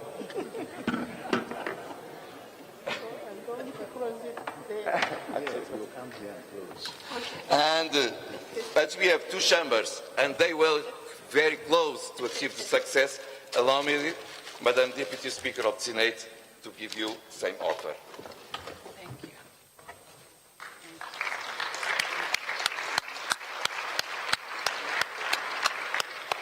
So, maybe together just to the photo. Madam Speaker, may you take yours? I see the photographers. Yes. Like this.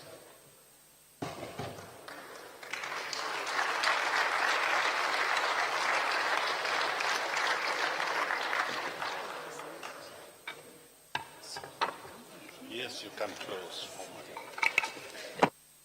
Because it's difficult, Madam Speaker, to give the floor to herself. Madam Speaker, you will close the meeting.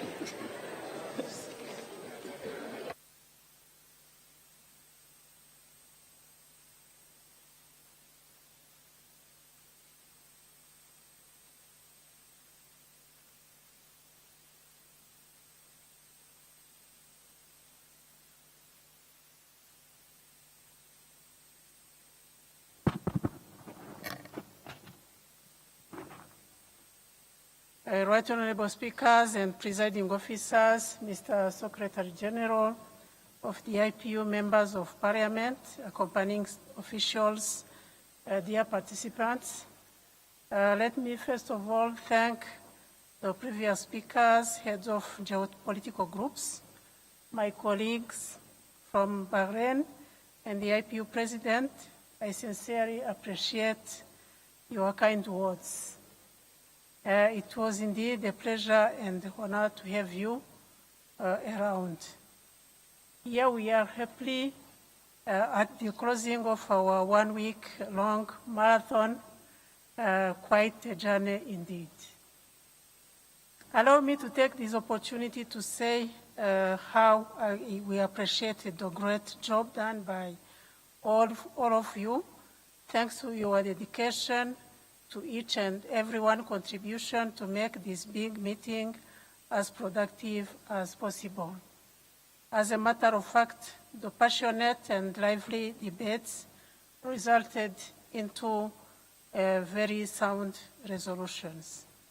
Mr. President, speakers, colleagues, members of Parliament, ladies and gentlemen, today I will say that during this week intensive work, We covered a wide range of topics evolving around the Assembly.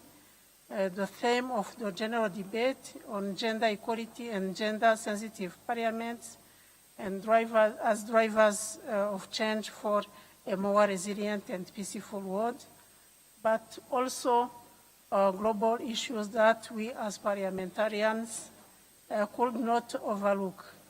Everyone had a voice to express themselves, to agree, to disagree, and move forward. That is, in my opinion, democracy in action. Beyond debates on the general debate theme, we have considered and adopted the emergency item resolution on the condemnation of the invasion of Ukraine and of the subsequent annexation of territories in defense of the territorial integrity of all states, as well as resolution prepared by the Committee on Democracy and Human Rights. Our deliberations and discussions culminated in the adoption of resolutions, which in a way are our shared take-home. In a more special way, we are very glad that the Kigali Declaration has been endorsed by this Assembly on this 15th of October 2022. At this point, it is up to each of you to own the resolutions that resulted from our deliberations and decide on how to implement them back in your respective institutions based on Parliament's legislative powers and in the context of each country's specificities. Let us walk the talk and as not just another meeting.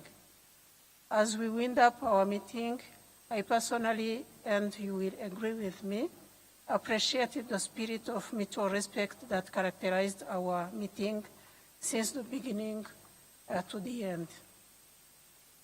Mr. President, speakers, colleagues, members of Parliament, ladies and gentlemen, from our country and Parliament's perspective, it has been an amazing and memorable experience to host such a diverse gathering for an until week. You certainly leave us richer than we found us in terms of knowledge, acquaintances, and culture, and many other aspects. As a matter of fact, beyond the formal meetings set up, the few moments that we had to interact freely allowed us to know each other and to make new friendship. Right Honorable Speakers and Presiding Officers, Deputy Speakers, Members of Parliament, dear parliamentarians, before I conclude my remarks, I wish to thank His Excellency Paul Kagame, who graced our inaugural ceremony with his presence. Let me express our sincere appreciation on behalf of the Parliament of Rwanda, the IPU leadership, and you, dear members, who considered and accepted that we host this assembly. Dear participants, allow me to acknowledge that without your presence and active involvement, this meeting would not have been possible. Right Honorable Speakers, who accepted to chair different sessions when I was called to other duties, thank you so much. A big thank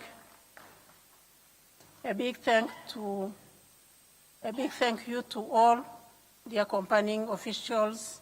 I believe that your alertness and constant support to your superiors has made their work much easier.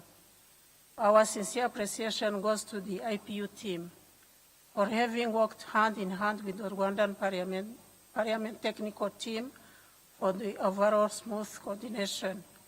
Mr. Secretary General, you can be proud of your team. Thank you very much for the good job. The media, you facilitate people who were not physically present with us to be part of our deliberations and their outcomes in real time. Thank you very much for your services. I hope that you enjoyed your stay in Kigali, and if anything didn't meet your expectation, please bear with us as we keep working on getting better every day. I wish you a safe journey back to your respective home countries, while keeping in mind that Rwanda is also your home. With these few remarks, it is now my duty to officially declare this 145th Assembly officially closed. I thank you for your attention and wish you all the best.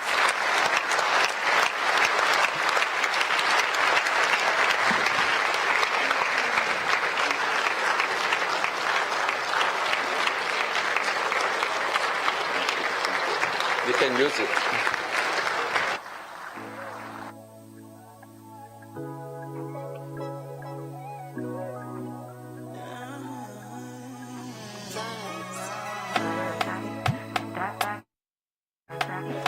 For 145th IPU Assembly officially closed.